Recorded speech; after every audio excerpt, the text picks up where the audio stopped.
You are watching the Vodka stream.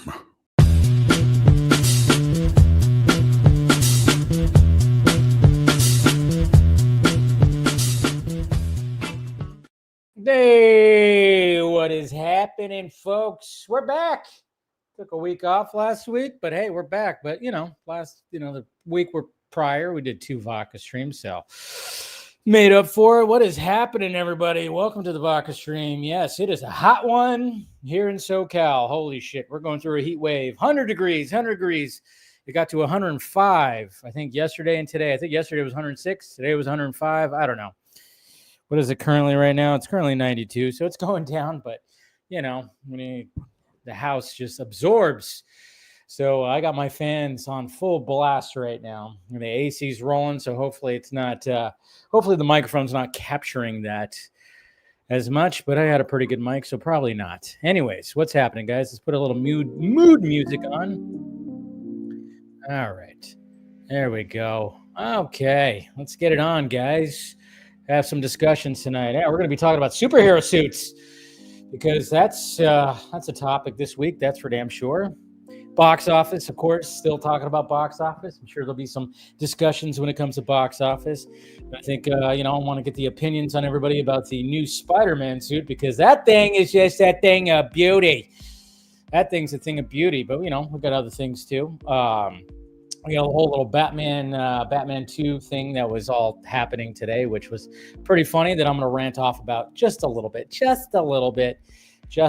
But cheers, guys. Got my little vodka soda, vodka mineral water, what do you want to call it? The junkie drink that I call it. I need to add something more to it to make it my own drink because it's too generic, It's too generic. But anyways, cheers. Good times. All right. Who's out there? Talk to me, everybody. How you guys doing? We got Monique. Happiest Fridays to you too as well, Monique. Tonight is Italian grinder pasta salad and marinated steak and white cheese on sourdough sandwich and mikasa. God, always making my stomach rumble, Monique. My God.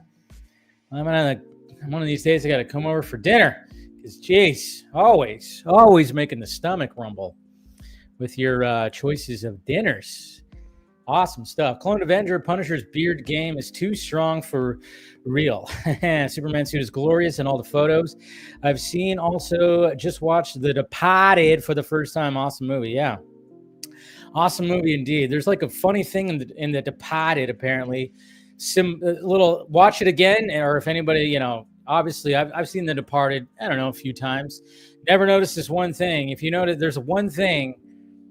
When you watch The Departed again, I saw a video on this. Don't think I saw this or anything like that. But if you watch The Departed again, notice all the X's. There's a lot of X's, just like with things in the frame of the shot. This is Martin Scorsese. This is why he's the GOAT.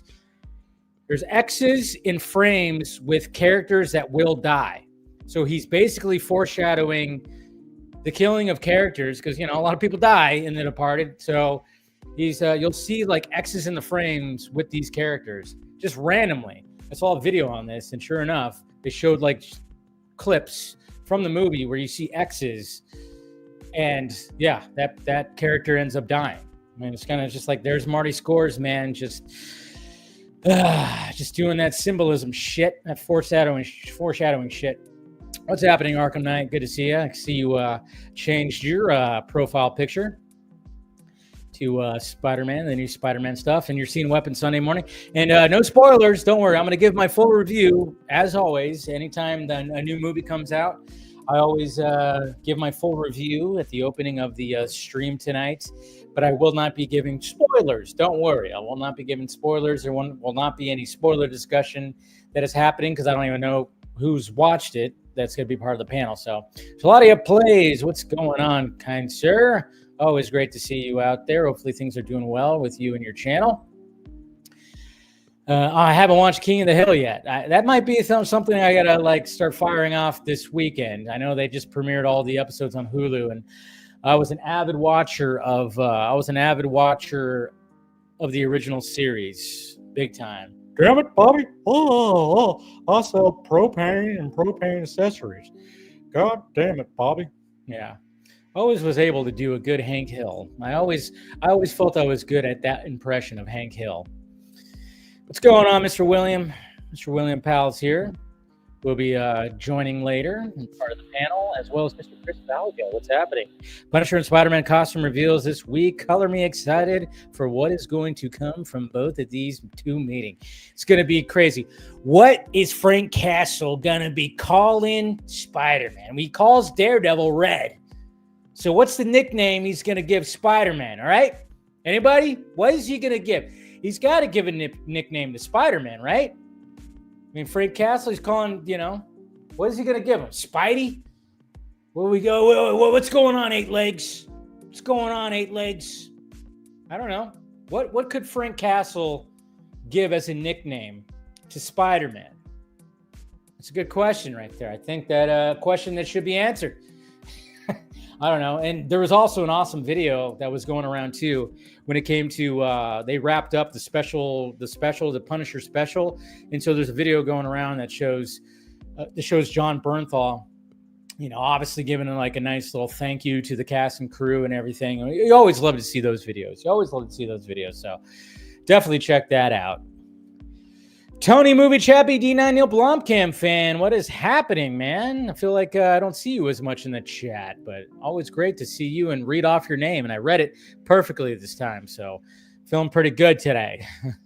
Hey, Dave, did you hear that Dean Cain joining the ICE? The dude is truly gone insane. Yeah, I saw something about that. I'm like, how old is he? I'm like, Dean, you're going to be joining ICE? Aren't you like in your 50s? Just retire, bud. Yeah, just retire, But hey, I mean, the whole ICE thing is, it's crazy. It's all pretty crazy. But, I mean, Dean Cain, it's so funny because Dean Cain is the least whitest. He's the least whitest Superman because he's like half Asian. But yet he's the most conservative. It's kind of weird. There's one of those things I was kind of thinking about when I saw his name like popping up and stuff. I'm like, it's so funny how he's like a half breed like I am. I'm half Mexican and half white. He's like half Asian and half white. And, back in the 90s, nobody really gave a shit. They just cast him. It wasn't like a thing that was really even thought about back then. Yeah, back in the good old days in the 90s where no one just really cared. No one really cared. But, what's happening, good sir? Phil. Of course, Phil will be joining the panel later, too. So good to see you, Phil. We got Mr. R2K Banshee. What's happening? R2K. Interesting. I'm going to have to go back and watch for those X's. Yeah. Let's see. Maybe get one of those drink swords and skewer. Are you talking to me? Yeah, I know. I should probably get. You're right. Okay, I think you are talking to me because I'm trying to add to my drink. I got to add something, but maybe an ingredient to make it the film junkie drink because I'm all about, because obviously I'm a vodka drinker, and it helps that if you're a drinker and you don't want to be, I'm not. I mean, when I drink beer socially. When I go out to a bar or go out to a brewery, I'm going to drink beer. People drinking beer, I'm drinking beer. But, at home, I don't drink beer. I don't really drink beer at all. I mean, Mama Film Junkie got me a case of beer when we first moved in here. That was over 5 months ago. There's still 3 beers left. It shows you right there that I'm not really like a big beer drinker at home. So, and then, beer's heavy. Beer's a little heavy, man. When I hear people like, man, we went through a case of beer, went through 2 cases of beer. I'm like, God damn, how fucking bloated did you feel? I'm like, there's something about, especially if you don't want to I'm not saying that I worry about the calories or something like that, but at the same time, I'm kind of, I've been a vodka drinker for a long time, but I wasn't, but if you go back to those early days of the vodka stream, I was just sipping straight vodka and I'd be hammered. I'd be so hammered. I was like, so I needed to water it down a little bit. So I started putting in the little sparkling mineral water and, doing a vodka soda kind of thing. And then, of course, you had a lime or a lemon, which I have lemon today. But I need to add something else to add to this drink to make it specifically the Film Junkie drink. I don't know. I don't know. I was drinking a lot of vodka sodas in Laughlin.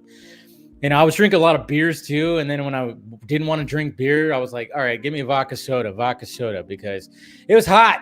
It's a way to keep hydrated. Anyways, so you saw Weapons an hour ago. Okay, so we'll have somebody on the panel who's seen it. Get William's opinion on it. What's going on, Eleanor? Good to see ya. All right. Another familiar name. Hey, 7 months. Punisher will call Spidey Lil Red. Could be that. Anthony says Webhead. You know, what's going on, Dell? Always great to see you, buddy. Hopefully things are doing good and great. Always great to see you in the chat there, bud. Hopefully your Friday night's doing you well. Also, question: what's the deal with studios being so overruling over copyright claims on certain channels I watch? Yeah, they can be. It's ridiculous. I have to deal with it too. I'll get shit blocked and stuff, but you know, if you go through the normal appeals, usually they release it. I mean, Marvel Studios and Disney, they're really good at they don't care. They've learned that it's free promotion. Like if you do like a reaction or talk about a certain thing, they're like, hey, that's free promotion for us. Never have to worry about Disney and Marvel Studios or anything, you know, Disney related, Star Wars, all the stuff. But yeah, everywhere else you have to like put an appeal, and then you have to put in a dispute, and then you have to put in an appeal. Sometimes it takes 2 times for it to go through. So what's going on, Tim? Good to see you. We got Game City Savior. What's happening? Could have sworn it started filming 4 weeks ago. What are you talking about? You talking about Spider-Man? So he's 59 and he's joining a law enforcement. Yeah, it's like, dude, just retire. I don't know. I think he's volunteering and he's not going to be doing anything crazy, right? I mean, he's 59. So half Japanese. There you go. Dean George. Yeah, that's right. But that's what was also funny. It's like it's funny. Like out of all the Superman actors, the live action Superman actors, every one of them have been, you know, basically white. And the one guy who is a half, a hybrid like myself, he's the diehard conservative. It's just kind of funny. That's what I. You know, when it comes to certain things, you got to make light of it. All right. You got to make light of it. I know people get like their panties in a bunch about a lot of things when it comes to this stuff, but I was just making light of that whole thing. You know, I'm not one of those that I'm like, you know, I mean, Dean Cain was my Superman in the 90s on Sunday nights on ABC. I will rewatch Lois and Clark and enjoy it. I don't have like this hatred just because of that. I'm not going to agree with all his politics. Of course not. I'm not going to agree with everything that he does and says and everything. So I'm not going to do that. But I'm also not going to be like, you know, boycott Dean Cain.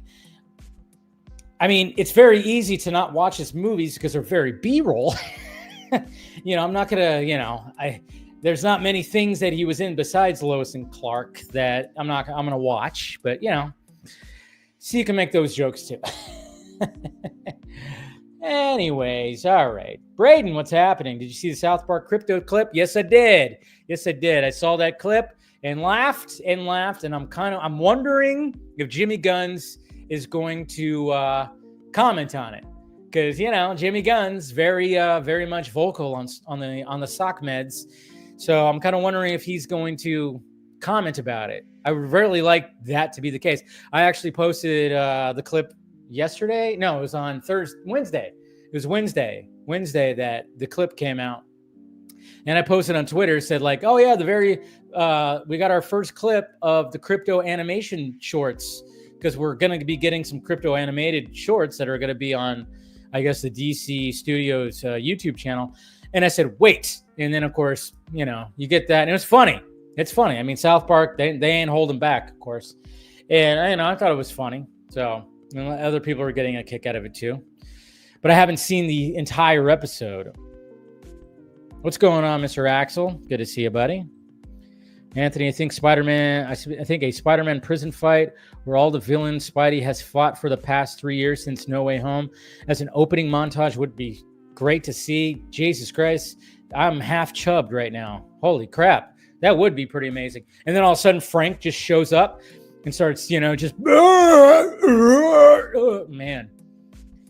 Man, so many possibilities. Hey, Eyes of Stone podcast. What's happening? We still need to get you a bottle. Yes, you do. You guys told me that. And you guys need to come back on, too. You guys need to come back on the stream. And I know you guys are, going to be firing up some production soon that hopefully I'll be, But yeah, definitely. I still remember you guys talking about that specific alcohol.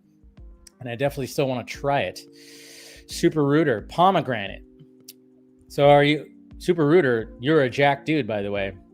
You got some shoulders. You talking about like you talking about the Frank Castle thing? You're going to call him pomegranate?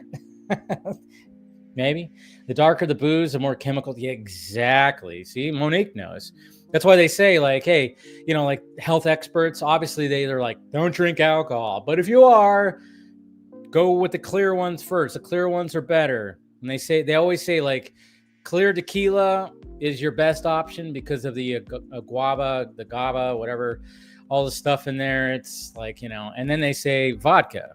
They'll say vodka too. But yeah, they always say the clear. But then when you get darker, for me, I know some people are like this, but clear the liquor, the less likely I'll get a hangover. Even though vodka can be, and tequila can also, geez.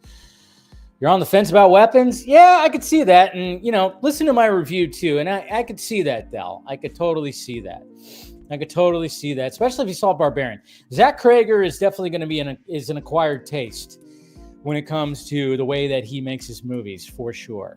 R. Wicks, what's happening, sir? I think the most sat thing for the Punisher to call Spider-Man is Spidey. It's common used in our universe to describe the webhead. I think webhead sounds like it would be something, because he's like, because there is that term, because, Frank Castle, he's a military man. So like jarhead was the thing. So maybe just call him webhead. Did I say wedhead? That sounds like a slur. Did I just say something? I don't even know. No, webhead.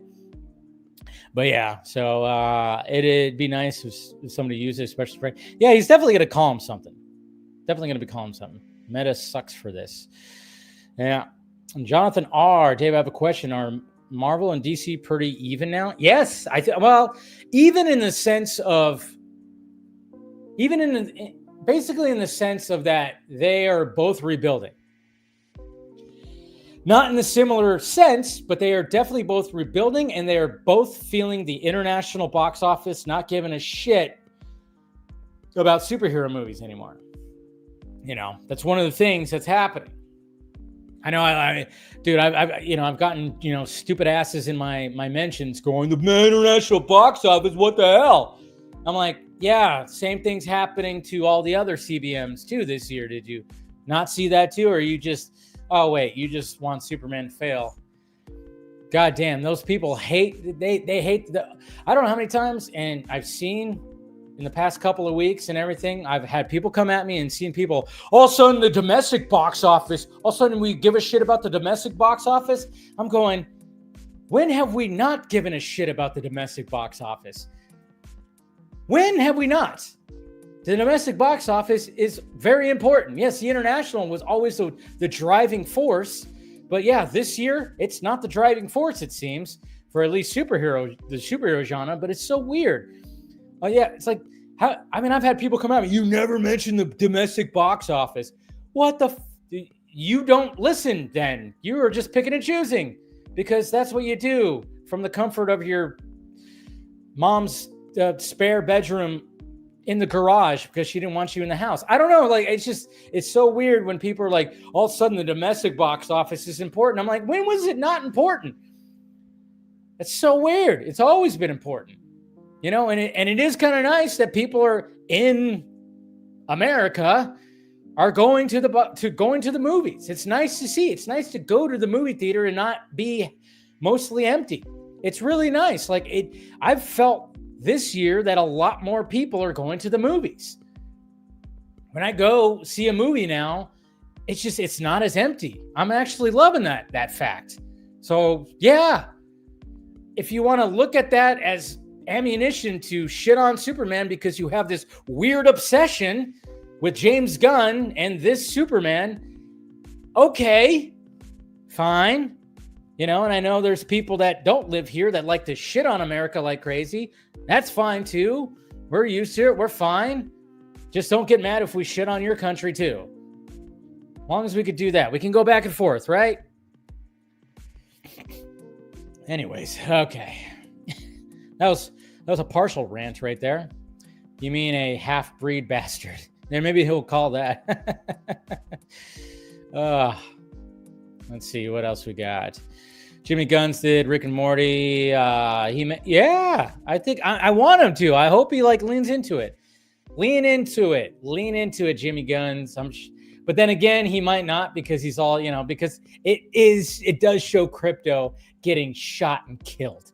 So he might not do it because Crypto is based on his own dog. So he might not comment about it. But Jimmy Guns is kind of a little bit of a twisted fucker. So maybe, I don't know. Can't stay for too long, but it'll be for a bit. Good to see you, Music Man. No problem. Glad you stopped by. We got Clanker right here. What's happening? Good to see you. Any movie, regardless of tickets sold, can crack 300 million is good. Yeah.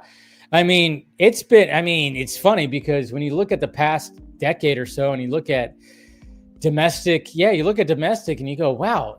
It's one of the things that it's bringing to light is the fact that the domestic numbers were so low and now they're higher, and it's just so weird. Now it's like, oh yeah. But obviously there's so many things, there's so many factors. When it comes to, did I say what I think? What? There's so many factors. When, hit the like thumbs up. Hit the like thumbs up right there. And then, that's right about Crypto getting killed. Yeah. So, and then, it does have to do, it is a political joke too. You're right. So yeah, you got that. And did Julia Garner give her best performance in Weapons or Fantastic Four? It's a different performance. I would say, obviously, Weapons, she was given more of a performance because it's horror and it's, dramatic and stuff like that. I would say probably Weapons for sure. But anyways, so when it comes to, what was I going to say? Geez, I totally just lost my train of thought.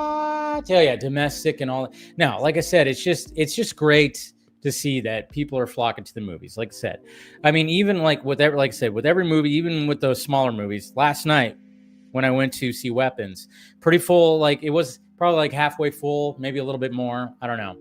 It's all pretty crazy. It's the box office is just, it's a weird thing right now. And it just seems like when it comes to international, they are flocking to F1 for sure. 100% flocking to F1 because you look at that international box office, that's most of the box office, over 300 million. I think it was 300. It's, so it's more than that. But yeah, just the international one. But it's so weird when the haters out there are trying to use that as something, of course, comparing it to Man of Steel that came out 12 years ago in a totally different economy, in a totally different, I wish I can go back to, 12 years ago. I wish I can go back and rewatch Man of Steel for the first time because I had a really good time with it. Man, it's so funny. I love it when these guys come at me, but they don't really have anything because I love Man of Steel. It's still my favorite Superman film.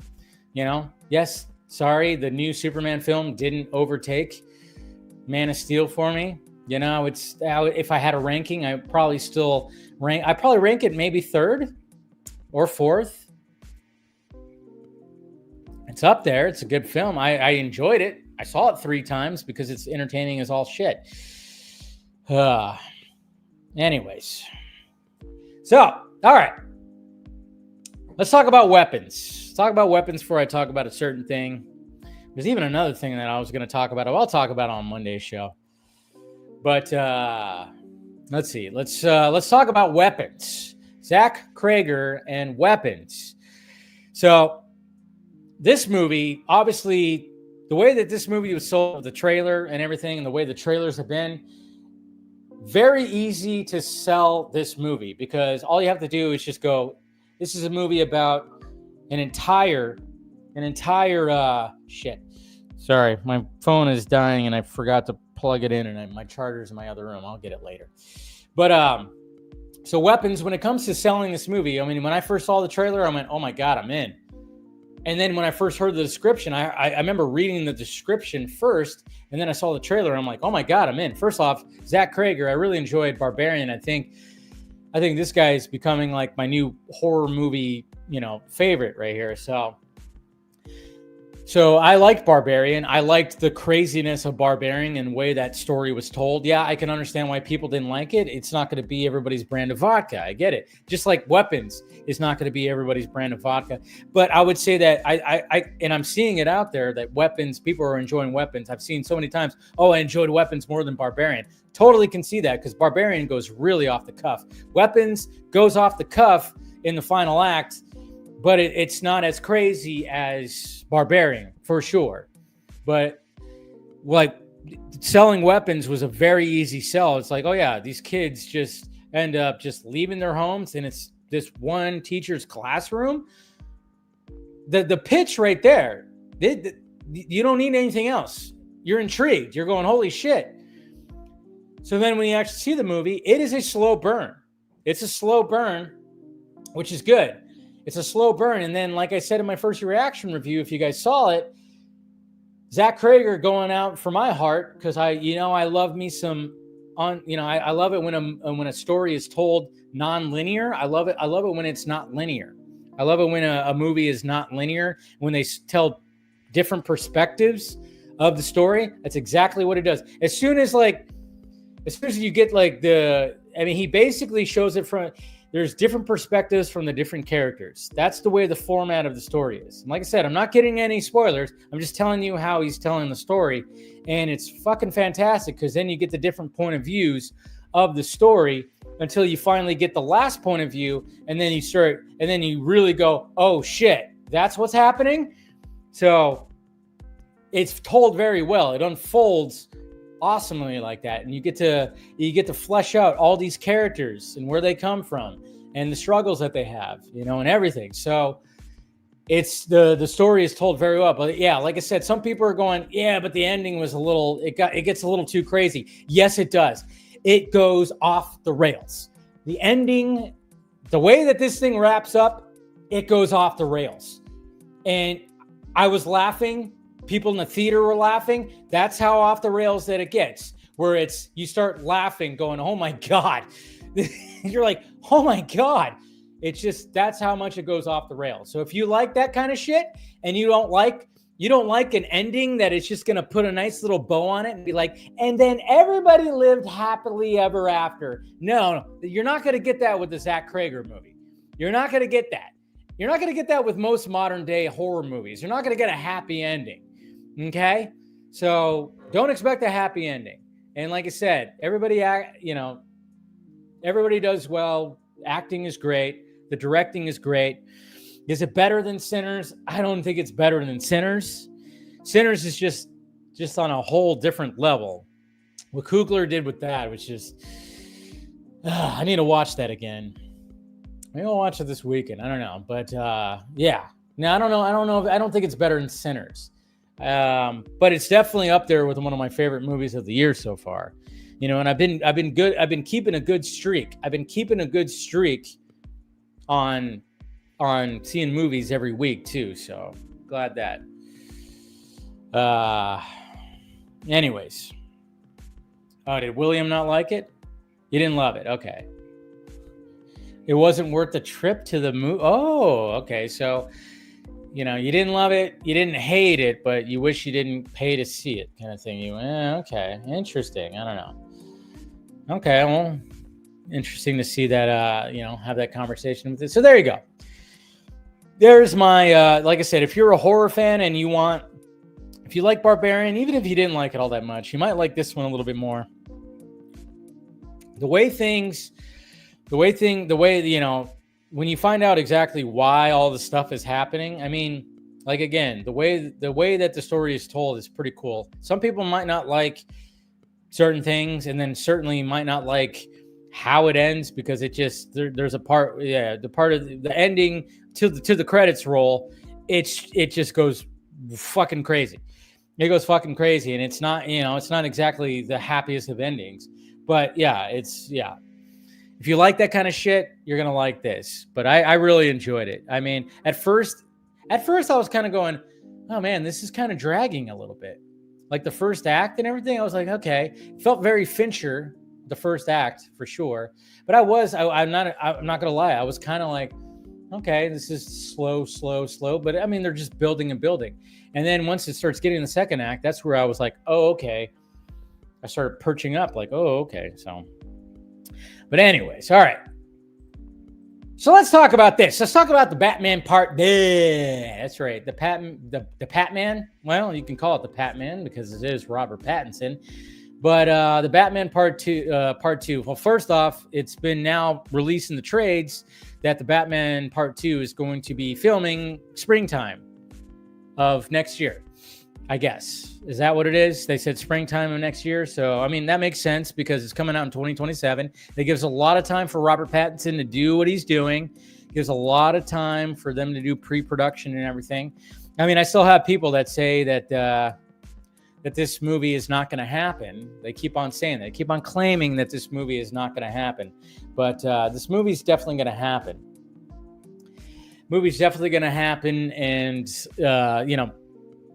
James Gunn keeps on having to say that it's going to happen. So, but anyways, I don't know. It's just so weird how people just still think that James Gunn has a vendetta to get rid of Matt Reeves. And I'm like, are you fucking kidding me? There's no way in hell that James Gunn is going to get rid of Matt Reeves. Oh, he's jealous of Matt Reeves. Always, it's like, good God, can you guys just stop it with all this stuff?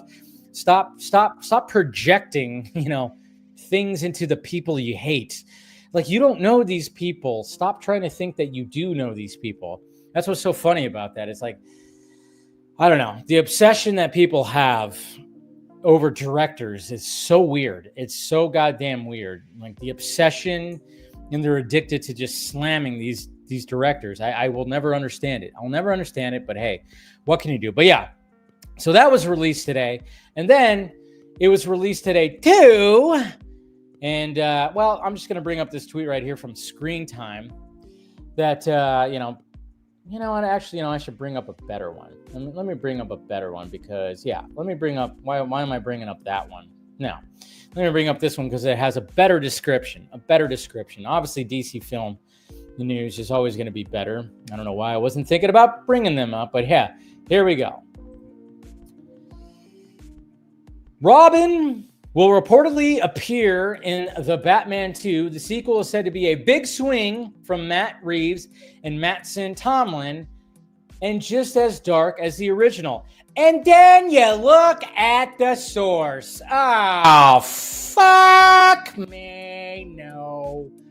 That guy, the N. Snyder, the guy who likes to really glaze himself up like he's some kind of stud, that guy, the guy who still uses a profile picture for his Twitter account from like 20 years ago, and he's aged like 40 years since, that guy, the guy who decided to use Twitter as his personal, hey, slip in my DMs, ladies, I'm single. Yeah, we understand why you're single. That guy. Oh my God. It's just like, what the fuck, man? It's okay. So he posts that and it was just like, and I saw it. And anytime I see the source, I go, I can't. That guy is, and the guy, I'm not saying I'm not one of those people that says, oh yeah, he gets everything wrong. No, he gets things right. Every scooper gets things right. But not every scooper gets everything 100% right. Nobody is batting 1,000 in the scooper game. Okay, they're batting, not even 500. And I would say when it comes to DCU stuff, Mr. N. Snyder right here would get sent that back to the minors. Okay, he has a low batting average. Okay, James Gunn's be like, no, you guys send him back to the minors. dude's fucking, batting 125. So already a red flag right there. So then we have Jimmy Guns right here that decides to chime in on this is when I love it, when he chimes in on things. And somebody sent this to him on Threads. Obviously, that whole thing, saying it's dark, and he goes, "Guys, please stop believing this nonsense. I think 6 of us have read the script. No one knows anything about Batman 2. So already putting the kibosh on that. Now, what's interesting, though, and I will say this, because words were chosen when it came to James Gunn right there. He didn't say yes, he said it was nonsense, but he just flat out was like, hey, just don't believe anything. Nobody knows anything. Don't believe anything. I mean, there is still a chance. And this is where sometimes the thing, when James Gunn responds, that it could backfire, because what if Robin ends up being, or like a Dick Grayson ends up being in the Batman Part 2, then all of a sudden people are going, see, he's lying again.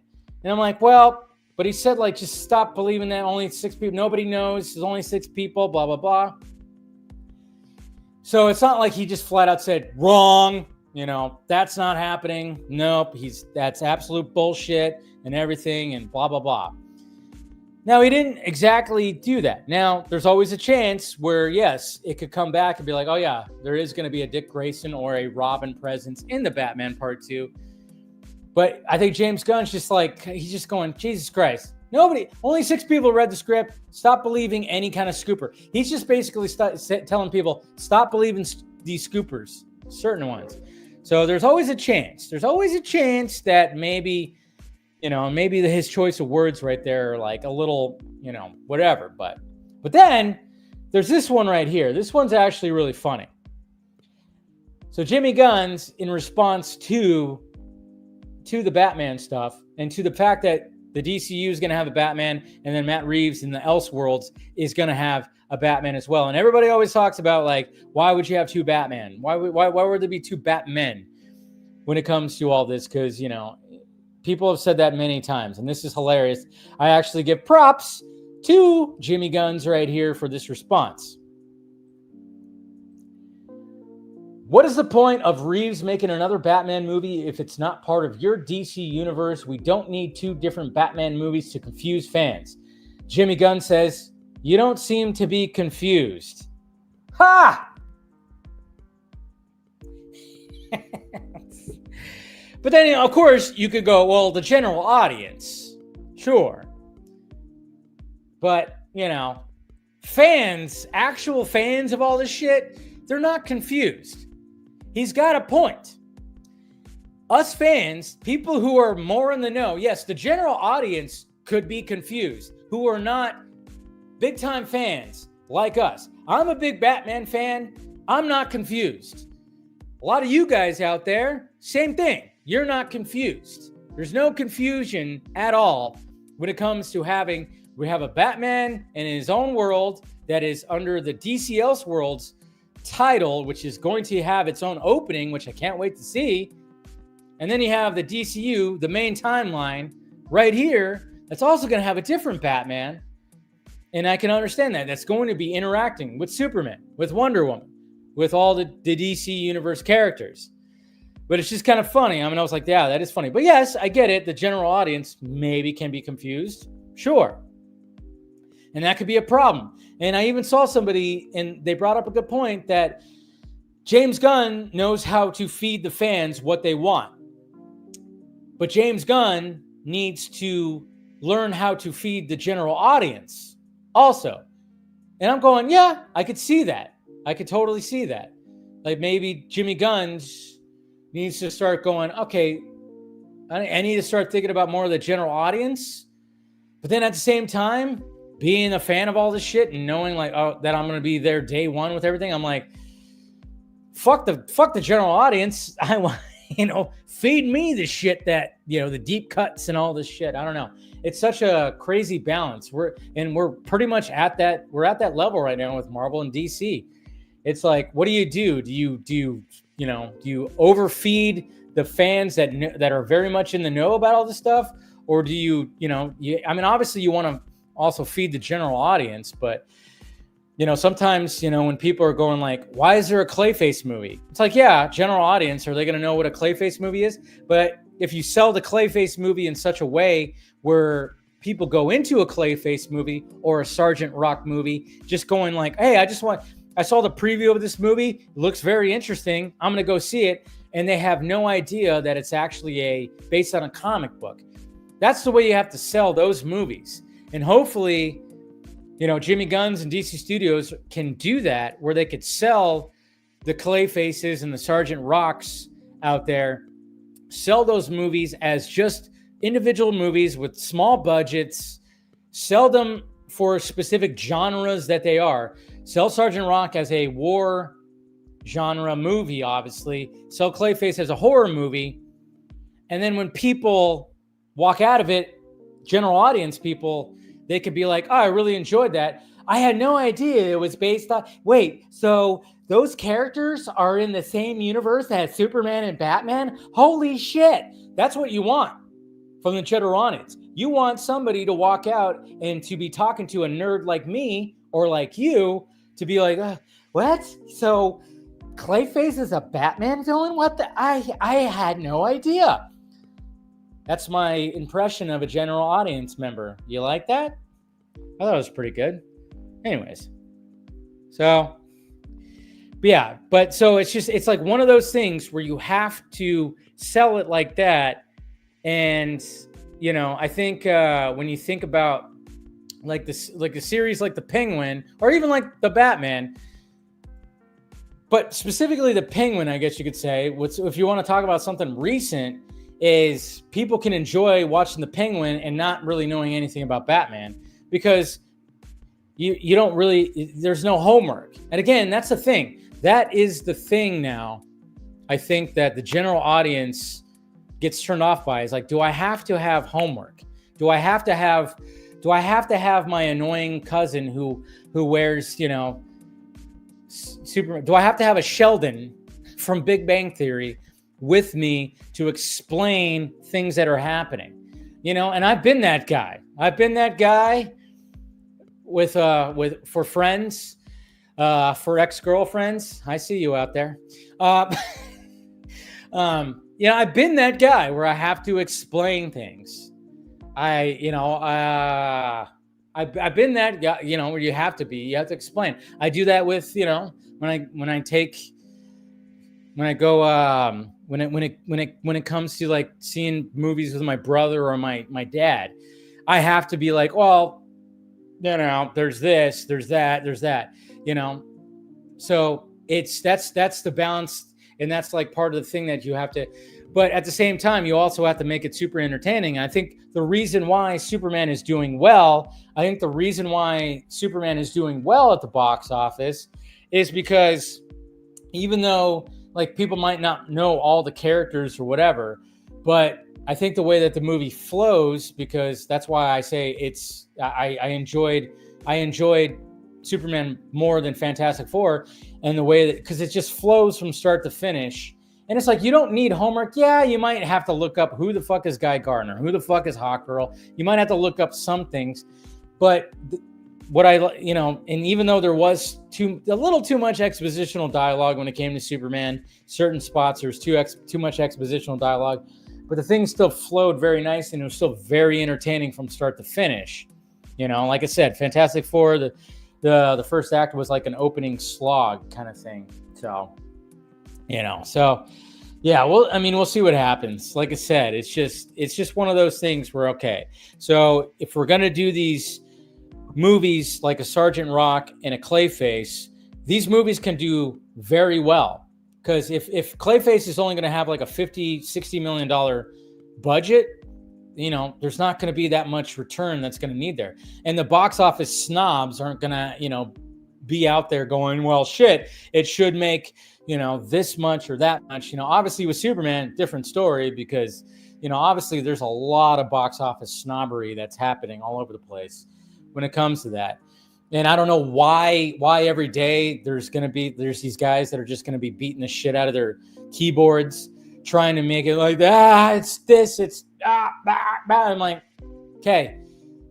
But in the long run, there's still going to be more Superman movies with this Superman. DC Studios is still continuing. They're heavily invested into it. The universe that came prior is not coming back, which I don't know why you'd want it to come back in 2025. Again, I'm going, Jesus Christ, just let Snyder and everybody do their thing. They did their thing with DC. Now let them do their thing. You selfish assholes. You guys are so selfish. God damn it. Fans are so goddamn selfish. Zack's going to come back. It's going to happen. Shut the fuck up. No, Zack is making his own shit. He's going to make more movies that he wants to make. But I know you don't want him to make the movies that he wants to make. But he said yes. Of course he did. Yeah, relax. So, anyways, that was my little spiel right there. Man, there's just a lot of things. People don't realize that comic books, merchant. Yeah, I know. That's the thing. Man. It's just like, a lot of people don't realize that. And that's the thing. And another thing too, is like, we could take the formula, and I will always go by the formula that I was, shown, but it's not hardcore science. It's not hardcore math. It's not a hardcore math, or it's not a hardcore thing. Again, everybody of course thinks they have the logistics. I just go, hey, if a movie makes 3 times, basically if you times the production budget by 3, you could do 2.5. They say 2.5 to 3. I always go by 3. Just a nice little round number. That's when it starts breaking even. And after that, it makes profit. But there's so many other factors. There's tax incentives. You got other people doing product placements. You got everything that, like, there's so many things. There's so many logistics and analytics that go into all this stuff that I don't even know what to do. I just go by that. So, when it comes to Superman, I always said, okay, so if the production budget was 225, which was originally reported, of course it went down to 220 or 200, I should say. Yeah, 600 million, 675. I just always was like, 675 is breaking even. And in and of itself, it's not. But then I'm like, I don't know all the other logistics. And all I know is it's going to cross 600 million. And in 2025, I'm going, all right, well, for a Superman movie in 2025 and for a new universe starting, that's a fucking success. We've talked about it many times on here. Williams talked about it many times on here, that if it even crosses a $500 million, fucking crack the champagne, Anyways. Oh, great. Sonny's in here. Also, Dave, Michael Bay is being brought back for Transformers. No Snyder fan is telling him to abandon his projects. They can want this DC return in other films too. Okay. I don't know what your point is. As per usual, Sonny. I don't know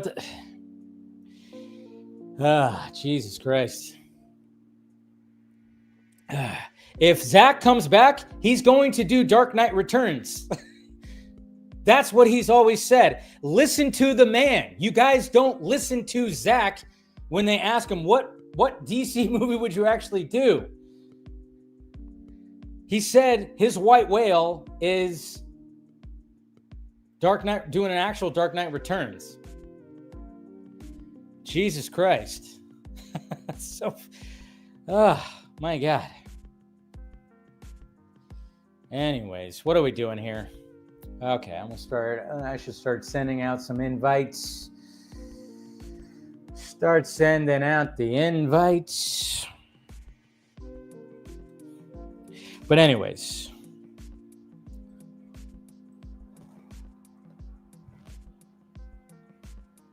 No, my whole thing is like, I'm just glad that Zack is able to do what he's doing. He's got at least three movies.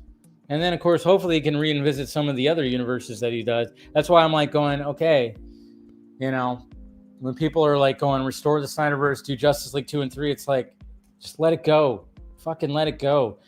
If anything, he could maybe like 10 years from now, sure, he could do like a Kingdom Come version of something like Jay Oliva was talking about or whatever. But I'm like, it's not gonna be that anymore. And I love it too when I see like people go, oh yeah, if like, you know, a Man of Steel 2 sequel came out today, $1 billion. Zack Snyder's Justice League, if it got released in theaters, it would have made $1 billion. I'm like, no. If Zack Snyder's Justice League got released in theaters, it would not have made $1 billion because, first off, 4-hour movie. It would not have made $1 billion. I'm not saying that it would have flopped, no, but it would not have made $1 billion. If Zack would have made a Man of Steel true sequel that came out this time, it's so funny too because I even said this before as well. It's like if Zack made the sequel to Man of Steel and it came out in 2025 at the same time, doing the exact same numbers, these guys who are pushing back against the box office and everything would be celebrating it, defending it, celebrating it like crazy, and different assholes would be shitting on it because we're so tribal and hypocrites and shit. You know, that's just the way it is. I would be doing the exact same thing. That's what's funny. I'm like, I'd be doing, you know, I'm looking at this Superman as a success. If Zack's Superman would have came out like a Superman sequel, doing the same numbers and doing everything, I would have said it was a success as well. But again, people aren't like that. People don't think like that. And it's just like, it's pretty fucking crazy and weird. I'm like, oh yeah, you guys would be singing a different tone if everything was exact and this was a Man of Steel sequel. All right. Just, yeah.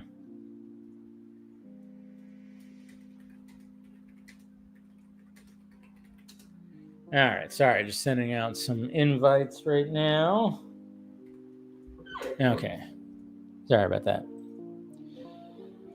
Let's see. Who we got out there? Okay, let's see. Dave and Ben, real America, who wouldn't let me live it down, not seeing the Batman until oh yeah.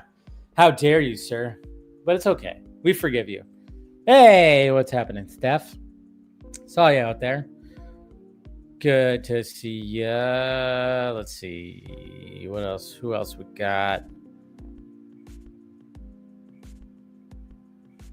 Let's see. Someone called out the RT Snyder Cut account on Twitter. It was, oh yeah, that Twitter account. I remember I followed those guys for a bit, and then I found out who was running it, and it was very unstable people, and I stopped following them. Oh yeah, and of course those guys didn't like me. That RT Snyder Cut account was, man. I still remember what was the I don't even remember her name in it. Fiona. Remember the whole Fiona thing when she was like she kind of helped start the whole movement and then checked out. It was like, it was so weird. It was like, and I remember having conversations with her, and then it was just so weird. I think it was such a weird. Remember Fiona? Remember the whole Fiona thing?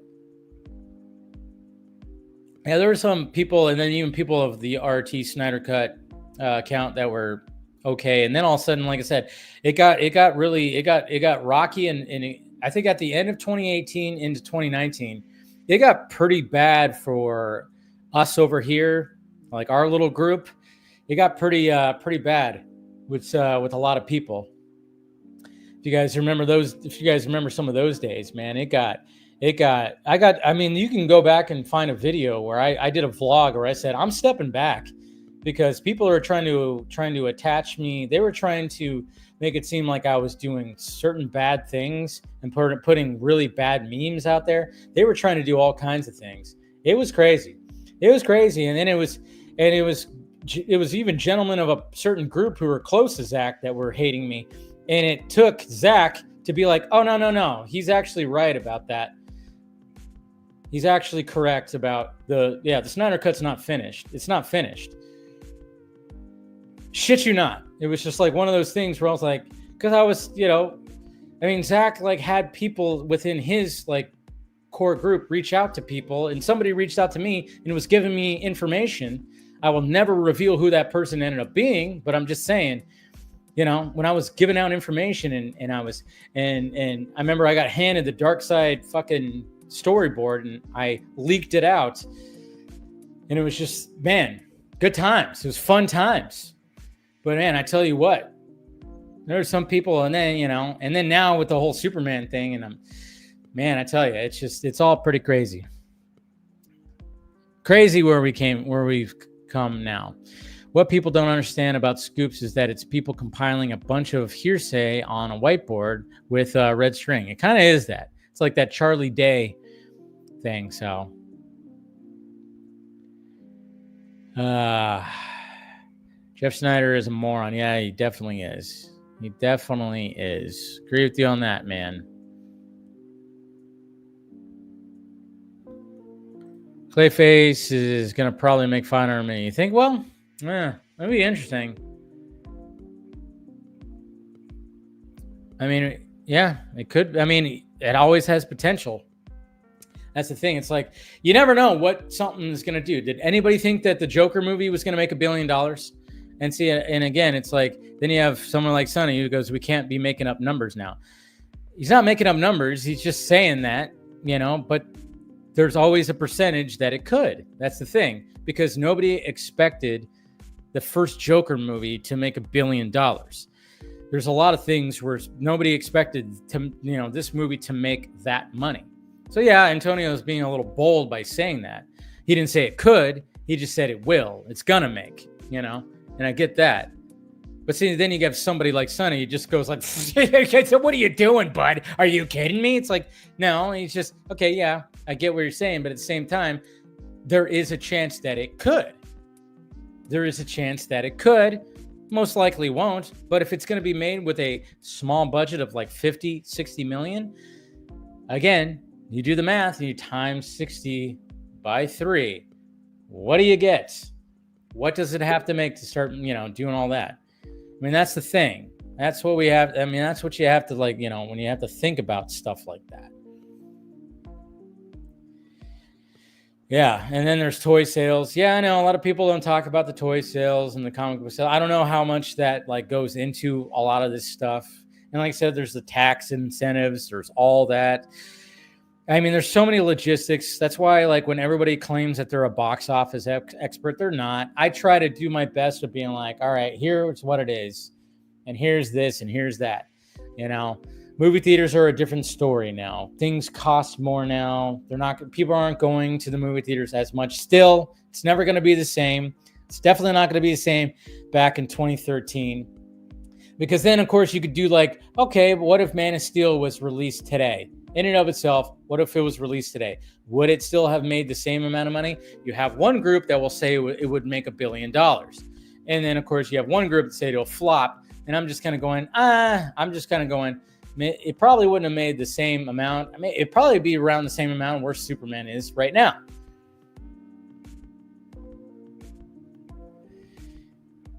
So, I don't know. It's all pretty crazy. Just got out of Weapons. Holy hell, what a movie. Yeah, there you go. That's what I'm talking about. All right. Thank you, guys. Oh, hey, Mama Film Junkie's here. There she is. Where's she at? There she is. Hey, there's Mama Film Junkie. Cheers, Mom. Of course, hopefully you guys wish her a happy birthday. It was on Wednesday.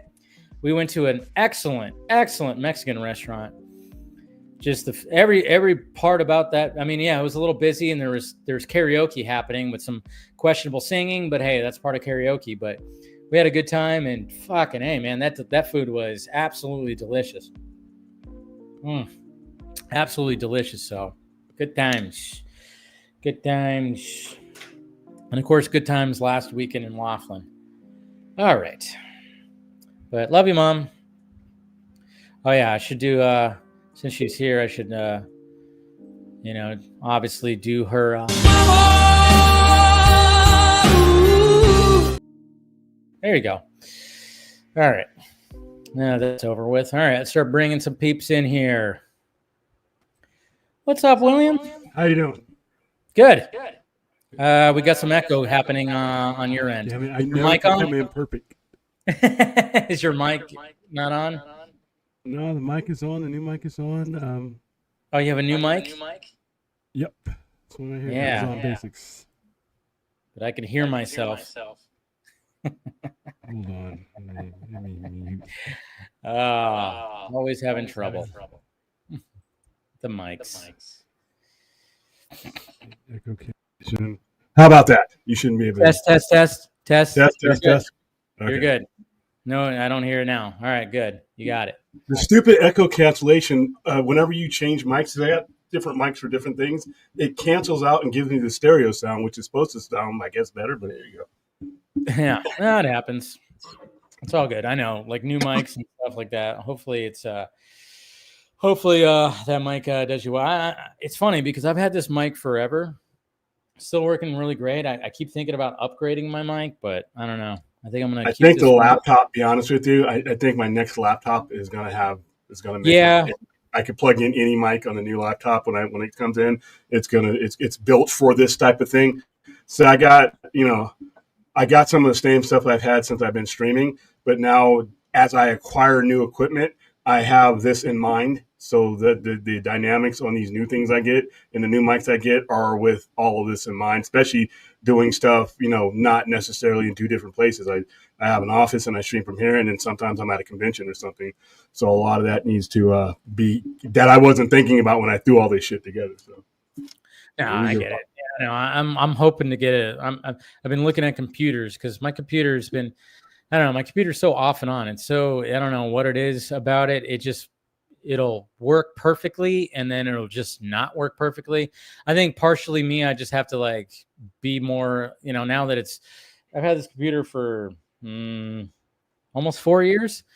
So obviously in computer years, that's like 50 or whatever. Yeah. This one's 3 years old and it's the same thing. Like I said, I've upped my, our platform, since then. I mean, I was streaming with Enosh a couple times a week, and now we just reached 1,000 streams the other day.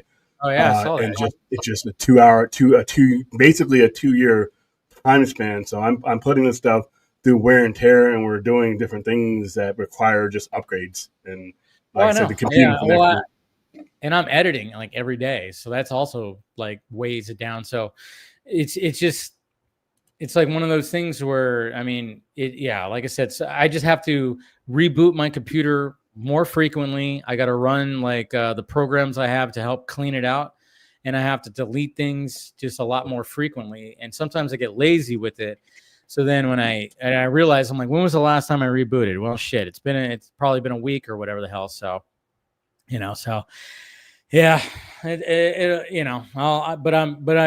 have been looking at, some computers, so I might be getting one by next year, but we'll see what happens. Phil, what's happening? Yo, what's up, guys? How's it going? Oh, same stuff, different day. Just another day in paradise.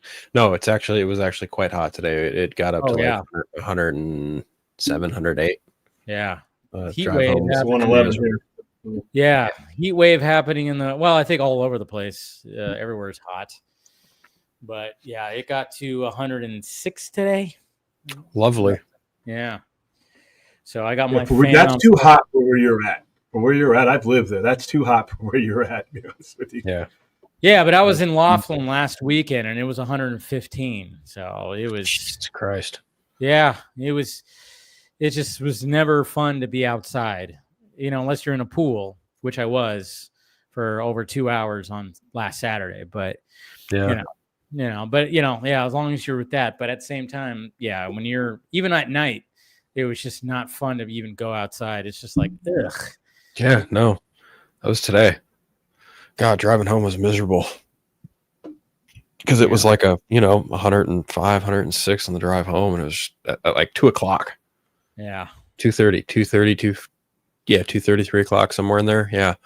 It was just ugly outside in terms of heat. Just not fun. Not fun at all. Yeah, one more month of this, and it starts cooling down in September. Hopefully. So. Yeah, we'll see. Sometimes there is a little bit of a delay, though, when it comes to, the Mother Nature doesn't follow our calendar, sadly. Yeah, not anymore. Yeah. So, I mean, things changed. I mean, we have our calendar, but we made it up. So, Mother Nature just kind of goes, because there's been times, I remember, I think it was like a couple of years ago where it felt like we were still like having nice, cool weather going into June or whatever. It was like such a delayed summer. And then, of course, a delayed summer meant it just bled into September, into fall. And it was like, it was still hot. So hopefully that doesn't happen. And hopefully this is like one of the only big heat waves we have.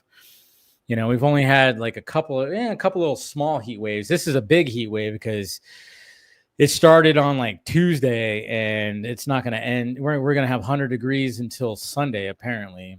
And who knows? Yeah, I think so. Drop down. So, but it's part of it. How's everything over on the East Coast, Chris? Humid?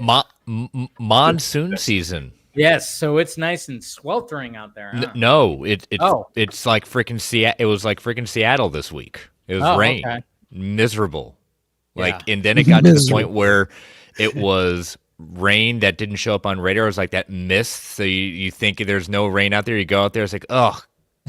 It was like basically 4.5 days. And then before that, to your point, what you all are encountering out there, I call it the devil's anus. That's a fair assessment. Yeah, so pretty much. Yeah. But see, I can handle dry heat. That's the thing. Dry heat, I can handle. But the humidity. Oh, yeah. Geez. You go outside and it's just like, well, what's the point of taking a shower? Yeah, I know. Seriously, I mean, my childhood was spent back east, being an army brat, and then visiting my dad, of course, too. When it came to summers, I used to visit my dad when he lived in Alabama and then even Texas, and it was just like, good God. But yeah, so dry heat, I'm okay with. I'm like, okay, it's fine. But yeah, you get that humidity, I'm just like, get out of here, until like, what was it? That's 2 or 3 weeks. We've actually had a pretty relatively dry heat, relatively you can deal with summer until the last 3 weeks. Then it, like I said, became the devil's anus, and we're just ready. We're ready for fall. Yep. Yeah, but the thing is though, is like growing up in California, I love the summer vibe. Yeah, the heat sucked. But I love the summer vibe. I don't know. There's just because you live in California, that's what that's what it is. The summer vibe. 4th of July is my favorite holiday. I just love the vibe of it. Things blowing up in the sky. Okay. Hey, try war. Get that same feeling. So wait, things blowing up in the sky. Did you happen to see the latest episode of South Park? Oh, yeah. Yeah, by the way, screw you, Pena. I saw that for the first time when you posted that. I don't know what the hell that was. So I'm watching this, and I see that. I'm like, what the? Yeah. That really fucked up my day. I'm like, yeah.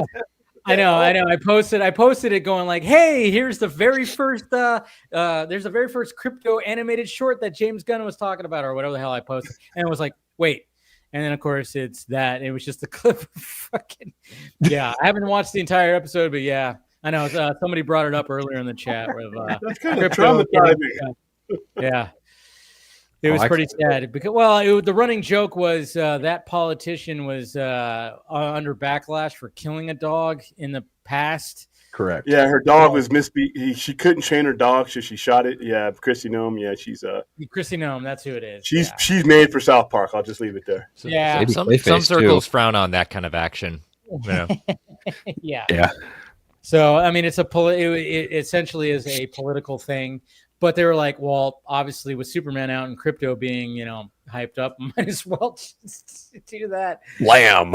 And it's funny. I mean, it's funny. I laughed at it when I saw it. I literally went, oh shit, oh my god. And then I was like, of course, South Park would do that. So I was eating my lunch when I saw that, and someone was walking by as Crypto's brains just get blown to shit, and I'm just like, oh fuck. It was like, damn, mistakes were made. Yep, mistakes were made, but laughs were had. Yeah, it's just like one of those things where it's like, don't take it too seriously. I mean, obviously, What I like about South Park, they go after everyone, and Oh yeah, they're going heavily Nobody's safe. after like that side right now. It's just like, yeah, that's what happens.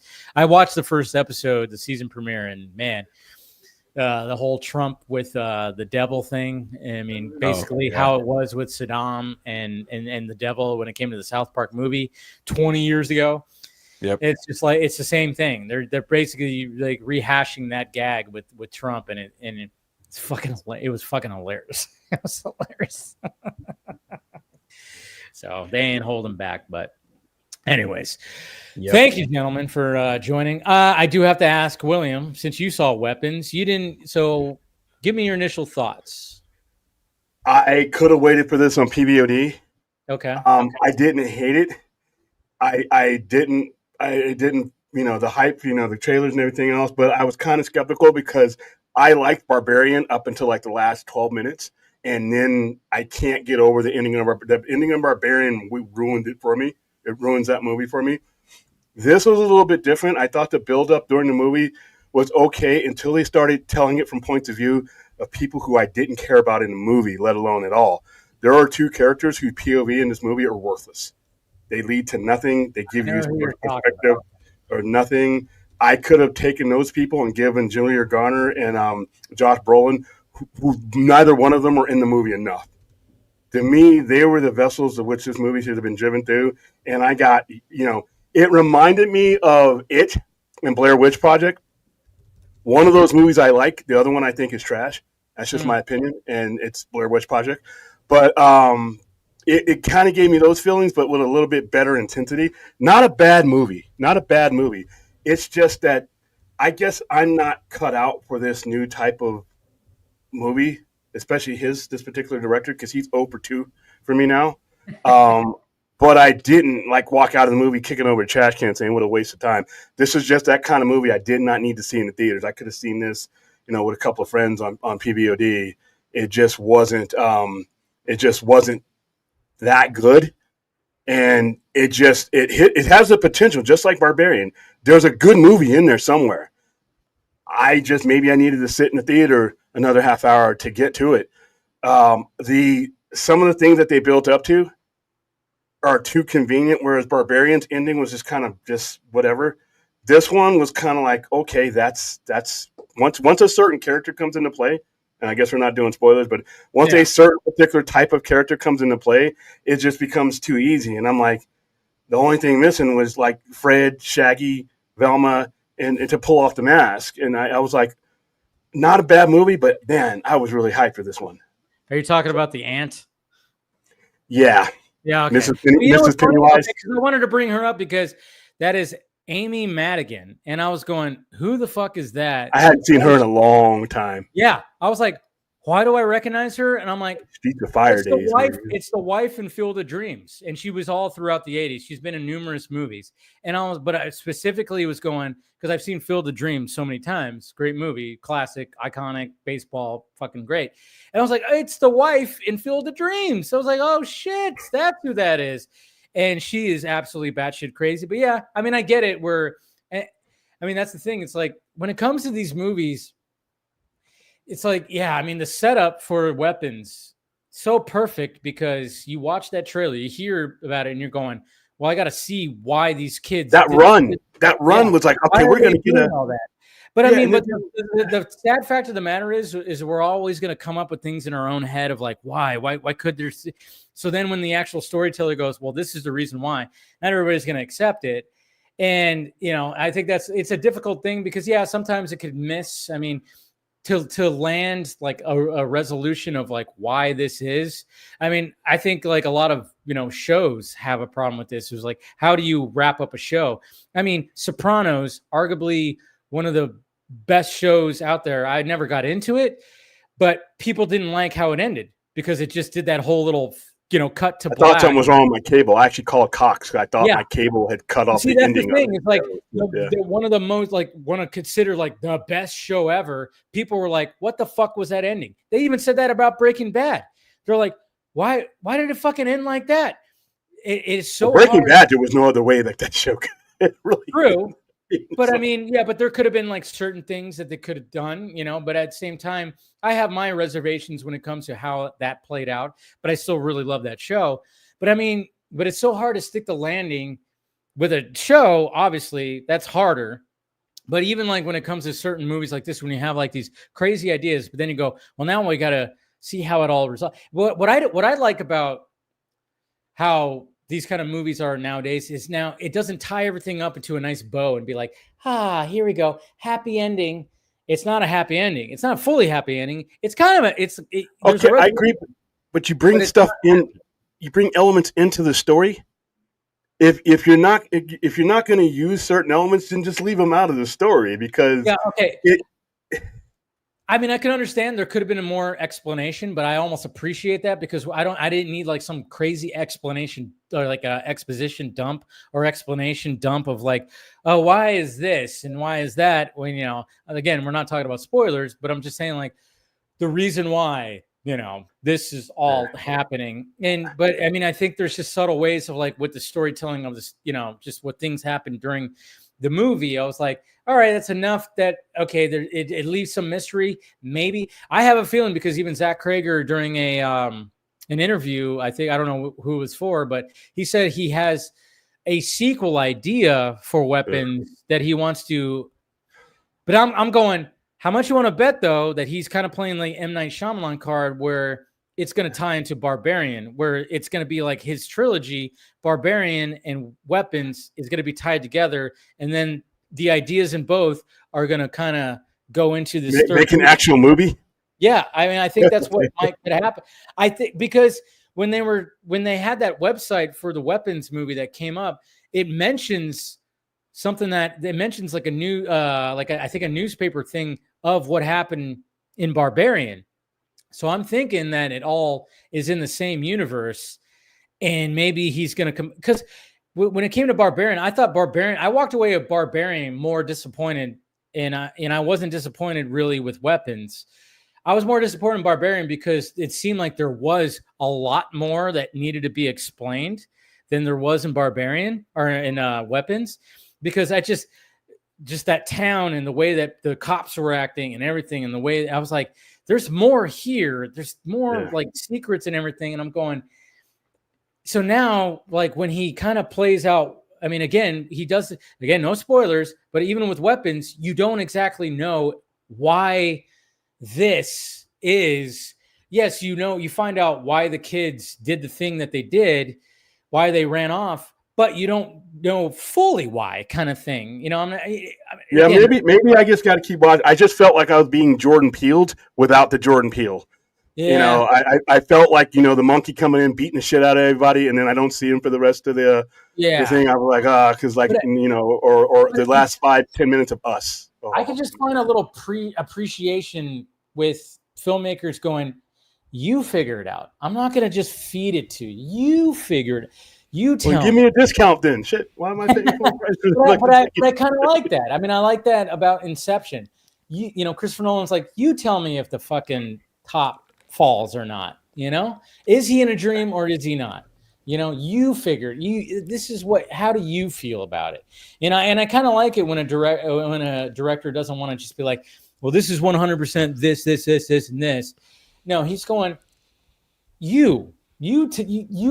How do you feel? What do you feel happened with these characters or what this was? I kind of like that, where I can walk away and I can have discussions like we're having right now, and I wish we could, maybe later on when more people have seen it and stuff, we could just have like, well, what do you think, and we can actually have those discussions. But I kind of like that, and I think Zach Cregger's taken that page out of, what Jordan Peele is doing and some, new horror directors are doing, Osgood and some of these guys are doing it where it's just like it's not going to be a happy ending and you're not going to get fed everything that you want to be fed of why this is. You're going to get fed certain things, but you're not going to get fed everything. But then again, like I said, he might have a third movie that just kind of brings everything together from both movies. So I like the way Sinners, that old school structure of Sinners is where you give me a beginning, you give me a middle, you give me an end. I come to you and lay down the cold hard cash for you to tell me the story. I'm a fucking bonehead. I don't want you want me to use my imagination. You got me on this trail now, and you know, like, to me with this movie, like I said, not a bad movie. It just I don't think there were elements of it that were executed to get the most out of what they introduced. Yeah. Like I said, there are 2 characters in there that are absolutely. I know which 2 characters you're talking about. Yeah. Like I got a pee. There's a pee moment. Yeah, but at the same time, I'm like, I kind of like that those 2 characters had their because again, it's a non-linear story. You're seeing from different perspectives, and I love that. I love it when you see the different perspectives. I love a story like that, and I thought it was told very well. But I get it. And then of course the way that the whole thing ends, it is. I mean, the people. Well, that's like on crack. It goes from weed to heroin like real quick. It really does. It really does. And my theater was laughing. I was laughing. I was just like, "Holy shit! This is of course this is the way this is going to end." So again, and like I said, the way that last 10 minutes of that was kind of cool. Seeing all that, seeing the kids do certain things that were like, okay, holy shit! All right, this escalated. No, but I mean, very much it felt on par of what Cregger is trying to do with his movies, which, I'm all for. I'm really liking. I like Barbarian. I like this one. But anyways, so that's our weapons talk right there. Are you guys planning on seeing it at all? When it drops on streaming, unfortunately, just time's running out and too many other things to see and do. So, but I'm excited to see it. I mean, yeah, and you got your school year starting right now, huh? Monday. Oh yeah, that's my brother too. Same thing, Monday. It started Wednesday here, I think. Yeah. Over in California, I'm like, dude, the summer went by so quick. I mean, now that I live with my brother and he's a teacher, I was like, well, first off, I was a little worried. I was like, oh man, he's gonna be home now, and because I work from home, and I'm like, oh, how is this gonna be? But again, we live in a big house. I'm up here working. He's down there. We wouldn't even really cross paths. And when we do, we're just like, hey, that's about it. Hey, you need anything from the store? Okay. And that's about it. It's nothing like too crazy. Hey, what are you doing for dinner? Oh, okay. And that's very much it. So, it was cool. But it felt like it was so fast. I was like, oh shit, he's going to be off. He's going to be off for the summer. And then all of a sudden it's like, bam, we're here now. And he went to work yesterday and today to prep for next week. So I was like, Jesus Christ. I'm like, fuck, this summer went by quick. Crazy. But, yeah. It did. It felt like it did, and I think we're all kind of, after this heat, we're just like, yeah, please let it be quicker. I think it was like with July with all the good stuff that we got, movie wise. Oh, yeah. Stuff like that. It was a crazy July, man. I'm actually loving the fact now that August is just having like some small movies where it could just be like, and that's why I was like, Weapons was like that first one. I still consider Naked Gun a summer blockbuster. It was right there. That's what I really am trying to see. I'm a huge Naked Gun series fan. I still remember my father. My first one actually was 33 1/3 I saw in theaters. Yeah. Yeah. The third one, with Weird Al in it and the Oscars and everything. Yeah, I mean, I was talking to Phil about this because Phil, you didn't really see the original ones, right? No, I didn't. Yeah, and I remember you mentioned something about like the fact that like maybe it'll have too many references. It doesn't. It has some, but it's not a lot. It's just like subtle little things, and then then it's mainly just ridiculousness. That's a Naked Gun movie for me. I'm good.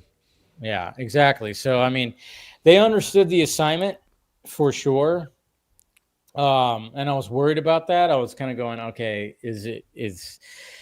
but I think like with a good parody movie, if you watch those classic parody movies, the biggest things are running gags. You can have like running gags, and you can have just like those random gags.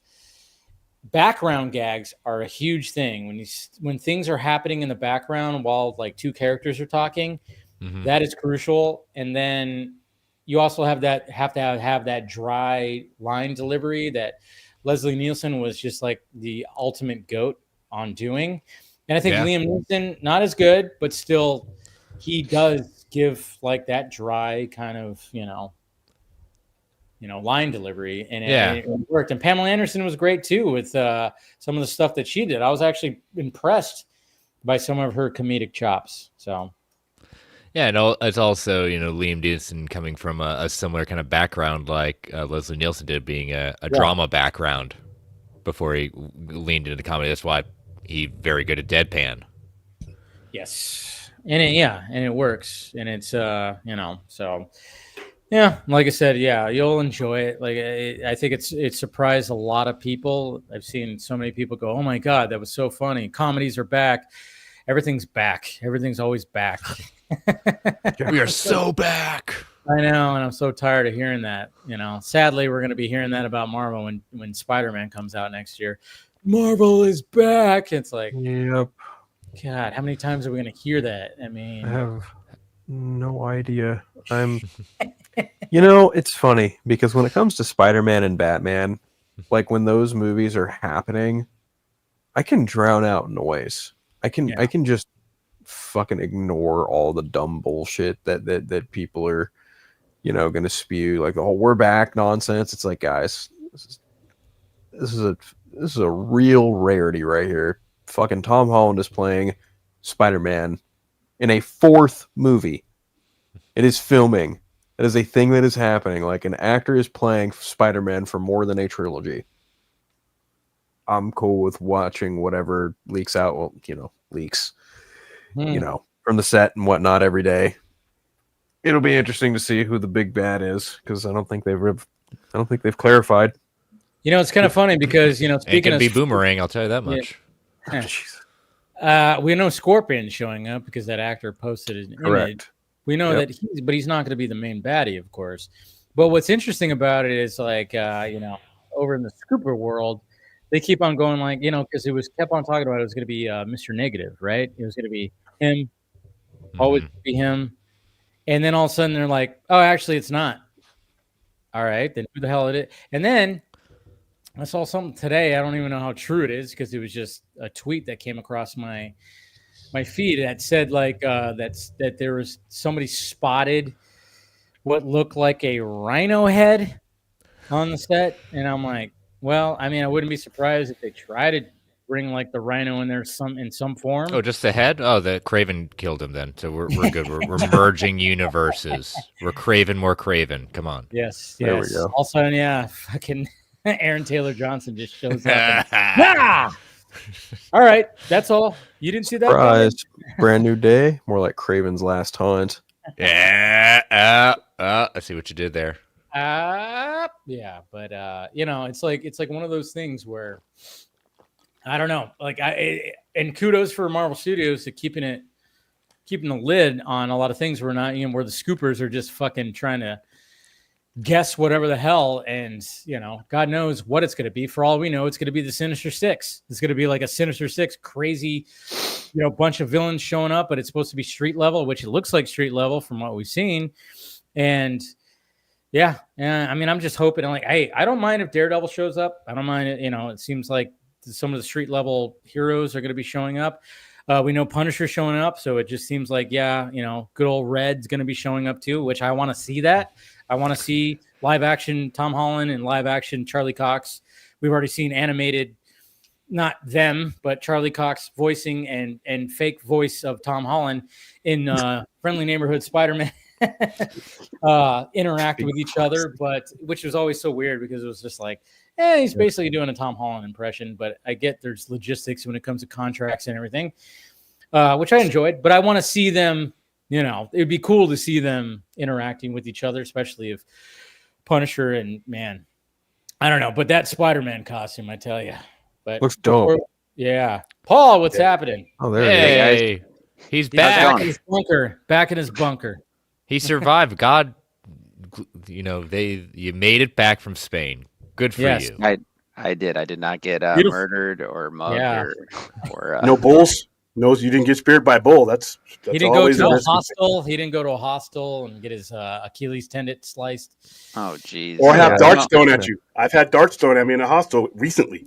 What the fuck? Darts? What? I was on your show. What? That's why I had to leave when I was in Comic-Con. That's why I had to get up and move. Oh, yeah, you were getting Yeah, they started a dart game and decided that I was safe. Well, okay, but when we were saying a hostel, I was like, when were you in a hostel?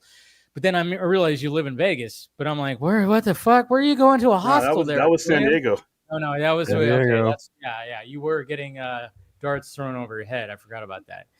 Yeah, we were worried about you during that time, but I wasn't at first until I was, and then I was. It was funny. But hey, thanks for joining, Paul. And looks like you had a fun trip to Spain. Yeah, no, it was all right. I could have planned it a little bit better, but overall, it was an okay time. Had a nice hotel room, and got to see a lot of the sights and stuff. Like I said, I could have planned some things a little bit better, but either way, had a good time. Saw some fun stuff. Though I was there for close to a week, and I had at least 3 or 4 days of like pure sunshine. And the one day I choose to go to the beach, it starts to rain. Sorry about that. Yeah, but it was fine. I had a reason to go into a nearby restaurant and stuff. Had some like fried potatoes and things like that. So it was a good time. But what part of Spain were you in? I was in Barcelona. Okay, so I'm heading to Madrid in October. So nice. Yeah. So I saw the I always forget how to pronounce it correctly, but the giant church that everyone always talks about and tells you to go to. I saw it. I forgot what it's called. Yeah, it's I think the Familia, I can't pronounce it correctly, but I did not get tickets in time, so I wasn't able to go into that one. But I was able to go into the Cathedral of Barcelona, which was very old school, pretty much like a church out of Batman. But yeah, that was a lot of fun. I went on a giant Ferris wheel, saw an aquarium. Yeah, so stuff I probably could have done in Boston, but other than that, it's great. No, it's always cool to see experience the culture, experience all the stuff. Yeah, I would love to go to Spain. That's actually one of my destinations I would love to go to because, I have a lot of my, Peña is a Spanish name. It's from Spain more than it comes from there. Obviously came and then went to throughout Central America and Mexico and stuff like that. But if you look up the name, it is a Spanish name. So yeah, always been kind of interested to go to Spain. Well, I would definitely recommend it. I was in decent tourist areas. I thought at first, again, so I should preface, every foreign place I've been outside of the US, most often I have a friend that's already been there for a while or lives there. So they're kind of become my de facto guide. Now, I did have a buddy that lives in Barcelona, but I didn't plan it correctly. So him and his wife, they were actually traveling. And in all things, I think they were in Israel of all things too. So that was a little bit scary for them. But they're safe and sound as far as the best of my knowledge and stuff. But they were traveling. So I had to kind of go it by myself. So I didn't hit all the spots I wanted to hit. But I still had a nice time. And most places I was in though, you had access to. They had the tourist destination areas, so you had like Five Guys and McDonald's like right down the road if you so chose to eat there, which I did on one occasion or two. But I did have like foreign food when I was there, of course. Yeah. But yeah, that's what's kind of nice about all that stuff. It's like you'll have the familiar stuff where you can just grab a quick bite, but when you actually want to sit down. It's like, no, we're not sitting down at a place, that I've been to many times. No, we're going to sit down for authentic, let's take in the culture. Let's take in the food.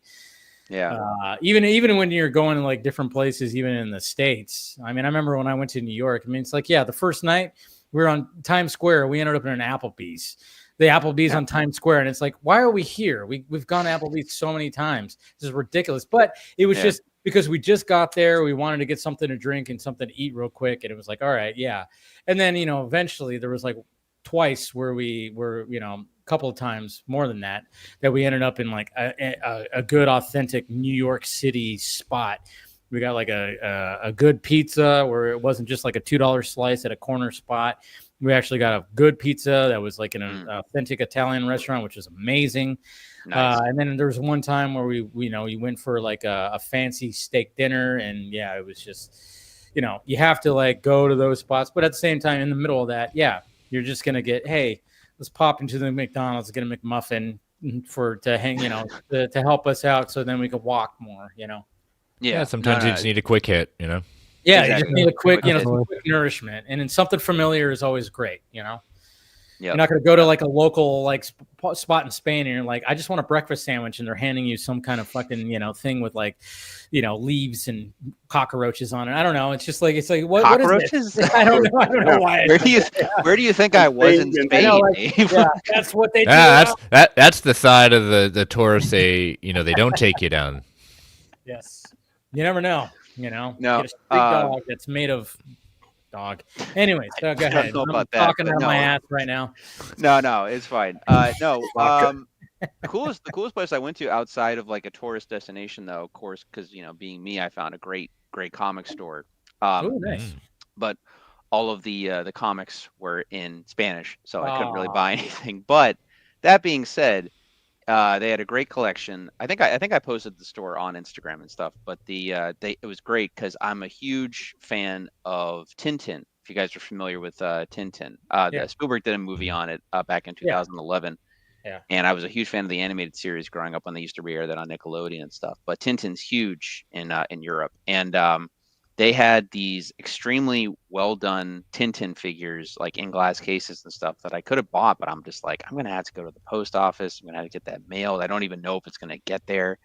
And then if it gets there, then I have to, because I'm in Florida, I then have to take it from Florida back up to the Northeast, and so it's just So I was like, I don't really want to go through all of that. But I was there, and they had a nice. I don't know if it was legit or if it was all bootleg, but they had a lot of cool stuff there. Other than the comic store, they had like my friend Luz, she likes all of the the Studio Ghibli stuff and like Hello Kitty. So I found like Hello Kitty bags. I found like a Neighbor Totoro like music box, and these what the fuck are they called? Labubu's, those fucking things.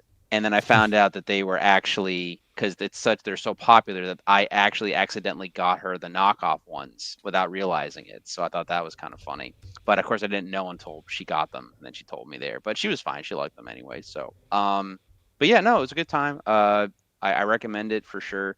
I'm gonna try. I don't know if I have the time because I have a lot of other things to do this month. I'm gonna try to go to Brazil for a few days, do a little, like more than half a week or so, see how that goes. But again, we'll see what happens and everything. But I did get to see Fantastic Four when I was in Spain, and then I watched it 2 more times when I got back home. Nice. And I also saw Weapons last night, which was also very good. Okay. So Fantastic Four, you saw it 3 times, so I guess you didn't like it.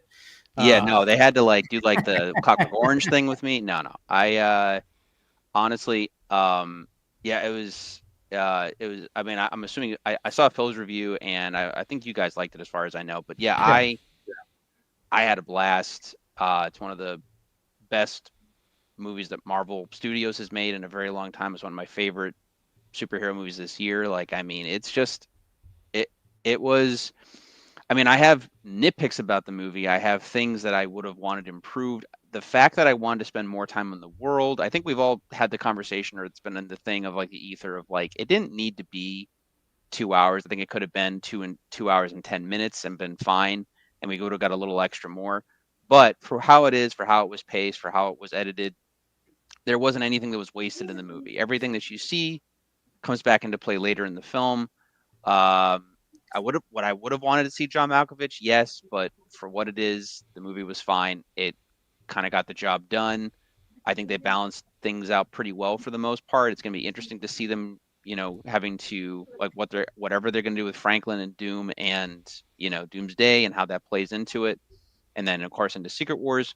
So, but overall, I really, really enjoyed it. I had a lot of fun with it. I obviously liked it a lot more than I like Superman. I even in talking with friends, I used, because the biggest pull for me in that whole movie, other than good character work, good writing, is the 60s utopia world that they live in was just so believable to me. And it was so comic booky.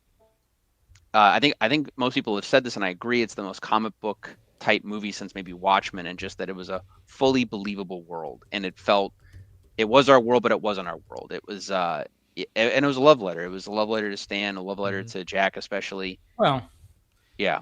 Well, I'm just saying, like, believable to a point. I mean, you have to suspend disbelief, of course. No. But I mean, Galactus is real. I don't know what y'all are talking about. Teleportation, we could just do it like that. No. I mean, I mean, it didn't feel it felt grounded, I guess, if that makes any sense, even with all of the craziness of. Well, I always love it when you have a world like that where everything looks old and retro, but yet it's very sophisticated.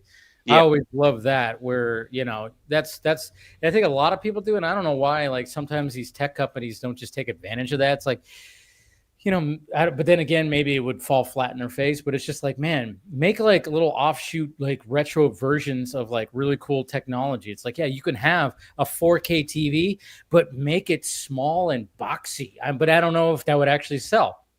But I'm just saying, like, there is something about. And I got that, of course, watching Fantastic Four. It's like, I like that retro kind of stuff where everything looks old, but it's, you know, but it's not. It's like very sophisticated and everything. I don't know. It's interesting, but I've always been like, why can't we do that in real life?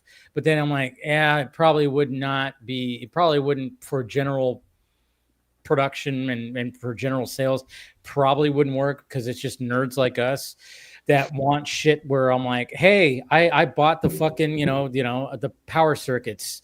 It's just a light on my fucking desk. And I love that I was able to purchase this. But, you know, but at the same time, it's just because it's nostalgia. And I love the fact that it's just right there. It lights up my desk where I can look at my keyboard. And that's its purpose. But it's mainly the purpose is I have the time circuits that I, you know, from a movie that I love so dearly, you know. I just found the world believable. I found it grounded in its reality. And then you have something like Galactus, but Galactus has scale, he has weight, he has gravitas, he poses a real threat. I felt a walking thing instead of a big gas cloud. This was very reminiscent for me in terms of Marvel Studios, the same way that like Captain America First Avenger or like Spider-Man Homecoming, where it was believable worlds. It was a refreshing take on the characters. It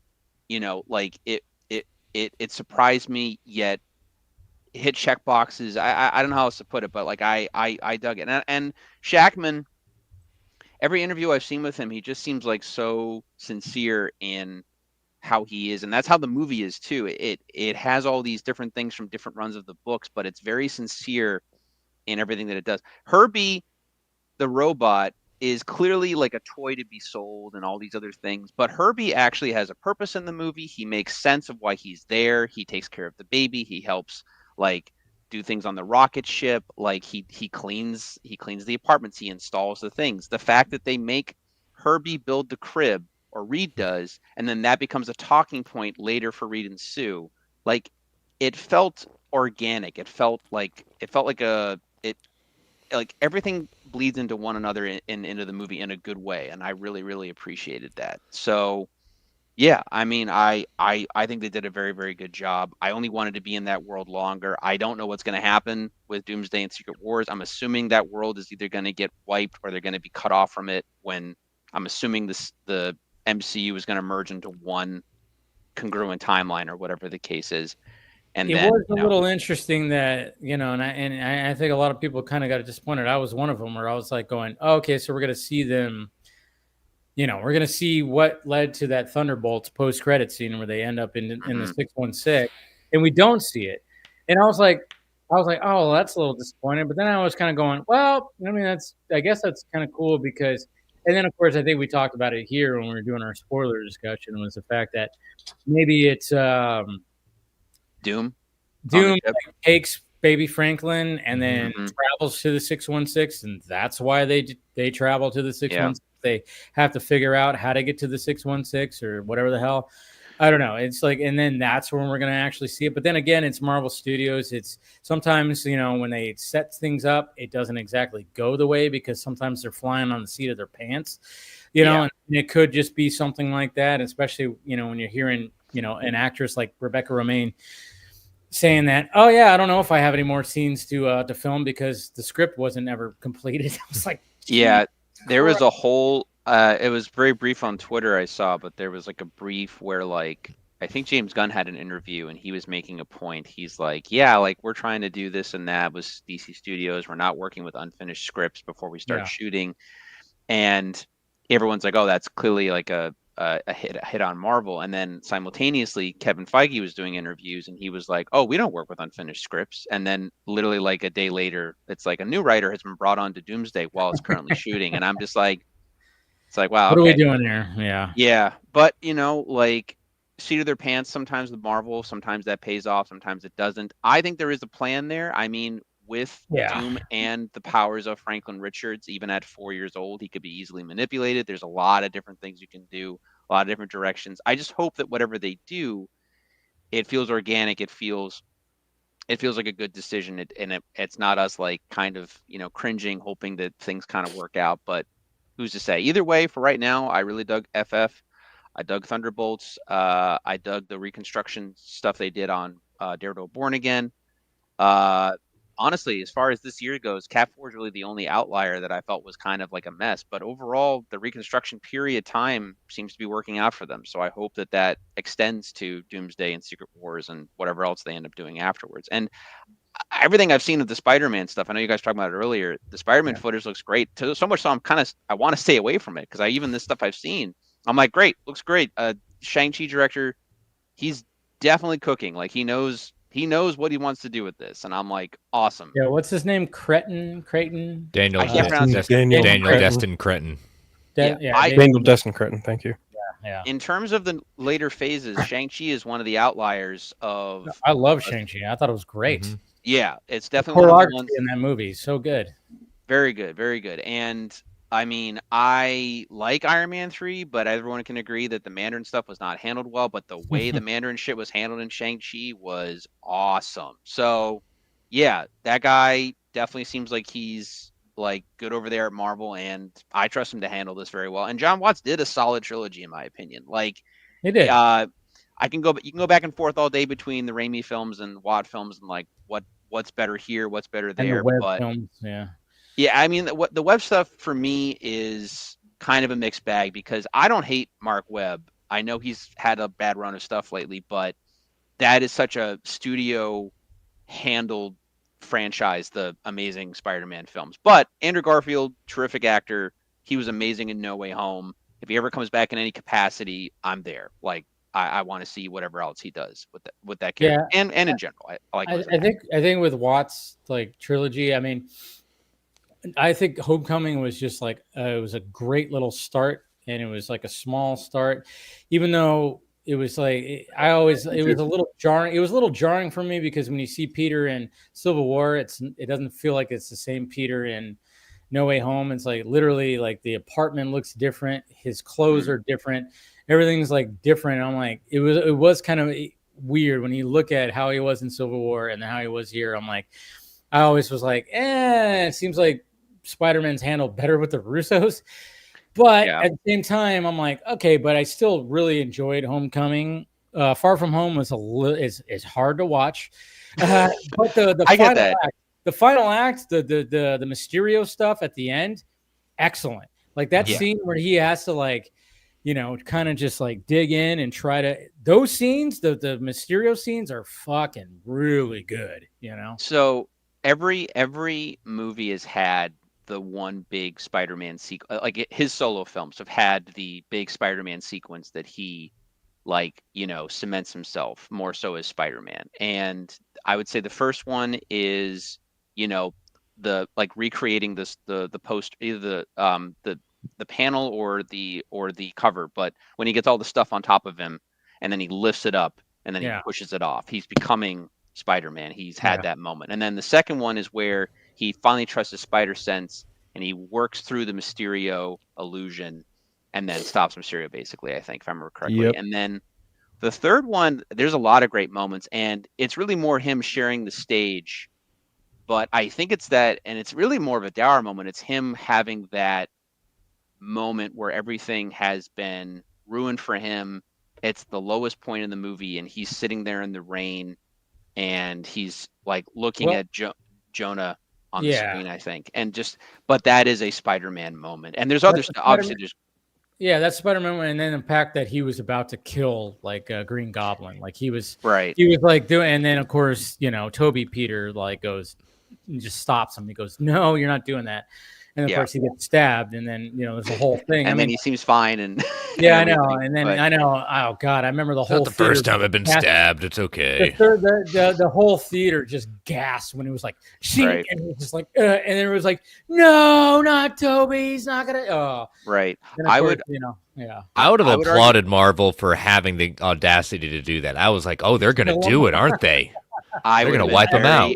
I would have been very annoyed if that happened, but I think they want to leave that door open because if they can get Toby to come back, they can. Yeah, but the Spider-Man stuff that he does mostly in that movie, he shares a stage with them, and I would argue that Peter Parker has more of the crescendo moment, which is that he visits MJ afterwards at the coffee place, and he makes that decision to let her and Ned live their life. I mean, obviously we'll see how that gets possibly undone in this next one, but he goes and he lives and he goes back to his apartment, and then he's just Spider-Man. But like that was a crucial Spider-Man Peter Parker like moment. And again, I think this new one's going to be cool. There's a lot of cool stuff in it. I'm more with you too. Like I love what's already been announced or what we know is going to be in it. But if we can get if we can get Daredevil and Kingpin. Has Spider-Man been announced for this movie yet? Because I know everybody else is. All right, William. Okay, but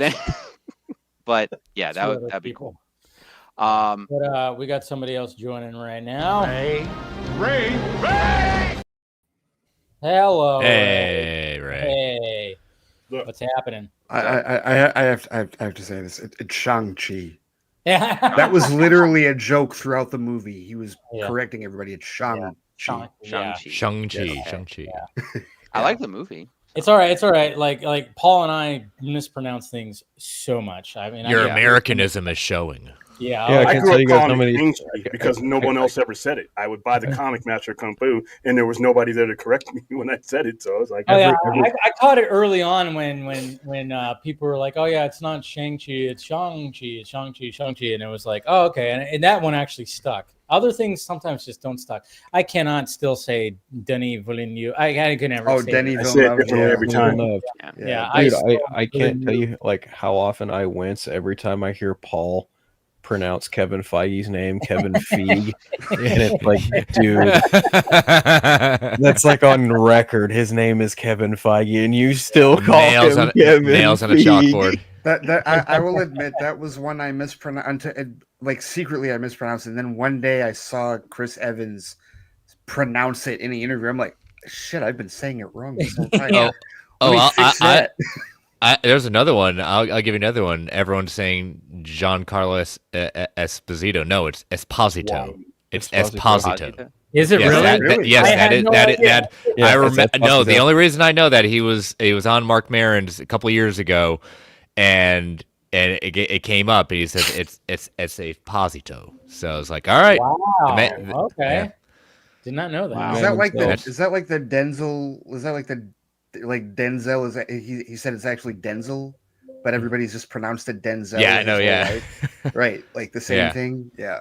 Probably, Denzel sounds so much more. Denzel. Yeah, he doesn't correct people. I forget how that came up. It was in an interview where somebody brought it up and like he mentioned that that's actually how it's actually pronounced, but he's never corrected people. Yeah. Like when they people say Liev Schreiber. No, it's Liev Schreiber. Yeah. Is it really Liev Schreiber? Yeah, it's Liev. Yeah. Holy shit, I didn't know that. See, that's the thing. Like, we're just revelations all night. I had no idea. I always thought it was Liev. Yeah, that's what I thought. I thought it was Liev. Truthfully, well, funny. we all learn, and hopefully I'll remember all that. And probably I know, but that's you're not going to. It never sticks. It never sticks. I do love that movie though. Like Shang-Chi is like top 5 MCU for me. Like by like wow. Absolutely. Oh yeah, it was. I love that movie. It was, and then a movie came out like a week or two ago. That okay. So you know what? It's funny. I had this revelation the second time I saw it because I've seen it twice. I'm probably gonna see it a third time because Shonda hasn't seen it yet. And she wants to go see it. I did a double feature last week. I saw Superman a 4th time, and then went and saw. Okay, right. Walked right into that one. whatever. Phil knows he's on an island with this one, but that's okay. It's also I'm well aware. I'm on the island with him, so I'm well aware. It's all in good fun. But I saw a lot of people that a lot of like people talking about they were doing the double feature, like actually were seeing both. Yeah. So I said, nice. Let me try that because I needed to see Fantastic Four a second time. So I said, all right, I'll go see the 1:30 Superman, and then I'll jet to see the 4:00 Super EMAX of Fantastic Four. And the second viewing of that movie actually changed my ranking. Initially, I thought Thunderbolts. I still like Thunderbolts better than that movie. The second viewing, I put it ahead of Thunderbolts. Nice. I think it is the best MCU movie of the year. Truthfully. Oh yeah. Oh, easily. For sure. Yeah. Easily.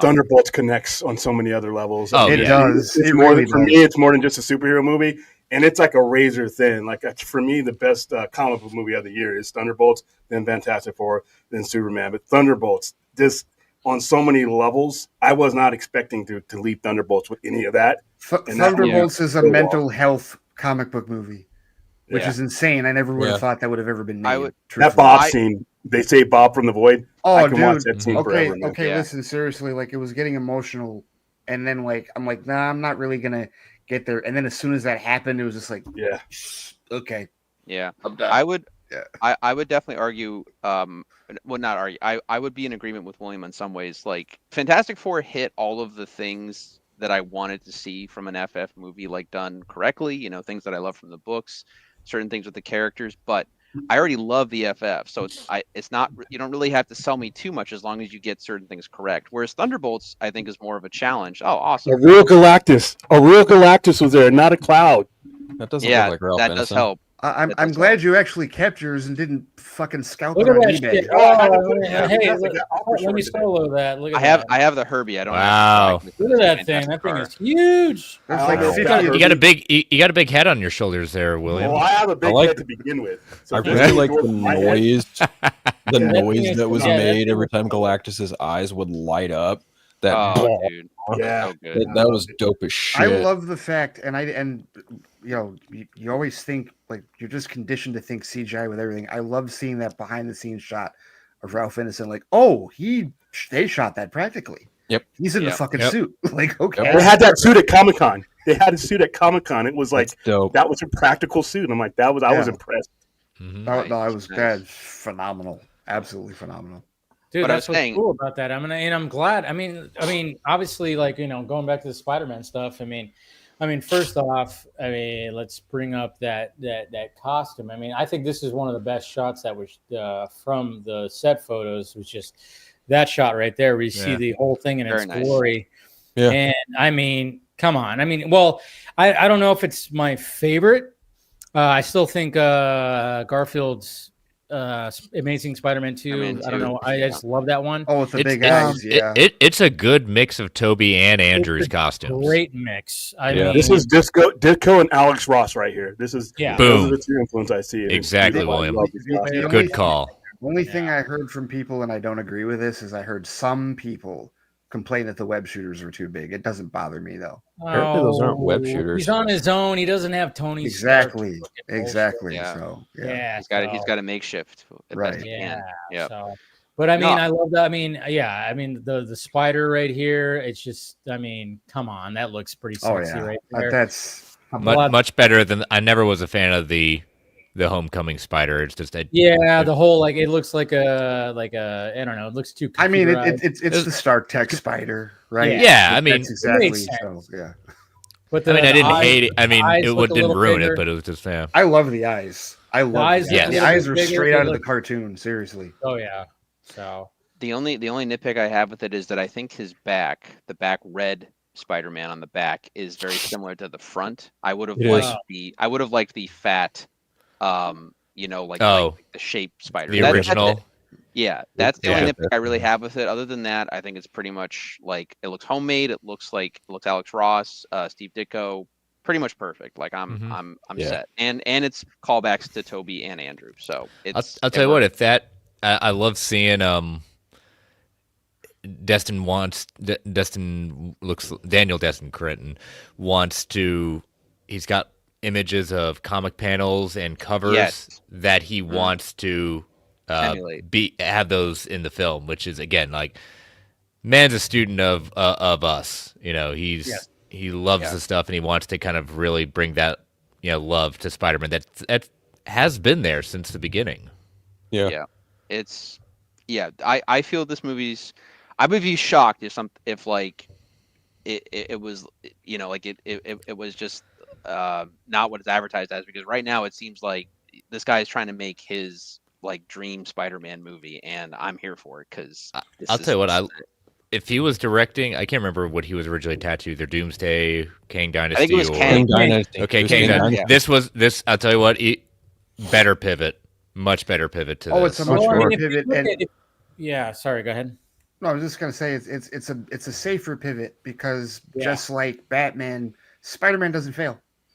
Spider-Man does not fail. Like seriously, like it's almost as Teflon of a character as you can make a movie out of, and he's already a badass director. He already did what he did with Shang-Chi. He's already initiated when you look at that choreography and you go, okay, see all that flippy floppy kind of stuff they did over there? Now you can have, and you actually have an actor who can do some of that stuff too, which is great. You can actually have Tom Holland.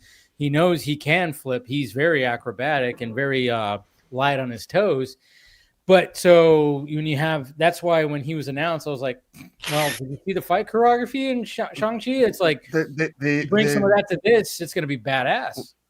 The Jackie Chan style kung fu in that movie, it's like, okay, this is on point. So yeah, somebody like that, you want that guy doing the wire work, the practical shit with Spider-Man. No, it's the movie's going to be, I have no doubts about that movie whatsoever.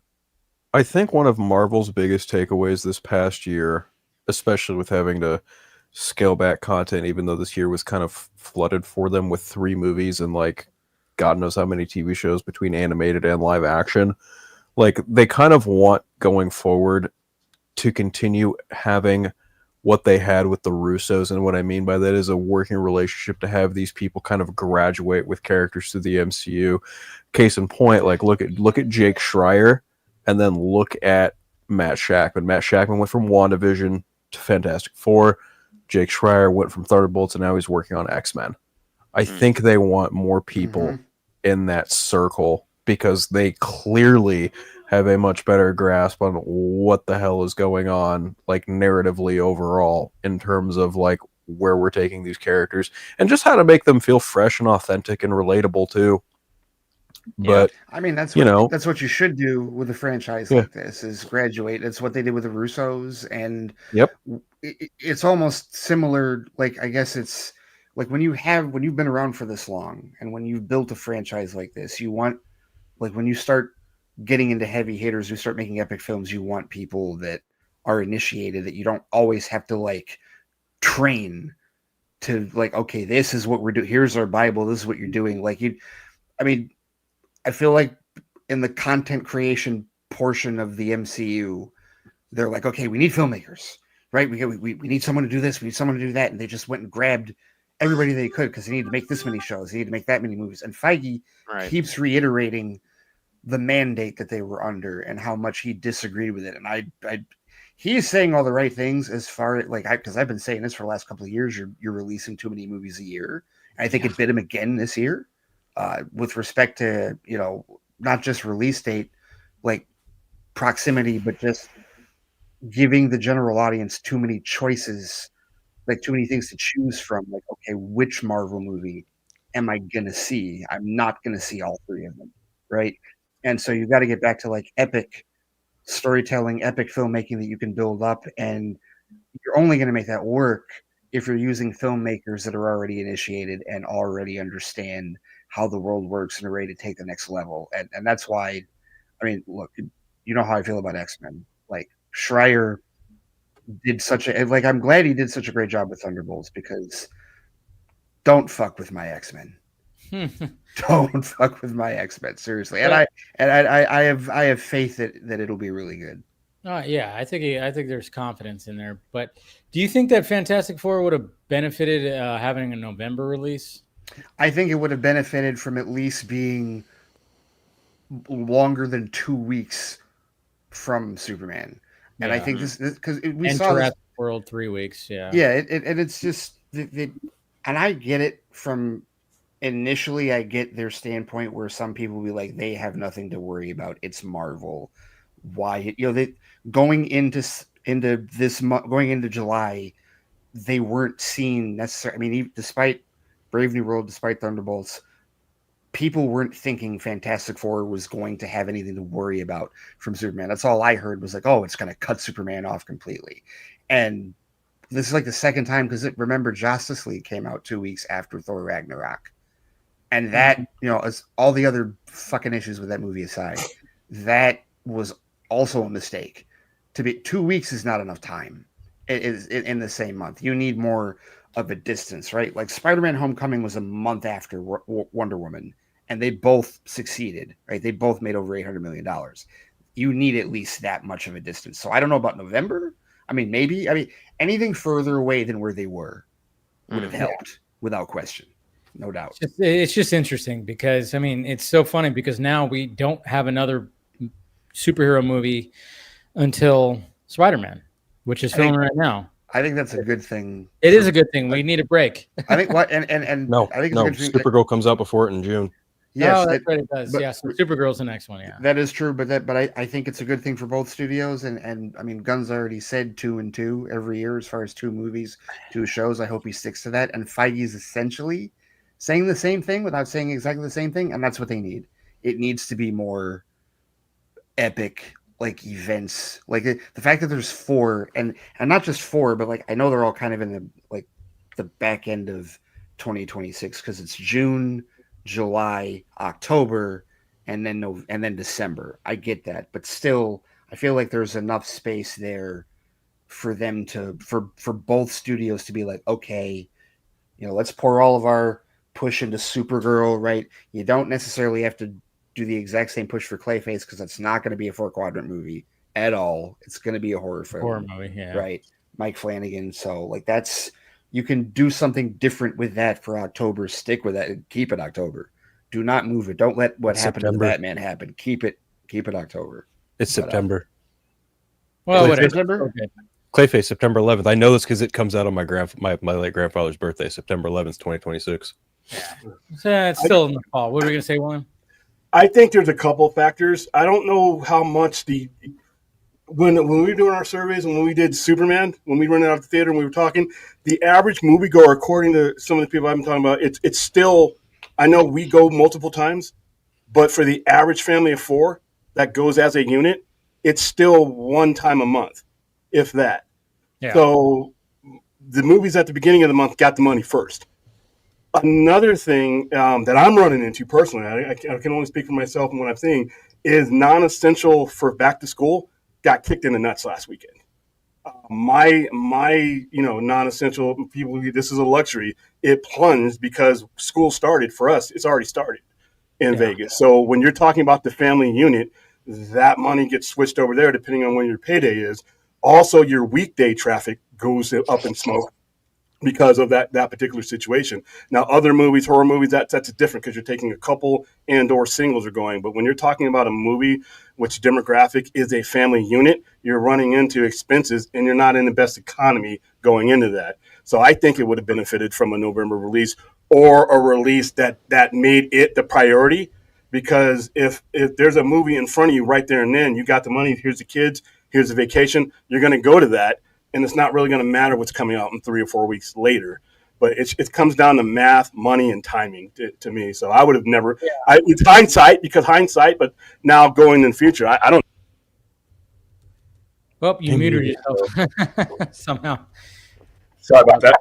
Yeah. I don't know if I would ever, like I said, I would, if I was a film, am I going to do that when there's any family expenditure like that might kind of cut into anything that I'm doing? Just a thought. Yeah, and like you bring up a good point because obviously it's like, okay, so obviously a lot of people like dinosaurs. That shit's still, bringing in, putting people in the seats. But it's so funny too because, when people are just, box office experts, and I'm just kind of going like, yeah, but you do realize that even though Jurassic World Rebirth is, obviously the killer of the box office, it's still making less than the previous ones. It is. You still have to look at the fact that when people don't want to accept the fact that 2025 and all this stuff, I mean, there's the COVID stuff, but there's so many factors, and I'm like, yeah, Jurassic World's killing it, but compare that to the last 3 Jurassic World movies that made $1 billion. That's still down, still killing it, but it's still down because it's not going to make. But also take into account how many theaters closed because of COVID too. Yep. Mm-hmm. Dave, I posted this the other day. The first Jurassic World movie, because China is like the biggest international outlier with respect to the superhero movies, because neither Superman or Fantastic Four are doing well at all there in China. But and so that people have been touting, well, Jurassic World Rebirth made $75 million, which is true, but Jurassic World Dominion made $157 million in 2022 in China, and then the first Jurassic World film made $228 million. In China. So it's been steadily declining, and like what's this animated movie that's about to get released? It's been this big, huge $1 billion deal in China. I forget the name of it. Yeah, I forgot what it's called too. It's like Demon something. Nisha, something like that. Exactly. Yeah, like China has I don't remember the exact name, but yeah. But China's been focusing a lot more on their own. Yes, like their own movies, and they're not taking the imports the same way, and that majorly affects any of the number. Like it skews every number that we've been looking at, because all of the previous box office pre-2019 heavily was influenced by China, and so the fact that just that country being different, like, throws everything off and like eliminates whatever not eliminates, but just changes whatever comparison you make between what the movies used to make and what they're making now, in addition to all the other factors like COVID, like inflation, like the rising ticket prices, rising concession prices, the stuff that William's talking about with schools and stuff like that. So I mean, that's why, like, when you do the whole comparison thing, which a lot of people are doing, to Man of Steel, which is what we're doing, which I'm like, yeah, I mean, I've touched on it too, and yes, Man of Steel definitely sold more tickets. Superman the movie still the GOAT, if you really want to get into that, but it's just like, but it was different times. I mean, right. That's the thing. It's like it's so hard. You can never. That's why it's like when everybody's like claiming they're a box office expert. It's like, back in 2013, we didn't have the theaters we have now. Like when I go to a theater now and I got the reclined seats, I can get some alcohol, I can get food served to me. It is a whole different experience than what it was back then. And then you go back to Superman Returns until 2006, even less. And then of course you want to go all the way back to 1978. I mean, that's like the litmus test right there, because I mean Superman the movie, movies back then, people just flocked because you had nothing else. We had 3 channels on TV and nothing to do. We didn't nothing else to do. So. And thank you for bringing up the recliners, because that's another thing that kind of gets missed. Is a lot of these theaters like AMC and like the theater chain I go to, Imagine, they remodeled their theaters, right? And so what happened was, when you have a 300 seat stadium seating theater and you remodel it for recliners, well, you're having half the amount of seats. Yeah. So those theaters are the same size, but now there's more real estate because it's less people. 300 goes down to like 150, 180. Yeah. That's a big deal. Like that's sizable when a whole chain does that for their theaters. So when people talk about tickets sold, you're not thinking about, this is why comparing them, each of the Superman movies box office, is bullshit. Like making a head-to-head comparison is bullshit. If you want to talk about like progression of a franchise or a character, that's one thing. But trying to say that, oh well, this is clearly superior, people clearly like it. No, there are so many factors you're not taking into account. It's a lazy ass argument. They don't want to take into account. They just want to sit there in their feelings, and they want to fucking bitch, and they want to whine, and they want to sit there and they want to go sell the Snyderverse to Netflix. Damn you, James Gunn! I'm gonna mean mug you from the line of Comic-Con. How many times? A Man of Steel sequel would have made $1 billion. I'm trying to start the trend. Sell the Snyderverse to Pluto TV. There you go. That's what I'm talking about. Come on. You want to strike where the iron's hot? Pluto TV. Let's go. Pluto TV has a Snyderverse channel because they have. See. There you go. No, but it's funny too, because it's affecting Fantastic Four as well, and the fact that a lot of people, like you said, like beginning of the month, those movies were going to get the most tickets, and I think like if families were going to choose a superhero movie, they're going to choose the most. Oh, what's the most recognizable? Superman. Mm-hmm. Fantastic Four, as much as like, you know, it's the first family and everything, but they're gonna go to Superman because it's Superman's like easy A-list, easy one, and it's got a dog in it, so naturally that's gonna have, you know, and it's gonna have the legs. It's just gonna have the legs, and it has had the legs, but at the same time struggling international. And when it comes to Fantastic Four, I don't know, who knows how many families said, oh, it'll be on Disney Plus in a couple of months. Yeah, and they know that. You know what I mean? But even in the sense of recognizability, like Superman, I mean, I know it's like, okay, it's not doesn't have as much legs as we were thinking for internationally, but to compare Superman to Fantastic Four, it's not. It's apples to oranges. I'm not saying that Fantastic Four are like they're unknown, but you can't put them on the same tier of level of brand recognition. Superman is culture. Superman is part of the global culture. And when you're part of the global culture, you don't have to ever have touched what it is. Yep. When it comes to Fantastic Four, yes, they are well known, but you actually have to be inside of that culture to have some type of recognition. Superman is an idea. It's an abstract idea, and it's always going to have that vanity. Even then, Batman smashes it because it has a different relatability. But I think a lot of these things is these studios. See, fans give a shit about box office.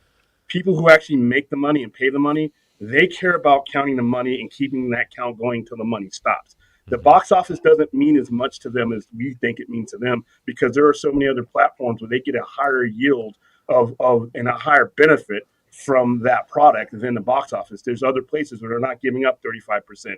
And then overseas, they're giving up way more. So when you're looking at a box office, it's a number for fans to banter around. But trust me, when some of these movies are greenlit and you come in with a huge budget that they may be, you know, on the fence about, but you have a game plan to make your money back on the back end, some of these movies wouldn't even be greenlit without streaming, without that safety net.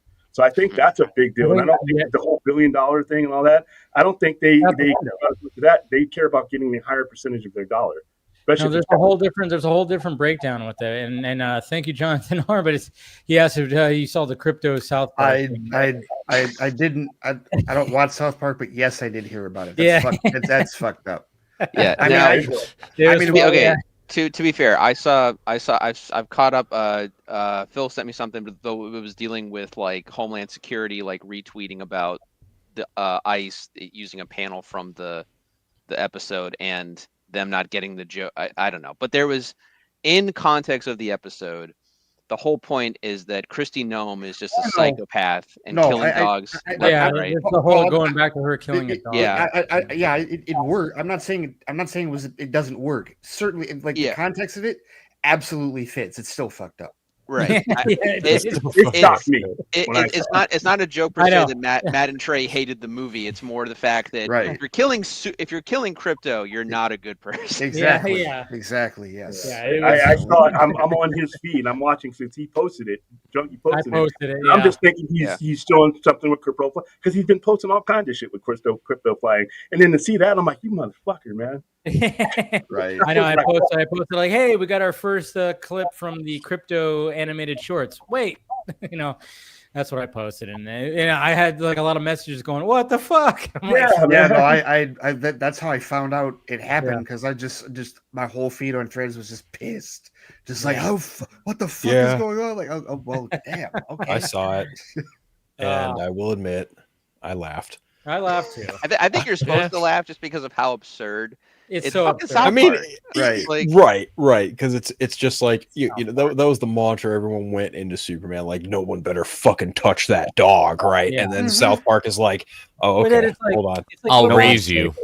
I'll raise you. Oh yeah, If that was like actually in the movie, crypto would deflect the bullets. Come on, guys. Sure, right? Definitely, for sure. Yeah. We're talking about South Park, where nothing is taken seriously. It's South Park. It's parody. The joke was on Christine. What's her name? Kristi Noem. Yeah. The joke was on her, not fictional characters. She has a melting face that's attacking people in the same episode. Like, Yeah. Yeah. So, but anyways, I had the super chat. I had to bring that up. But no, people seriously like don't fuck with dogs. Like that is a thing. I know. Like when the "Where's the Dog" clip came out, like the John Wick was trending the same day that clip came out because they said Superman went John Wick, and that was everybody projecting their own feelings. Like, oh fucking, where's the fucking dog? Don't fuck with the dog. That is one of the things that why people are loving, I think that's one of the things that resonated with people when it came to Superman was, I mean, I really love that scene between Superman and Lois when she's just like, why do you care? It's like, it's just a dog. And then he goes, yeah, and he's not very a good one, but he's out there and he's scared. And I think a lot of people, I mean, especially, the ladies out there, again, I mean, that's the whole thing was going to be totally for going to that where it's just it's like it's not even his dog, it's and you find out it wasn't his dog at the end, right? And then they're just like, but he was like always just like, where's the dog? And that's where James Gunn, I mean, like, again, that's why people are going back and why people are enjoying Superman more. It's just the fact that you had that element in there, and that was kind of like the ace in the sleeve. It was a little bit of like, yeah. You have crypto. Well, I mean, people my age aren't really into having kids. Like in the Fantastic Four, they're definitely more keen on what happens to a dog. Yeah, so, I think like Fantastic Four nailed the family for sure. God, yes. Oh, for sure. Yes. Yeah. I mean, I was really surprised because I was worried. I was like, just leading up to it, I was not as hyped with it. But then when I saw like the family dynamic, they really fucking nailed. And obviously, when people, especially on a certain side of all this stuff, like when they say like, oh yeah, Sue Storm is the leader, and it's like, of course she is. She's always been the leader. She's the glue. She holds everything together while everybody's doing their fucking thing. She's the glue. She does her thing when she needs to do it. But when Reed is obsessing over trying to find the resolution, and Johnny's just literally a firecracker, just like doing his thing, and then you got the big blunt object with who's a big teddy bear, in his whole situation, she's the glue that's just like holding it all together. And it's like, and they really emphasize that again, when I watched Fantastic Four, I thought the first act was a fucking slog. See, that second act, I have to watch it again. Maybe I won't feel like no. One of the things I realized in my second watch is that whole part that you're talking about that's slower is not the whole first act. It's like the first 20 minutes. Yeah, you're right.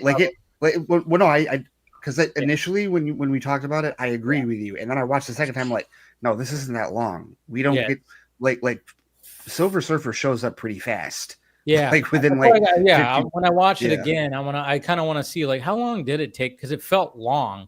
It felt like the whole like, oh, let's show them and do this. The second act is truly like when they get back to Earth after talking to Galactus. You think that's so? real? Like that's real? Like, I mean, because even the part like the basically it's like the intro and then the threat, and then they go like try to negotiate the threat. But the middle part, and I'm talking like from the point where they admit we didn't defeat him, he wanted our son, and that whole middle part of wrestling with the planet turning against them briefly, and then figuring out the plan with the transporters right up until I'd say the third act starts really when Silver Surfer destroys the transporters, like right after that point. And then the third act is like the final, like, okay, this is how we're going to deal with battle. this dude. Yeah, like all what's that. Funny? When I was watching Weapons last night, I almost wanted to be like, does anybody know that, what's her name? The actress? Julia Gardner. Yeah. Julia Gardner. I was like, does anybody know? I was like, how many people have seen Fantastic Four, and how many people know that actress is the Silver Surfer? I'm like, probably not many, probably not a lot. And it was just it was like one of those thoughts I had when I was watching, and I'm like, there's probably a lot of people here who don't realize that the teacher in this movie is the Silver Surfer. She's having a hell of a year. And I wondered, like, going into the movie, if there would ever be like a shot of her of actually her, and there is in the flashback, but it's sure not. There is. But it's not much though. No, it's certainly it's only like 20, 30 seconds that we see her like as Julia Garner, as opposed to the entire rest of the time when we see her as a surfer. I haven't seen Wolfman, but every time she's in something, and again, it is somewhat of an alien hairdo, but the flashback of her getting absorbed, that's like the most normal she looks. Like every movie she's in, she's got a wacky hairdo, and the same thing with she got that curly hair. She's supposed to play Madonna. You know that? Oh, I mean, if you look at 80s Madonna hairdo, I mean that kind of lines up. Because there's supposed to be a Madonna biopic, but I think they're actually turning it into a series now, a mini series, which that makes sense because it's Madonna. She's had decades. She's been around. Life. That's why, like, I mean, I'm looking forward to the Michael Jackson, biopic, but now they're like, that thing keeps getting delayed, and they're like, we got to divide it into two. It's like, no shit, it's Michael Jackson. You can't cram it all into one movie. Are you kidding me? So they probably realized that with this Madonna biopic, it's like, we can't just cram this into a movie. And I think they're actually turning it into a biopic. And I think she's still attached to stars. And I'm like, it's a good cast. I'm thinking of think of Madonna and Dick Tracy. Oh, fuck yeah. That fits Julia Garner. Oh, God, absolutely fits. Yeah. I bring me back to that. I think I mentioned on here before, but any music biopic since Dewey Cox has just been hard for me to watch. Like, I can't take it the same. Rocket Man is one of the few exceptions because they basically made it a musical, and Elton didn't really hold back on his like more darker years with shit like that. So I was like, all right, that's kind of cool. But Dewey Cox kind of ruined the formula. Make it longer. When parody movies point out the absurdity of everything, you go, oh shit. Right. Yeah.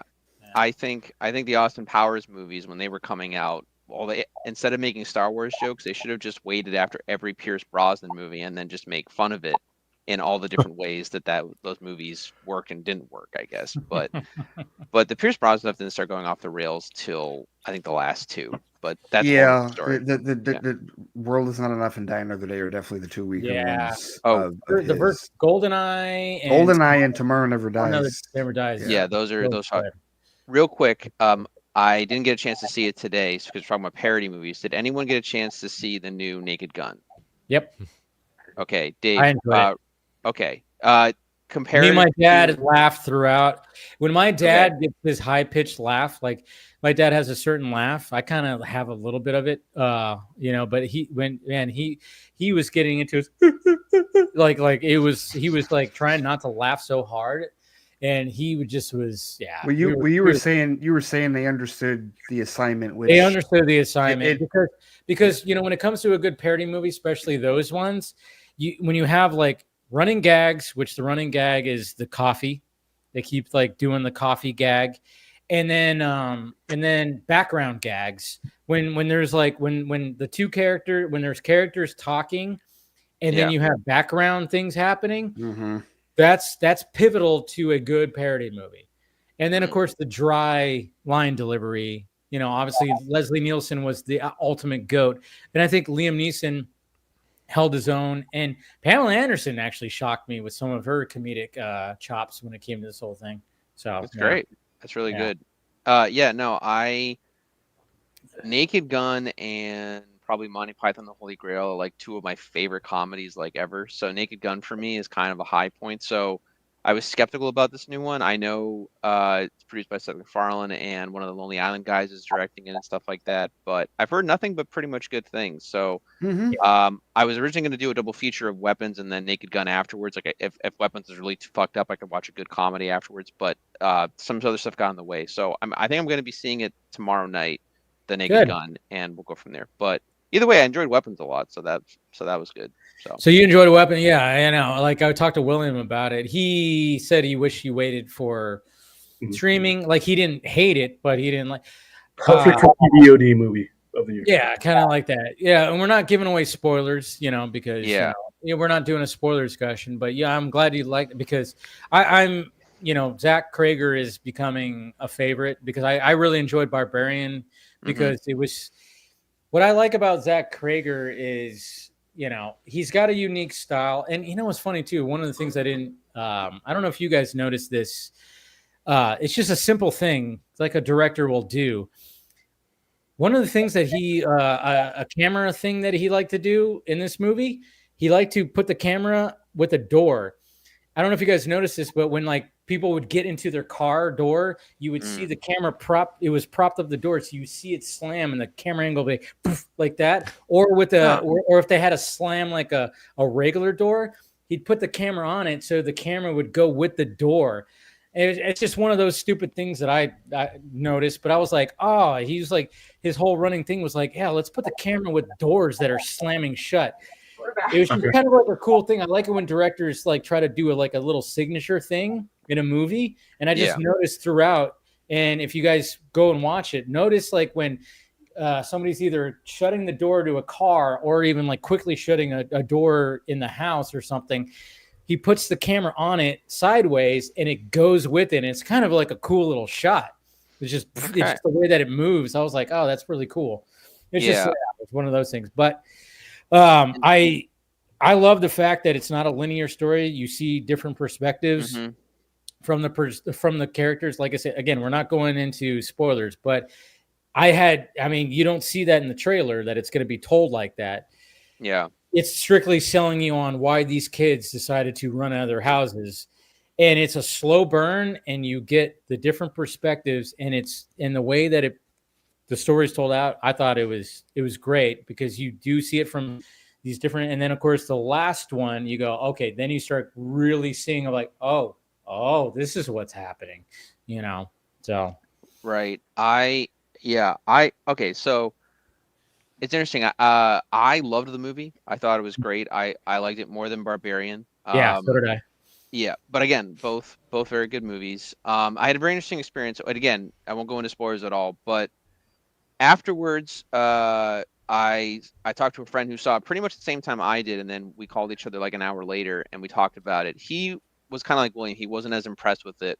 He didn't hate it, but he was kind of like, I would say, like in the middle about it. And I feel, and I've seen this discourse online without spoilers, but there was basically, I feel that Barbarian was, I guess, about something, and some people felt that weapons, like people were kind of misguided going in thinking it was going to be about something more, when it turns out to kind of just be very kind of, once you know what's going on, it's out there, but it's very straightforward, I guess. And I guess there was not really like an underlying message. Me personally, I'm okay with that, because for me, it's more about the journey and trying to just figure out. And if I feel that it clicks and it makes sense, and again, I had to rethink a few things. I was wondering so much about, I'll just say suspension of disbelief, because again, I am going to be seeing it again because my friends and roommates that I'm with now wanted to see it a lot, so they're going to see it for sure. And then when we do see it, I'm going to see if I pick up on anything again, like if I notice something here or notice something there, and kind of just go from there, basically. But right now, I really, really enjoyed this movie. I recommend it immediately for everybody. But I can understand some people kind of being reserved or kind of like disappointed in some ways. But for me, it was the opposite. I'll say the reveal. And again, I don't feel this is a spoiler because it's very much a horror movie. There's a nightmare scenario in this. We'll say that the nightmare scenario was something that I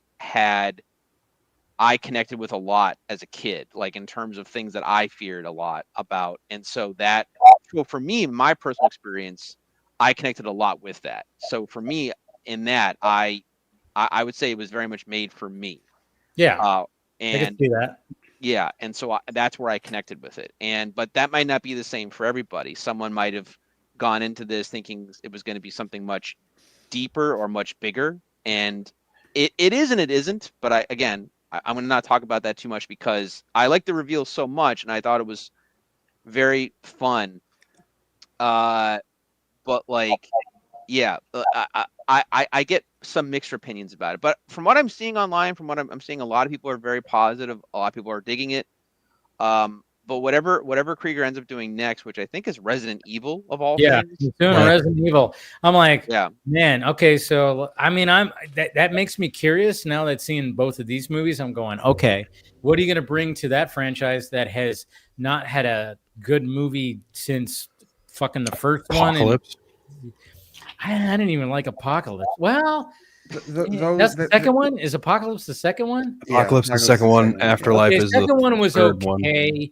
The first one I dug, but then again, it's Paul W.S. Anderson. And fucking that guy. Well, they're one note action movies. Yeah. Like that's really what they are, and there's not a whole. If he can bring his craziness, I mean, from both seeing Barbarian and Weapons, I mean, this guy can go from like slow burn of like what the hell is happening, and then all of a sudden, boom, he goes.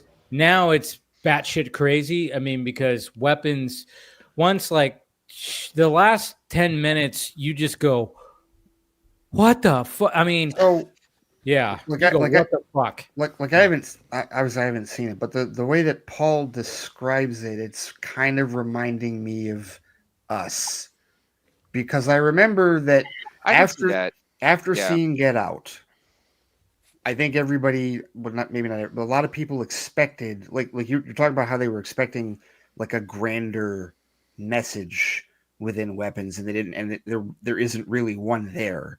I think people, like even myself included, was expecting the same thing out of Us after seeing Get Out, and it's the same thing. It's the message is there, but it's not on the same level as Get Out. No, people start. I mean, I remember I when it came to Us, I was like, you know what? I get what he was going for, but I just don't know if it like the execution, because you start pulling it apart and you start going, well, wait a minute. Well, the more you think about but if you really overanalyze it, you kind of go like, well, that just doesn't, like, if they're just all standing out there like that, and like there's things, and I get what he was going for, and I do like the concept of what he was doing, and then of course the whole switcheroo with what's her name's character. No, that was cool. I like the twist. The twist was cool. The twist was really cool, but I think like the overall like concept was, oh man, it didn't. And then when it came to Nope, I really liked what Nope gave me, because I was like, this is something that I was not expecting. Like when that twist happened, where what is this thing?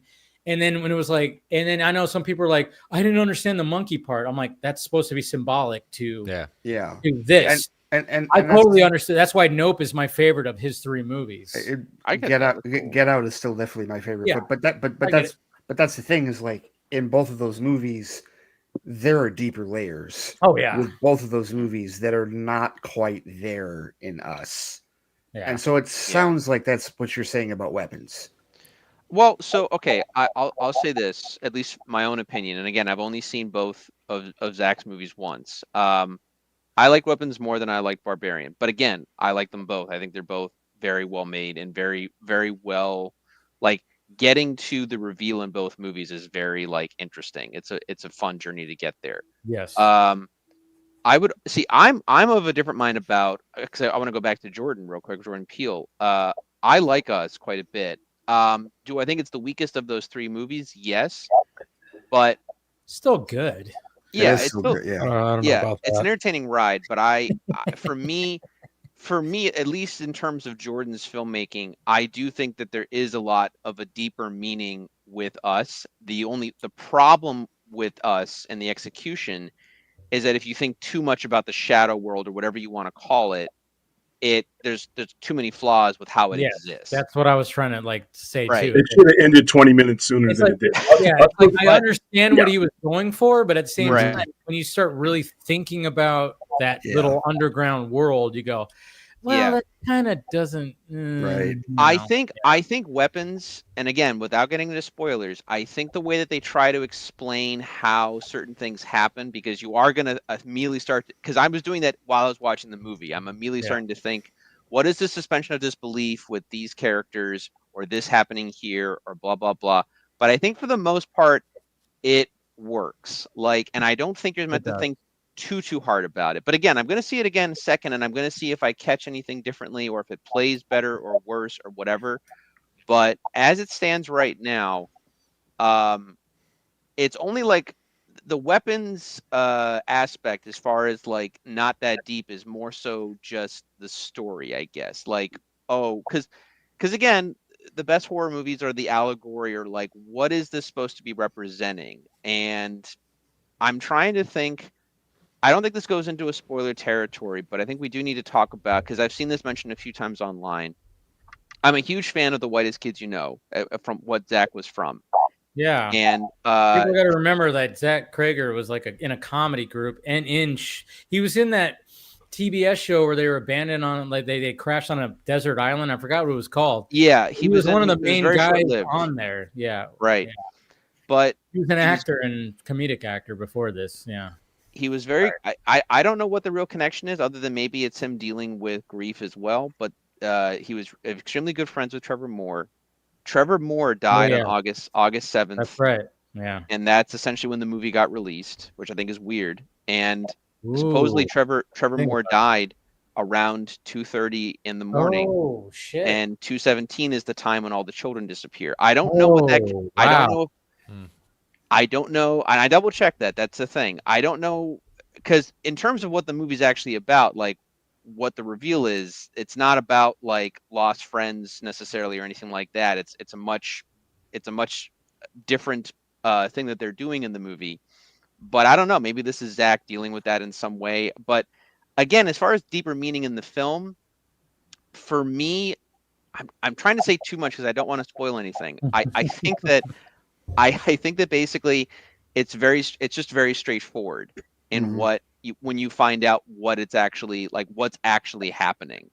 But that being said, I was entertained. I had a fun journey, both getting there and then when things are revealed, and then how things kind of come back around. I'll say that much. Yeah, I know what you're talking about. Yeah, right, exactly. Yeah. So I mean, I was extremely elated at a certain point. But yeah, my only criticism of weapons that I have, without spoiling anything, is the movie just kind of wraps up. Like once something is done, the movie's just kind of like, okay, like it's not like text rolls up the screen to kind of like wrap everything up or anything like that. But it's kind of like, well, this is how things are, or this is how they are now, and the end. And like that's my only real nitpick about it. Yeah, and I was talking about that too, like at the beginning of the stream, where I was like, yeah, I mean, you're not going to get like, you know, here's your gift in a bow, everything's just wrapped up and here it is. No, it's just gonna leave you going, well, what? Like, it's really, you know, it's really weird because when you start the movie, you don't realize that it's going to start with this narration, but it's almost kind of proposed to you. Good narration too, by the way. Very good narration. It's almost proposed to you and almost taken away from you in the same way that like a friend would be telling like a campfire story, like, oh, this really happened. This was the thing. And let me tell you what the story is. And then they have to kind of like wrap up because everyone needs to go to bed or they need to head back home or whatever. And he's just like, well, this and this and this. And you're like, oh, okay. And then that's how the story feels to me anyway. But you're in the moment, you're in the story, and it is gratifying in some ways, and in other ways I can understand there being some disappointment. Because Barbarian, there's multiple levels of things going on in Barbarian that is like, oh shit, like where is this going? Like, dude, when I was watching Barbarian, I'm like, oh, is there like a time jump? Is there like a portal? I was like going, there's paranormal. What's going on? They were going back in time, aren't we? But we're going to do something. And I was like, oh. If we're talking Barbarian, though, we have to talk about Zach's humor, because he definitely wrote for Whitest Kids You Know, too. Between Justin Long measuring the tunnel and then I think the homeless man scene where he's explaining about what the house is, and then the monster just comes out of the wall and just starts like that was Whitest Kids You Know. There's stuff kind of like that in Weapons. There is. It's a little bit more subtle. I think Barbarian has crazy more like those moments. This one's a little bit more subtle, but there's like some moments where where it's just you do like you have a moment of like I mean, there's like Josh Brolin like just waking up from a nightmare and it's just sitting in the bed. He's like, what the fuck? It was just it's so like random, but it's just the way he says it and stuff is just. I don't know. Yeah, there's some really random shit that happens here, but not as much as Barbarian for sure. Yeah, there's still gratifying stuff in it though, the same way that is in Barbarian. I'm going to spoil Barbarian a little bit here. Justin Long's character is not. He's one of the characters. I think the main character obviously is, I think, the girl and everything. But yeah, she's the main. Yeah. Right, but Justin Long, at first you're like, oh, what's his story? And then it's like, oh, he's basically a rapist. Let's just be honest. He's a about douchebag. it. Yeah. Right. But there was this funny thing because for this brief moment, because me and my roommate, we didn't see it in theaters. We saw it afterwards, and we're watching it at home. And there was this brief moment because there was this, I wouldn't say it was a trend, but there was this thing of like, oh, this character is really fucked up, but we're going to have this redeeming moment about this character kind of thing. And for a brief moment, we thought that was going to happen with Justin Long. And then you find out, no, he's not doing that. And then he gets his comeuppance, and it was just like, that's great. Like so satisfying. It was so satisfying. Yeah, so, and it's funny too because Justin Long does show up in weapons too. I was like, oh, hey. Yes, well, I didn't want to spoil that. But yeah, I won't spoil exactly what it is, but yeah. No, but like there's a moment, and I guess Josh Bone's waiting for him, and I was like, because you see it in a car, and I was like, is that Justin Long? And I was like, yeah, it's Justin Long. Okay. I mean, it seems like him and Zach are probably like really good friends, and he's probably going to be showing up in all his movies. So it's like one of those things where it's like, if you see a Zach Cregger movie, you're probably going to see Justin Long because now it's two, which is cool. No, I love that. I mean, I think people just like working with Justin Long too because he showed up in Kevin Smith movies and he's been in a lot of Kevin Smith movies bunch of those. Yeah, exactly too. Yeah. So have you guys talked about the thing that Cregger apparently said? Yeah, we haven't talked about that. Okay. So he has a DC movie. Yeah. Right. He called it. He said it was an original non-superhero movie. Essentially. Yeah. It's following a henchman who gets an upper hand on Batman, and I was like, "Oh, this is Sid the Squid, the movie. That's what this is." From Batman the Animated Series, right? Yeah. Yeah. The man who killed Batman. Yeah. Which, because I remember I was like, you know what, that sounds familiar, but I couldn't think of it. And of course, Scott, brought up that one right there. There's the title card from that one. Yep. But I mean, then it's funny too because hey, I mean, Clayface, Mike Flanagan said, well, it's based off Feet of Clay. Nothing wrong with having anything based off Batman the Animated Series. Yeah. But so it says follows a low-level henchman in Gotham who gains notoriety after incapacitating Batman. By sheer luck, Harley Quinn and Joker appear in the story. Hasn't been pitched at DC yet. So this might not even be anything that happens. Right. I think Zach Cregger is just trying to pitch it right now. Mm-hmm. He's putting it out there because obviously now it's getting out there, and obviously James Gunn is going to see it for sure. So so I think this is his pitch. And you know what? I would say, James, meet with Zach and see what the fuck happens. This could be, this almost seems like up Gunn's alley of like, hey, you can have a small movie about something, but at the same time, maybe it won't work. Who knows? Yeah. If we have the Matt Reeves stuff, have Reeves produce it. It doesn't have to be the Reeves universe. Like Gunn wants Elseworlds. He's at least said that at least once. So low budget, you cast a Joker, a Harley, a Batman. That's pretty much all you need. And then whoever the henchman said, the Squid, Bob, I don't know, whatever you want to do for the henchman. And then just, it could be a dark comedy, the way that Zach does stuff, especially like the ultimate test for Zach right now is that Resident Evil movie. Because that's happening. Yeah. So if somehow he pulls it off where people go, holy shit, did you see that Resident Evil movie? That was fucking something crazy. Because if he pulls that off, because nobody's been able to do that since really those first couple of movies that good old Paul W.S. Anderson did. And like I said, credit where credit's due. I will never forgive that guy for Alien vs. Predator.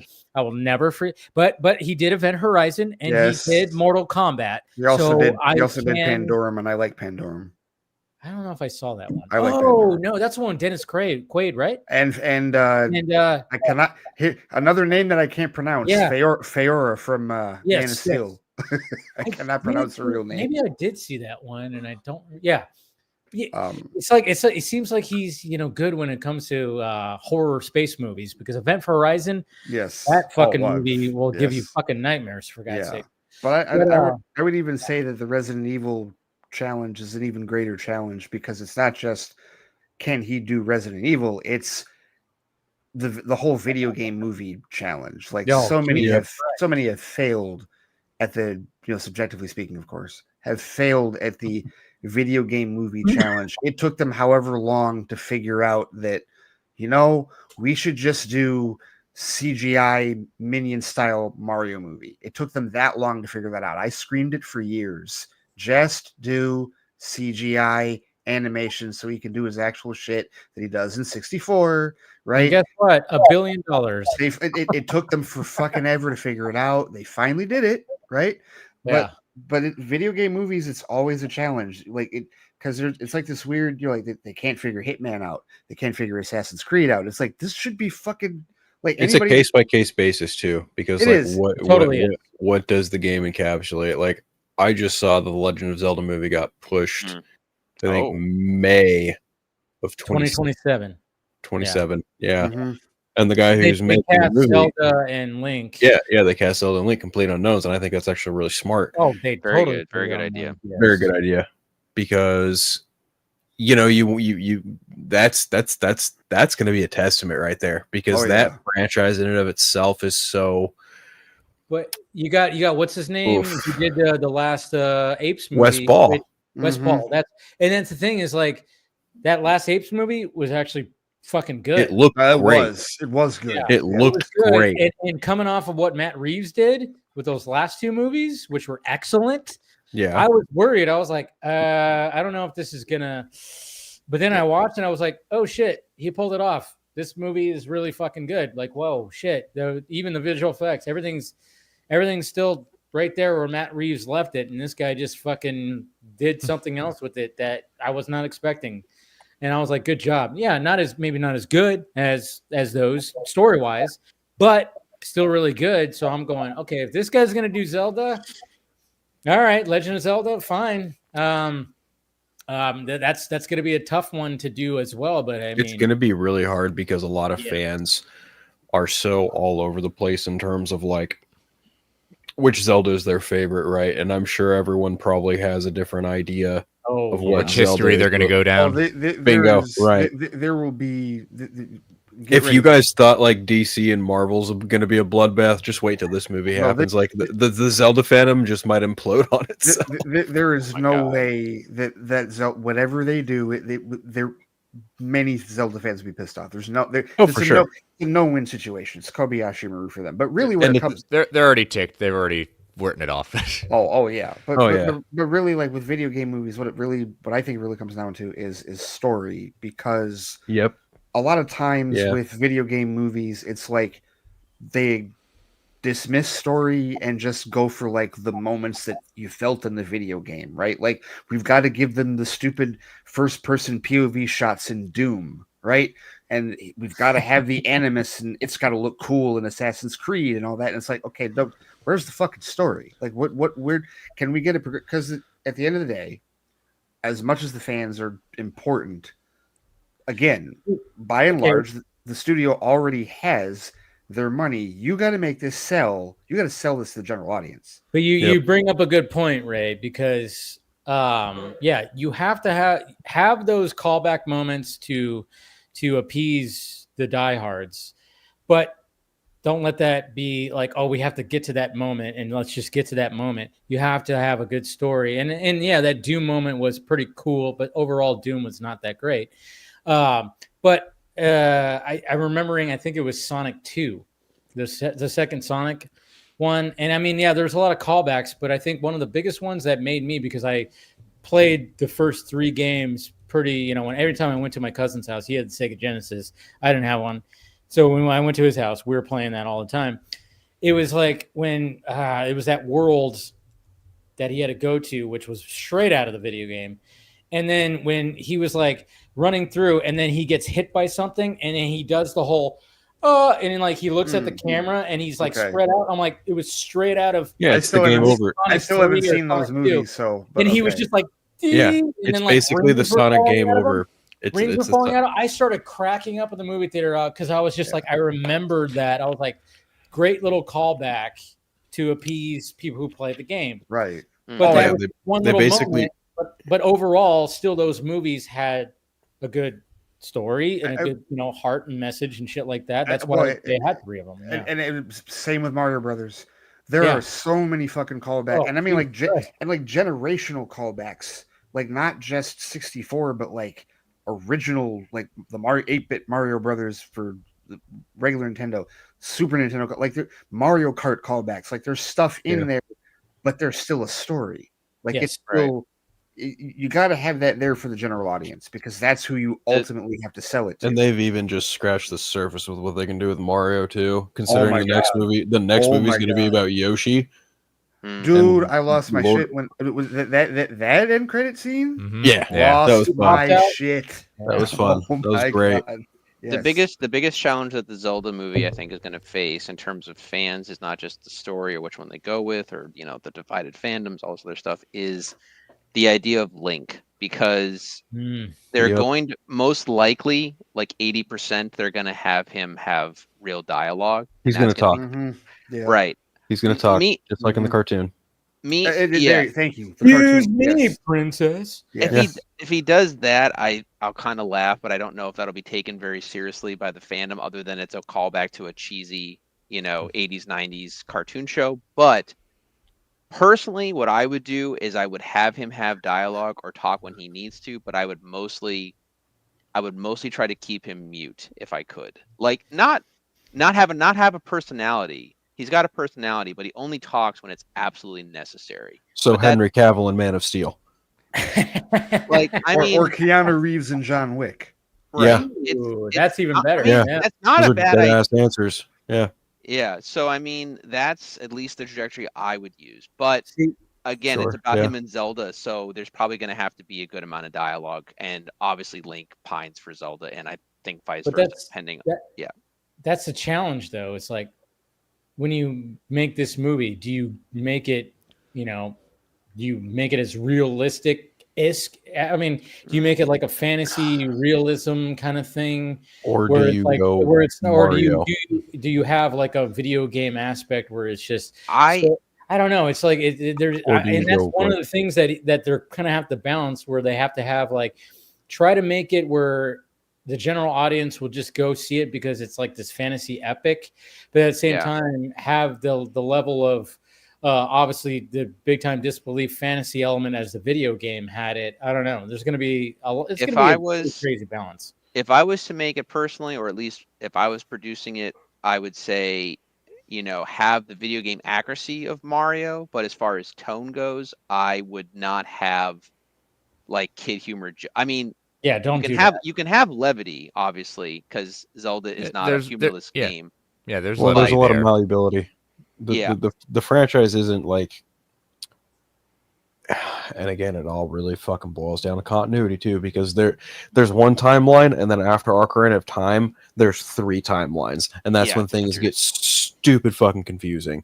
But just on the whole, when it comes to this movie, considering they cast like real people, that's great, but we still don't know like is it going to be a hybrid movie of like some CGI with some practical stuff, or is it going to be like mostly practical? That's what I'm wondering, because Wes Ball did a really great job with Kingdom of the Planet of the Apes, and it felt like it felt like Legend of Zelda, kind of like if anyone's ever played any of the games like that a lot of the forest in Kingdom of the Planet of the Apes, you could argue would pass for the Corkery Forest in a lot of the games. But I think it really kind of boils down to like story and tone, and they are not going to be able to make every fan of Zelda happy unless they just kind of do their own thing, like kind of how Universal did with Mario. But I guess Miyamoto is really, really tied to this, and I don't know how much of a hand Navi Arad has, but I know he's attached to it. That's like the red flag I have. I was gonna say that's a big ass red flag. That's the red flag right there. Yeah. I'm just like, you know what? If you could just stay hands off and let Homeboy make his movie. Says, yeah. Well, no, that's right there. That is a producer that focuses more on moments instead of story. Yeah, that's absolutely what he does. So that's what sucks about some of those producers. I tell you what. Yeah. But I know Paul, Chris, you guys are probably going to be checking out right now. Yeah. I did want to point out something. Okay. With the chonies for Superman. Oh yeah, I heard your commentary of this. I'm going to show this because I think this solves, or at least brings up what you were talking about with the belt. This is what you're kind of looking for. See, that's the thing is like, because nice. we'll talk about that in a little bit. But yeah, the fact that when we see the image of what they were kind of going for before they essentially went with the chones. Yeah, have a little red with the yellow. Yes. No, that's a good indication when it comes to that, because obviously the picture that we saw on the costume designer's board, it's just a yellow belt, and it's like, no, you need some red in there. Red and yellow as opposed to just yellow. So it was kind of interesting to see that. And yeah, we'll get into the discussion for that in a little bit. But appreciate you guys showing up. Get some rest. Of course. Thank you. Fun talking to you guys. And y'all have a good weekend. Yes, absolutely. You too. Get some rest. Right. Take care. Do you guys have anything to promote? Obviously, Paul, you probably don't. Or unless you got something. I've got an engagement party tomorrow, not for myself. I was going to say, geez, what happened in Spain? You find your little Spanish? No, my roommates who I'm with are their fiancés, so they're getting married from a year from now, so they're having the engagement party tomorrow. But I gotta help out and do all these things. But that's what I'm got on my plate right now. But I will say one thing, not a spoiler on weapons, but if any of you guys are fans of, I forgot to mention, if you guys are fans of the old Nickelodeon show, The Adventures of Pete and Pete. The police chief is played by Toby Huss, otherwise known as Artie, the strongest man in the world. No shit. Okay. All right. That's him. Well, in the early 90s, he had more hair back then, and he had glasses, so he doesn't look the same, obviously. He shows up in so many random things. He's in Bedazzled, one of my favorite comedies. Seinfeld, he was the mattress guy. Yeah. I'm the king, and that episode where Elaine was like, why am I so attracted to this guy? Yes. Yeah. And if you're a fan of King of the Hill, which is now back on the air, he had voiced Cotton Hill. And now he does. Well, he did Khan, but now it's a whole thing about, you can't really voice things that are outside of your ethnicity, which, I get. And I guess now he also revoices Dale, because the original Johnny Hardwick had passed away, so he voices him, Dale. Yeah. But yes, no, I love that guy because he just shows up in random things, and I go, wait, I know that guy. Oh yeah, it's that guy, and then I always forget his name, and then I look it up. Oh yeah, that guy. No, I'm gonna King of the Hill and eventually Pete and Pete, and I love Bedazzled, which he's in as one of the side characters. So I've known Toby's been on my radar, but yeah, to me a while to remember his name. Yes. I just called him Artie in my head for a long time, But yeah, no, I got nothing to promote. I'm just working on stuff on the side. But when I actually have something of substance, I'll let you guys know. But yeah, Chris and guys, it's always great talking with all of you. And yeah, so see you later, man. Yeah, have a good night, Paul. Thanks, guys. Yeah. All right. Oh, all right. And hit the red button, right? And that's it. Yeah. Okay, we're good. Sorry, new format. Yeah. All right. Anyway. Hi, guys. See you, Paul. All right, Chris, thank you for joining, of course. Yeah, absolutely. And if you want to check out Marvel Alliance, this week we broke down the 4 episodes of Eyes of Wakanda. So very good. It was a good listen. Yeah, thank you for talking about it. Yeah. Is that out? Yes, all 4 of them. Disney Plus is in no hurry to talk about it. Oh my god! But no, they're not. But if you great animation style and some interesting stories that they're bringing up. So, but check that out, and y'all have a great weekend, and see you next week. All right, take it easy, man. Later. Take it easy, Chris. It was great talking to you. But yeah, he did bring up the whole thing about the and I'm sure you guys did. You guys see? No, what was that? It was the fact that there was like a video from one of the costume designers, and what was shown was they had this mock-up without the underwear. So yeah, I agree. The red, you need the red. You need red in that belt. You can't just have yellow. Yeah. Well, like even, you know, I'm not a big trunks guy. I'm not a chonies guy. I mean, I think now I'm so used to David Corenswet's costume with it that now it seems a little weird without it. But at the same time, if you put a little red in that belt, I could be okay. I mean, I'm good with it, you know. Yeah. And the fact that Gunn was, you know, everybody, you know, when was making their assumptions when it came to a lot of things, he was not going to go with the trunks, right? He was against it, kind of thing, you know. Well, he was not about it. I always love that he I feel like 2 or 3 times he's brought that up. He's mentioned that he talked to Zach. He talked to Zach about it and like tried to figure it out. And yeah, he was gonna go with no trunks until Corenswet convinced him otherwise. And they made it work. They did make it work. I agree with that. But like if they ever do decide to, and you got to figure that there's going to be some type of update to the costume. They just do that with these costumes, like through movies. Yeah. If they decide to do that and go with the belt, yeah, I do agree. It needs to be red with some yellow. I do agree with that. It's got to. Yeah. I don't know why they had the belt so just yellow, no red in it. It's so interesting. Yeah, well, because the problem is that like it doesn't really separate the blue as much as it should because it's too bright to be like a defining contrast, and it also like it doesn't like it's not a good divider, right? Like even with I don't know what you call it, but like Cavill's suit obviously didn't have a belt, but it at least had like I don't know, like accents. It had a midsection, right? It was like there was a definite like divider, like it wasn't a belt, but it was like something that at least, and that wasn't, but it wasn't a bright color. It was a dark color. It was like a line. It's like gave you like this invisible line that your brain could. And then it had the little ripple. It was very. And that's what. Yeah, it was like a midsection that was decorated with Kryptonian language, and it varied from movie to movie because in BVS it had like a square midsection piece, and then in Man of Steel it had a circular one. Like there is a bit of a change there from suit 1 to suit 2, but it's not really much of a difference. Like you have to like squint to really notice the difference between the two suits. Yeah. But with this one, I was like, I don't care. That suit has more problems than just the I just, you know what? I was like, you know, these suits go through the biggest thing so many.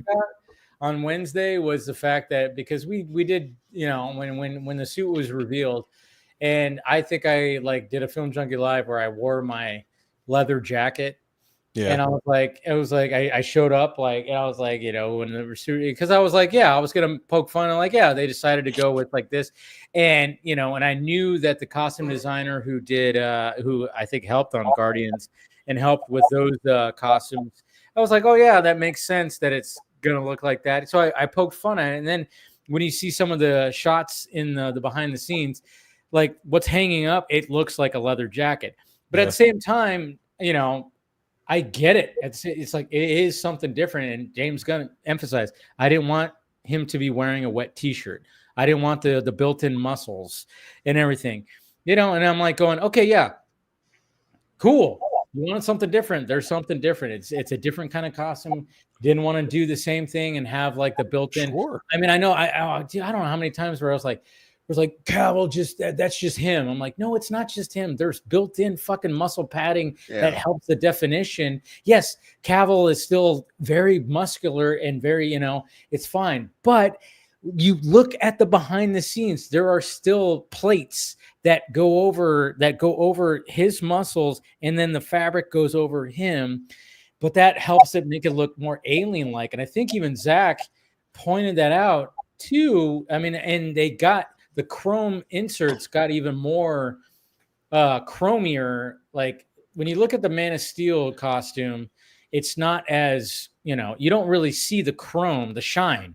Yeah. You see that more in BBS, and then of course in Zack Snyder's Justice League, which actually, what I was told, helped because when they, you know, obviously the whole struggle of, Zach wanting the black suit, and they didn't want the black suit. So then they came up with an idea of, well, if we shoot it in such a way, we can adjust the color grade to make it, black. Mhm. And so having that extra chrome where it was like where the suit is shinier, and then, just look at the Man of Steel suit. That's why I kind of like the BVS. I do like the BVS suit more. I like the chrome because it just looks more alien like. I like the alien look. I agree with you. Out of the 3 suits, the BVS one's probably my favorite one. Yeah, the BVS one I love the way the black suit looks, of course, and I think like it pops, but obviously it's not an actual black suit. But they, it's not even VFX. They just kind of just adjusted. No, it is. Well, and like that was what before, when we were still in, right when the behind the scenes stuff for Justice League came out, and you saw that the dark side shot where they're all looking at the portal, and he's wearing the BVS costume, like he's got and you see the blue, you see the color, right, and it's like, oh, well, okay, he actually shot it with that suit, it's just color tweaking, and that's all they did, and that's what was so cool about it. But I mean, I like the fact that the when it came to the BVS suit, they made it more okay. Let's make the chrome inserts pop a little bit more, and I just like, to me, I'm like, it just makes it look more alien. I mean, obviously this suit is not supposed to be alien. This is supposed to be more of his mom made it kind of thing. I think that's what was emphasized, but like I don't know. Do you think Neva Howell had said, there was, I forget where she did an interview. She said that it's an evolution of it. Like she said in her head canon, Clark still has his first suit hanging somewhere else. This isn't the first suit. So she altered it, or I think the implication is that he made a better one. He made an updated one. He made it. Maybe with help with her. Something like, or the robots. You would think this would have been something in James Gunn's caliber, but I'm shocked he actually didn't use it from the very book he drew inspiration from. Superman has a giant sewing machine in All-Star Superman. You very easily could have. It would not surprise me one bit if either A, that was in an earlier draft of the script and he removed it, or B, he shot it and they removed it. It would not surprise me one bit if that was. I mean, he probably has there. I mean, again, I think like when it comes to somebody like James Gunn, just like Zach, you have to really be, you have to really do a lot of backstory on a lot of things that are not going to be explained within your movie. We know Zach does that a lot. He has Bibles for all this shit. He has books and books and books. I'm sure James Gunn has similar stuff where it's like, well, this comes from this comes from this.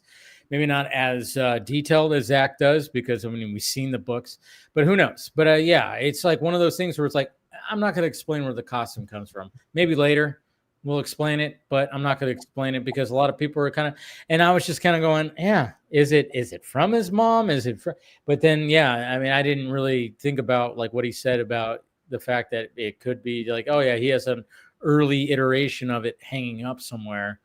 It'd be kind of cool to see. And maybe it was something that was shot and they were like, we don't need to put this in here. This doesn't need to be in here. I think it was one of the things, like there's a good amount of exposition, especially in the first act. And like, I give him credit for as best as he could trying to organically like weave it in where it's not just this like, turn to the camera and say, oh, well, this is it, whatever. Like he put a bunch of it in the interview scene. Right. And then there's like other details that come out, when Lois is talking about stuff, or when he's talking to the Justice Gang and whatnot. Like he did what he could to like space the exposition out and not just make it seem stilted, but there's definitely details that it's like, okay, we're just going to like gloss over, or we're not going to go as detailed because we don't want to bog this down any further than we might already be bogging it down, subjectively speaking. And the design thing of it, my perspective in terms of the costumes design has always been, I chalk that up to creative freedom. And when people were, because I know people don't like the piping, I know that there's a decent amount of issues that people have with the costume. And when they made the Star-Lord comparison, I said, well, fucking duh, it's the Guardians of the Galaxy guy. He's gonna use the same costumes. You don't have to like it. It's all subjective. You don't have to like it. But the Guardians of the Galaxy guy is gonna use the same costume designers. That's his aesthetic. Some people were bringing up, the fact that it's supposed to be a uniform and not supposed to, it's a uniform. And again, what I always say is like I said, nobody's got to like it. And like I said, I didn't even really like it. I made fun of it, and it's still not one of my favorite. I'll still put in, Cavill's suits and Christopher Reeves, just the flat out tights. There's you were much nicer about it than I am. Yeah, I mean, that's the thing. Is like I'll still put other Superman suits in front of it, but when Gunn goes, I just didn't want a wet T-shirt. He wanted something different. This is something different. So I'm like, okay, yeah, I get that. Maybe I don't like all the lines in it. I was not really a fan of that, but but I got used to it over time. I got used to it. I do like the S. I like that he used that certain S because it's different. He was just trying to be different with a lot of things. Maybe he overdid it with certain things, sure, but at the same time, he still achieved the fact that it was like, hey, I got to do something different, and he, I think he achieved that at least. But I would rather him come up with a different S and actually do a S that he came up with. Yeah, Kingdom Come that he usurped. Yeah, I think something that reminds me of this very thing is actually pertinent to the other big character at DC, and that's Batman. This is almost like if you were such a big fan of what Ben Affleck looked, just purely on the costumes perspective, if you are just a huge fan of what Ben Affleck looked like as Batman, and then you have to look at that and then look at Robert Pattinson, it's great to like both, and you can like both. And I'm not saying there's anything bad between the two of them, but just aesthetically, just on the perspective of just pure aesthetic, I look at Ben Affleck's Batman suit and I'm like, yeah, that's a better suit. Oh, 100%. I mean, is it fair to pit them against each other? No, not necessarily. No. But at the same time, it's like that's the whole point. Like you pick and choose which one you like more over the other. And that I agree with you on. I mean, like I will never forget the first, like, it wasn't even officially released. It was a leaked image. It's that profile shot of Affleck in the suit. And my first thought was, fucker got built. Yeah. Like Ben Affleck has never been that big in his life, like ever. No. Like, and just the way that he filled that out. I mean, yeah, there's other like plates and whatnot in it, but no, they and the gray tones, the gray and the black, like that was just, it was really elemental. But the thing is, like I've always said, that the reason you had to make a suit like that, and this is a similar challenge that James Gunn and DC Studios is going to run into. You have to design a Batman suit that fits a world where Superman exists. See, Pattinson's suit fits in a world where there is no Superman because he's not going to be in the DCU, whatever. but it fits in a world that has no Superman because he built it himself. It's all, like like the way the cowl, is one whole piece and is actually longer, like underneath the way the cape is built and how it's like the fact that it can turn into a glider, the separated panels and whatnot, the fact that the symbol's a knife that he can just remove. Yeah, it's like a battering knife. You just right, like, it out. And he's wearing combat boots. Yeah. Right. Yeah. Like there's a riot lot gear. of exactly. He's a riot gear Batman in many ways. Right. And that is awesome for that aesthetic and for that world. You put that against, like, you stand that, like, the artist rendering, like the fan drawings where they keep lining up Pattinson's suit with Corey Sweat. It's like, no, that aesthetic doesn't work with a fucking Superman. No, it has to be, there has to be something more, I don't know, like not stately, but just like, something that is I can't think of the way to approximate it, like bigger or like elemental, something more elemental, I guess is the best way that I can put it. Because that's what Affleck's suit is. There's not a whole lot to Affleck's suit. No. Like compared to Bale's, compared to Pattinson's. even compared to Keaton's. Even Keaton's suit is more complex than Affleck's. Affleck's is just that's it. Like, well, I mean, they were just really trying to go for the mold of that Dark Knight Returns fat bat, have everything, muscle definition, all the stuff, and it's gorgeous. It's they pulled it off. It's my favorite bat suit. It's without the cowl with the short ears. Ever looked. Yeah, it's really just they were really just going for aesthetic. It wasn't going for so much of like to Pattinson. It's like, okay, we know, like, I mean, he's got his grappling gun is tied to his fucking thigh. He's got like the Han Solo goddamn strap for his grappling hook. It's like, so it's, but I think, we know that Zach loves Dark Knight Returns, and he was just like probably going, we have to make that costume for live action, and he pulled it off, and it's a fucking thing of beauty. But it's not super practical. Like, no, but again, in a real life scenario kind of thing, sure. But but again, Dark Knight Returns, a Batman that exists in a world where Superman exists. Yeah, exactly. Like that's where that's the balance here, right? Like that's what you've got to. So that's what they're going to have to. Whatever they do with the DCU Batman, that's what they have to keep in mind. God, we're gonna get another Batsuit, and then who knows what the Batman Part 2 Batsuit's gonna. What tweaks are they gonna do with that one too? Hopefully the cowl. That jawline drives me crazy on his cowl. A lot of people didn't like the cowl. I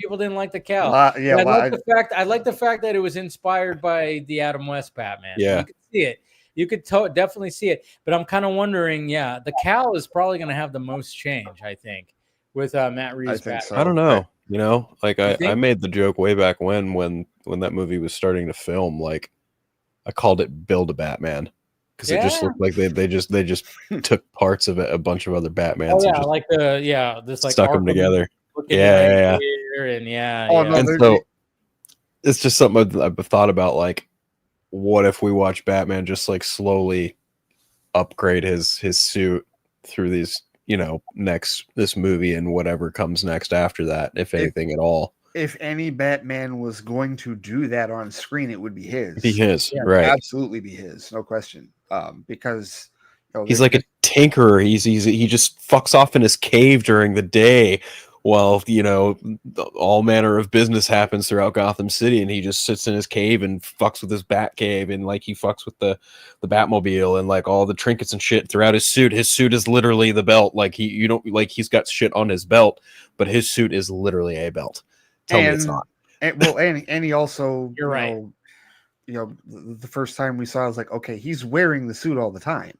Oh yeah, like when he's in, for lack of a better way to put it, matches Malone mode. He's drifter mode, right? When he's in drifter mode, he's ready to roll. Yeah, at a moment's notice. So that's also what's kind of cool too. I think I saw somebody pointed out, like, even like with the new Superman, it's like you barely see Clark Kent. I mean, Superman is 85% of the movie, 90% of the movie, I would say.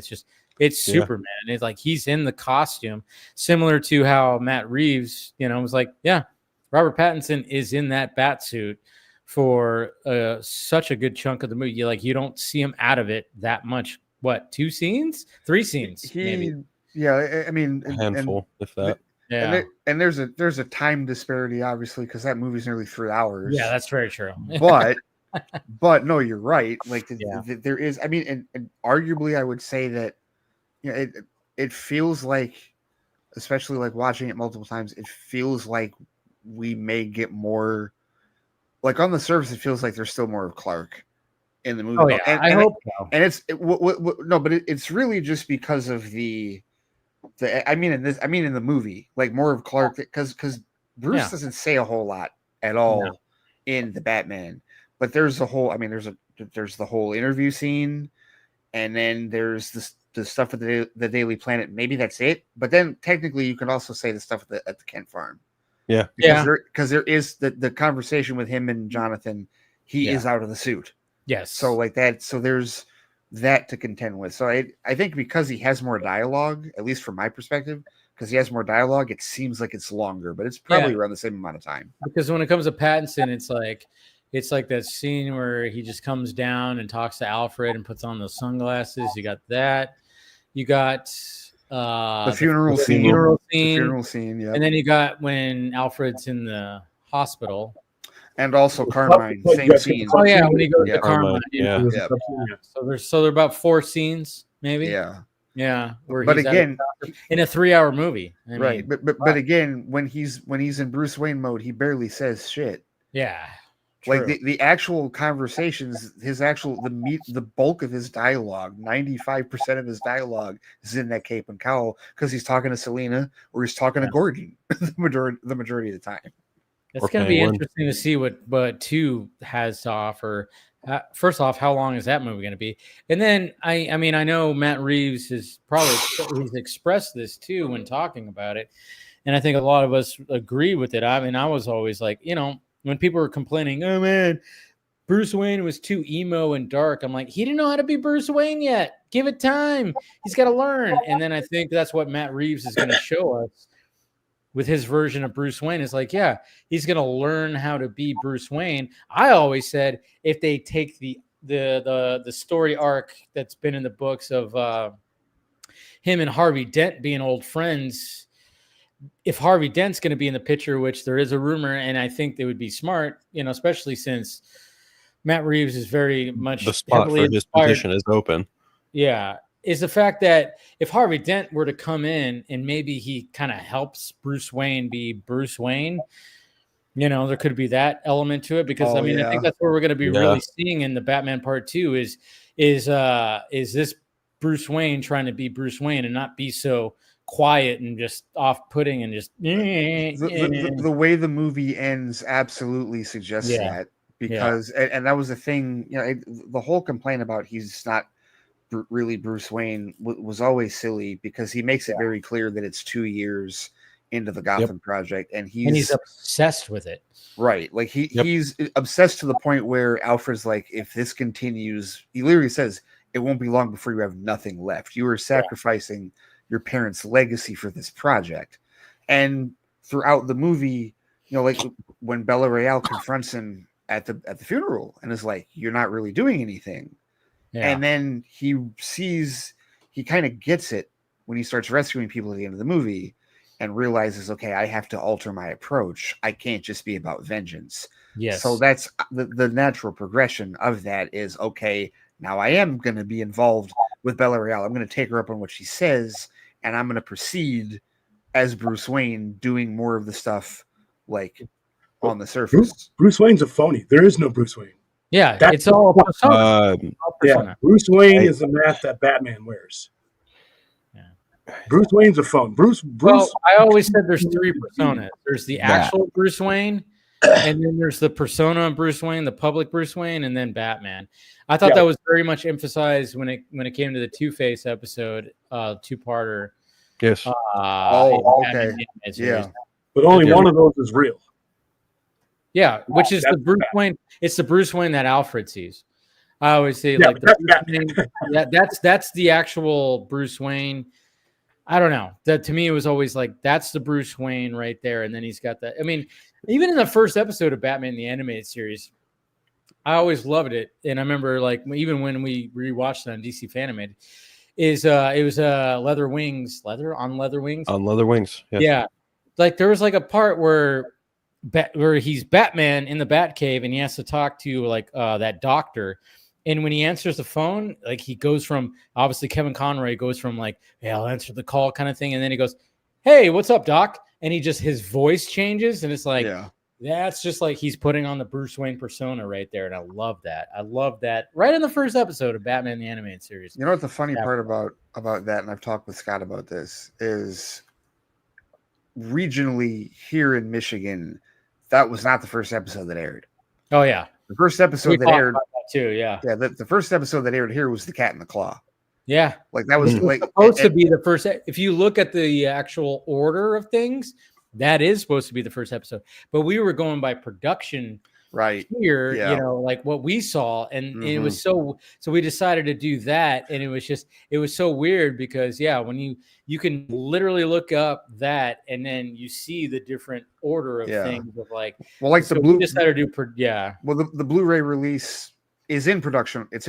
That's in production order, I'm pretty sure. So but that was all because On Leather Wings, I don't remember when that aired. I do remember though that it was later than the cat, because I distinctly remember because I taped it that Saturday morning when it came on KBD at 10:30, and I taped it, and I was pissed because it was a cliffhanger. I was not happy that it was a cliffhanger. I'm like, I gotta wait a whole week to see how this ends. What the hell, right? But and you were talking earlier, Dave, about like them drawing upon the end, like Feet of Clay for Clayface. Yeah. And I would contend that for the aesthetic that DC Studios is going for with the DCU, your best bet for adaptation probably is the animated series. Oh, 100%. I think so. Yeah, I think, and I'm hoping that it's like I said, it's gonna be. I wouldn't be surprised if like Gunn and crew, whoever, like when they're looking at the bat suit, let's not make it too complicated, and maybe take an inspiration. Do blue and gray. What's that? Yeah, I think they're gonna do blue and gray. I agree with you. I think they're gonna do blue and gray. Make it that dark navy blue. Here's the real question. The real question is, are they gonna go yellow oval? That's the real question. I go back and forth about that all the time. So do I. It's so weird because, I mean, I love the oval. Obviously, that's the bat logo that everybody fucking has. Absolutely, it's the most trademark one. Weapons. When you watch Weapons, the fucking Josh Brolin's when he's laying on his kid's bed, he's got Batman sheets, and you see the bat logo. Yeah, it's funny. Okay. I was like, oh, they got away with that because it's New Line. Warner Brothers. You can have it. Yeah. Yep. I was like, how did they get that? Oh yeah, it's New Line. Okay. Product placement. Yep. And I was like, cool. But because I was like, shit, how many times did I have Batman sheets when I was a kid? So I'm like, I go back and forth with that too, because I love the fat bat. I like the big bat. I remember somebody posted on Twitter, they were like, oh, this was 2000s DC. They were a little off because they had Green Lantern. I think Green Lantern came out in 2011, so it was a little off. But they were showing like, Batman Begins. And I love the Batman Begins. I do. I really like the elemental. It's better than the Dark Knight one, Yeah. No, it's better than the Dark Knight. Because they split the Dark Knight one in half when they changed the costume, and my favorite. Like I just love the logo of that trilogy, the Batarang logo. I just love how elemental that bat is. Yeah. But yeah, the Batman Begins costume, and then that bat that just that just lays across. I mean, and then of course Affleck's fat bat, and then you see the Arkham stuff. It is kind of hard to be like, oh, we're gonna go back to the oval. I'll be okay with it. I think if we didn't just have Michael Keaton show up in the Flash with that same oval, the chances of it might be a little higher. But I haven't thought of that. I don't know. I feel like something like that is so synonymous with like Batman. I really like it when a few modern artists do it. Specifically, like I really like the way Dan Mora draws the yellow oval Batman, because he does it perfectly. He does it like in the most homage Neil Adams way ever, but it's also his own unique spin. Like Dan Mora is like one of the go-to artists at DC right now, and the way he draws Batman is just freaking awesome. Like he does the World's Finest book with Mark Waid. So just Google Dan Mora Batman. Okay. I'm looking at it now. Yeah. The way he does the yellow oval is okay. See now, okay. Like I'm looking, like I don't know which. Share it if you have it. It looks really good. Like how do you? But like I've seen the yellow oval. I've seen Fat Bat. I've seen like the engraved thing with Pattinson. I've seen the elevated thing with Bale. I'm cool with whatever, man. Like Batman's the shit. Like just give me a good looking bat suit. I'll be fine. There's no. I feel like there's no deal breaker necessarily. There really is no bad bat suit, right? I mean, even the Clooney ones have their okayness. Nipples aside, yeah. The fact that like the Clooney one had like they decided to have a dark oval Batman, but it was 3D, more 3D than the other ones. It was like because it was supposed to be like a representation of like both Batman and Robin kind of thing. I don't know. I kind of dug it, but I don't know. It's like I know people go, oh fuck Clooney and all. I'm like, yeah, but the standard Batsuit, not all that bad. Yeah, the ice suit gets a little crazy, even though I have the Funko Pop of that, and I think it looks really cool. Suit looks way better than the other suit. Think so? Okay. The ice suit. So I have it. I don't know how to. You don't know see it? Oh yeah. You got it. The little screen that has the plus on it here. Is it that one? That'd be the one. Yeah. Okay. Now look, if that's the DCU Batman look, fan-fucking-tastic. Yeah. Oh, totally. like that. Yes, absolutely. He's not going to do the. I don't think he's going to do the undies with when it comes to Batman though. I think he kind of made it a point. Yeah, and that's fine, but he said other characters could have the underwear, but he goes Batman. Yeah, like Plastic Man. Something about Batman not doing that. And it's like it makes sense for Batman not to have it. It does. Makes sense for Superman, sure, and other characters, sure. Yeah. But I don't think he's going to go with the. I wonder if he's going to do Wonder Woman. We're going to have that fucking discourse when it comes to. But like again, that Dan Mora image, that's a Batman that works in a world where Superman exists. Yeah. Absolutely. Now, as far as Wonder Woman, now that is an interesting question. Like, what? That's going to be interesting. What design will they go with for Wonder Woman? I don't know. Like, that's really a hard one. Well, because you really, as far as live action, as far as like official live action, you really only got 2 examples, Linda Carter and Gall. Like that's it. So you have like a full on. You have skirt and no skirt. Right. Canvas is pretty open. Do you fill out the top piece with more armor? Or do you go something a little more traditional with just the? I mean, Gall suit was just so fucking. I mean, it's perfect. Yeah. Literally, it's a perfect blend. Yeah, it really is just so good. It's so perfect that like that. It's like, I mean. And granted, they don't have a ton of choices, but like I feel like more of the cosplayers, because I just saw a thing at work where it's a group of cosplayers that like go to children's hospitals and dress as superheroes to like entertain the children, and the Wonder Woman is usually always that costume. Mm-hmm. Yeah, from the movie. So yeah, you know what I think he could do differently? Just have her wear like thigh highs. Just thigh highs, and maybe a little bit of underwear. I don't know, or maybe just give her pants. Fuck it, just give her just pants. Full on. Just like Wonder Woman outfit would probably be the best that would translate over. I mean, I thought about that. That'd be an interesting poll. Oh, you mean as far as just sticking with visually? Like I could see it, but I feel like if you do Absolute Wonder Woman, you're kind of then obligated to do more elements of that version. I don't know that would be the wisest one to do right out the gate, especially for a live action universe, because we don't really know what else this Wonder Woman is capable of, and there's like a good 80 years worth of history there with Wonder Woman as a character to kind of play around with. I feel like the canvas is pretty open, but yeah, I mean, I would accept like Rosario Dawson's Justice League War outfit, or like Wonder Woman Bloodlines, where she's like in like maybe leggings and the skirt. I don't really remember, but yeah. Justice League War, Wonder Woman Bloodlines. Hey, but hey, we also got a Punisher. Yeah, look at that beast. God damn. So the that thing beard, that beard just really fucking just complements everything, doesn't it? Yep. So like the thing that he just finished filming is like some other separate special, it's a presentation. It's didn't they do, what did they do that for with Wolf by Night? Werewolf by Night. Yeah, okay, so it's similar to, okay, all right. Yeah, so it's kind of like a movie, but is it a shorter movie? Werewolf by Night is. I still haven't Werewolf seen by it. Night was only like not that long, right? 50 minutes. Yeah. Like just about 50 minutes. So yeah. So who knows how long this is going to be, but I mean, but at the same time, we're also getting him in Spider-Man Brand New Day. Right, exactly, yeah. So He's, it's just so funny because this looks like he just posed for this, and just like, I mean, I firmly believe that Marvel Studios, just like when we saw Daredevil Born Again, set photos and they look professional.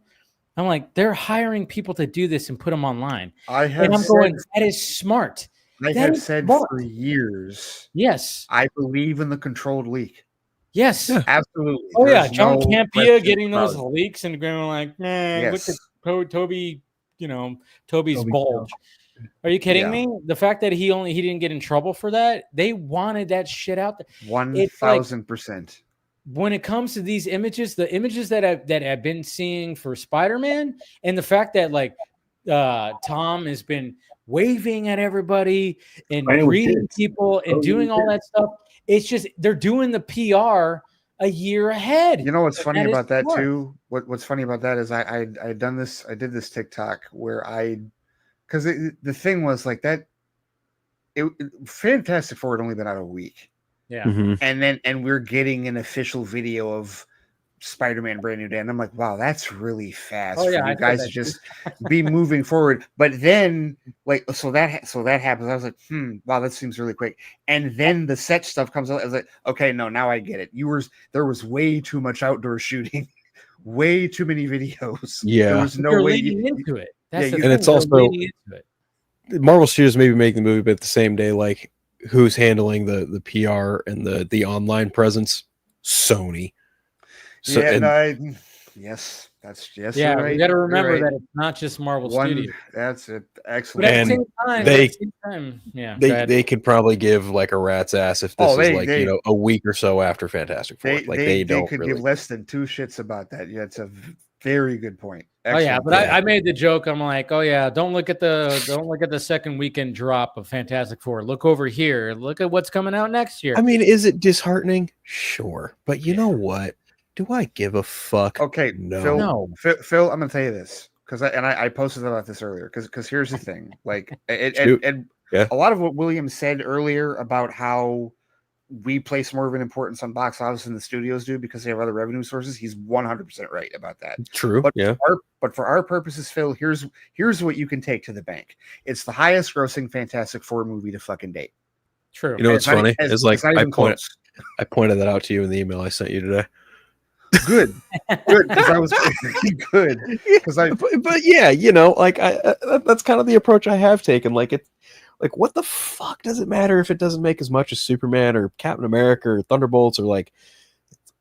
I liken this film in the way its successfulness. I hearken it to Captain America: The First Avenger, right before Avengers. I can see that. I totally see that. And to that end, like both studios are in this really interesting spot where they are committed to the next stages of their plan, regardless of what these movies. Well, maybe not regardless, but like at this point in time, like Zaslav took his victory lap on the opening weekend, and nothing that Fantastic Four does at the box office is going to change anything. Like they're not going to take them out of Doomsday. Right? No. So like that's so any argument that we're having about box office, like it doesn't matter, guys. The movies are going to proceed. We're getting all four of the movies next year. The plans are proceeding. So this is arguably the most pointless box office arguments any of us could have at this point. And it's funny too because it's funny because I even posted on Twitter and it was kind of funny seeing the pushback on this, but I was like, being a DC fan and all the fuckery that's happened in the last decade. And then, of course, Marvel Studios dominating since 2008. The fact that Superman... 2012. I'd start with that first Avengers, But when it comes to Marvel and DC. Mm-hmm. As far as the scene goes, yes, monetarily. Okay. Yeah, but I'm just saying, I'll shut up. I'm sorry. The fact that DC is actually going to win 2025 with Superman. I was like, it is kind of nice that DC is actually going to have a W of a year. And then, of course, people are like, with this year, with all the mediocre shit, it's just like, I mean, I had, of course, people, and I'm like, little victories, guys. I'm a DC fan. I grew up DC. I wasn't big on Marvel. Okay, but it's nice to see. It's nice to see. Yes, I get it. It's not going up against Spider-Man. It's not going up against Avengers. I get that. But it's just a little victory of like, especially with the fuckery that happened, with Zach, and then all the shit that was like trying to get turned out like not everything was like a huge flop and everything, but just everything that happened in the last decade with DC. It's just kind of nice that it is. Here's something to like just fan that flame even further. Just take into account like if people really wanted to like run this narrative or like run this idea, you could in theory point to the interview in which Kevin Feige said people aren't sick and tired of superhero fatigue, they're sick and tired of bad storytelling. And Superman is proof of that. And Gunn has said that too. Like, it's just all about this. Yeah, and that's the thing. Is like the head of one studio is literally pointing across the fence and being like, they did it. Yeah. Right. And part of him probably still died a little inside having to do that, especially since it's one of his own guys that one-upped him this year. And the old saying, student surpasses the master eventually. Right. Well, and that's the thing. Dave, first and foremost, obviously it feels fucking good. It feels nice. As a DC fan, I'm like, hey, we get a W this year after all these years, And it's nothing like it's not even really like a competition, but at the same time, it just feels kind of nice that hey, Superman ends up being the biggest superhero movie of the year. Well, it's going up against not the biggest things, sure, but it's great.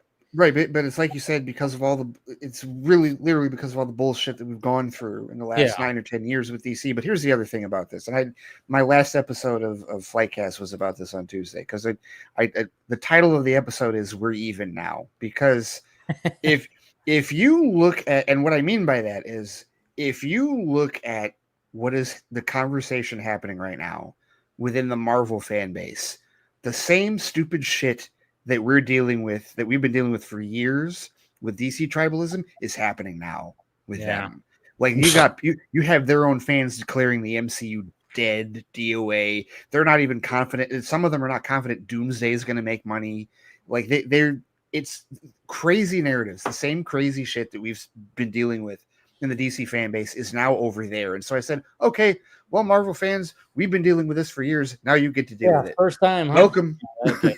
No, exactly. But it's just like one of those things where it's so funny because I saw like there were some things on Twitter where they were posting like the revenue of Marvel Studios every year. They're still making billions of dollars. Like it's like maybe like their strongest year was obviously when Endgame and all the shit. I mean, obviously it's 2019. 2019. Captain Marvel, Endgame, Captain Marvel, Endgame, and Far From Home. Oh yeah, yes. They peaked. They peaked. But they're still going strong. I mean, again, last year, Deadpool and Wolverine, $1 billion. Right. I mean, it's like no matter what. And that's why I hate it when everybody, Marvel's so back. It's like, no, next year, I wouldn't be surprised if Spider-Man Brand New Day makes $1 billion. Who knows? It might not. You never know. But Doomsday, probably, I mean, you got Doomsday and Brand New Day coming out next year. Robert Downey Jr. had turned his head in Fantastic Four. Think of it this way. More money. Think of it this way. As far as like Spider-Man, as far as the budget's concerned, Destin Daniel Cretton's about to turn in one of the most gorgeous looking Spider-Man movies, probably under budget and on time. Yeah. Mm-hmm. Yeah, like they're not worried. They know full well Spider-Man prints money. But here's the thing though, they took time to figure out what kind of story they wanted to tell with Tom Holland that was worthy enough for him to walk back into the role, because he famously said, I'm taking a break after No Way Home, and I need something good to step back into. I'm sure that was taxing on him. And and then like when it comes to DC is just, they're not going to be, I mean, there's no way that Gunn and DC Studios are going like, oh, we're going to take 2026. No, they're not at all. And they probably know this. There's like, no, long as we're good with, they got Supergirl and Clayface coming out. Supergirl shot. It's in the can.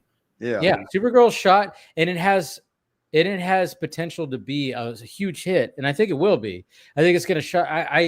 I have a feeling that there might be. I don't know. I think it's going to be a great movie. I don't know if it's going to be as accepted as you don't some think of so because of a drunk Supergirl. It's a divisive story. It is actually, in fact, I just sold it today. It's a great story. I read it like over a year ago. I don't know if it's the type of story. See, when you're doing Superman, you're doing an abstract character. You're doing a character in the periphery. Basically, what Gunn did is he did the expectations of what every person who's not deep in the weeds of Superman would expect Superman to be. Supergirl, Woman of Tomorrow is an excellent story, and I'm glad that they're doing it. I think I'll enjoy it because I see the people that are involved in it. It's a complex story, and it didn't really do all that great when it came out. There's a lot of people that slept on it. I don't know. I just have like an interest. I don't know. There's something about it that I might.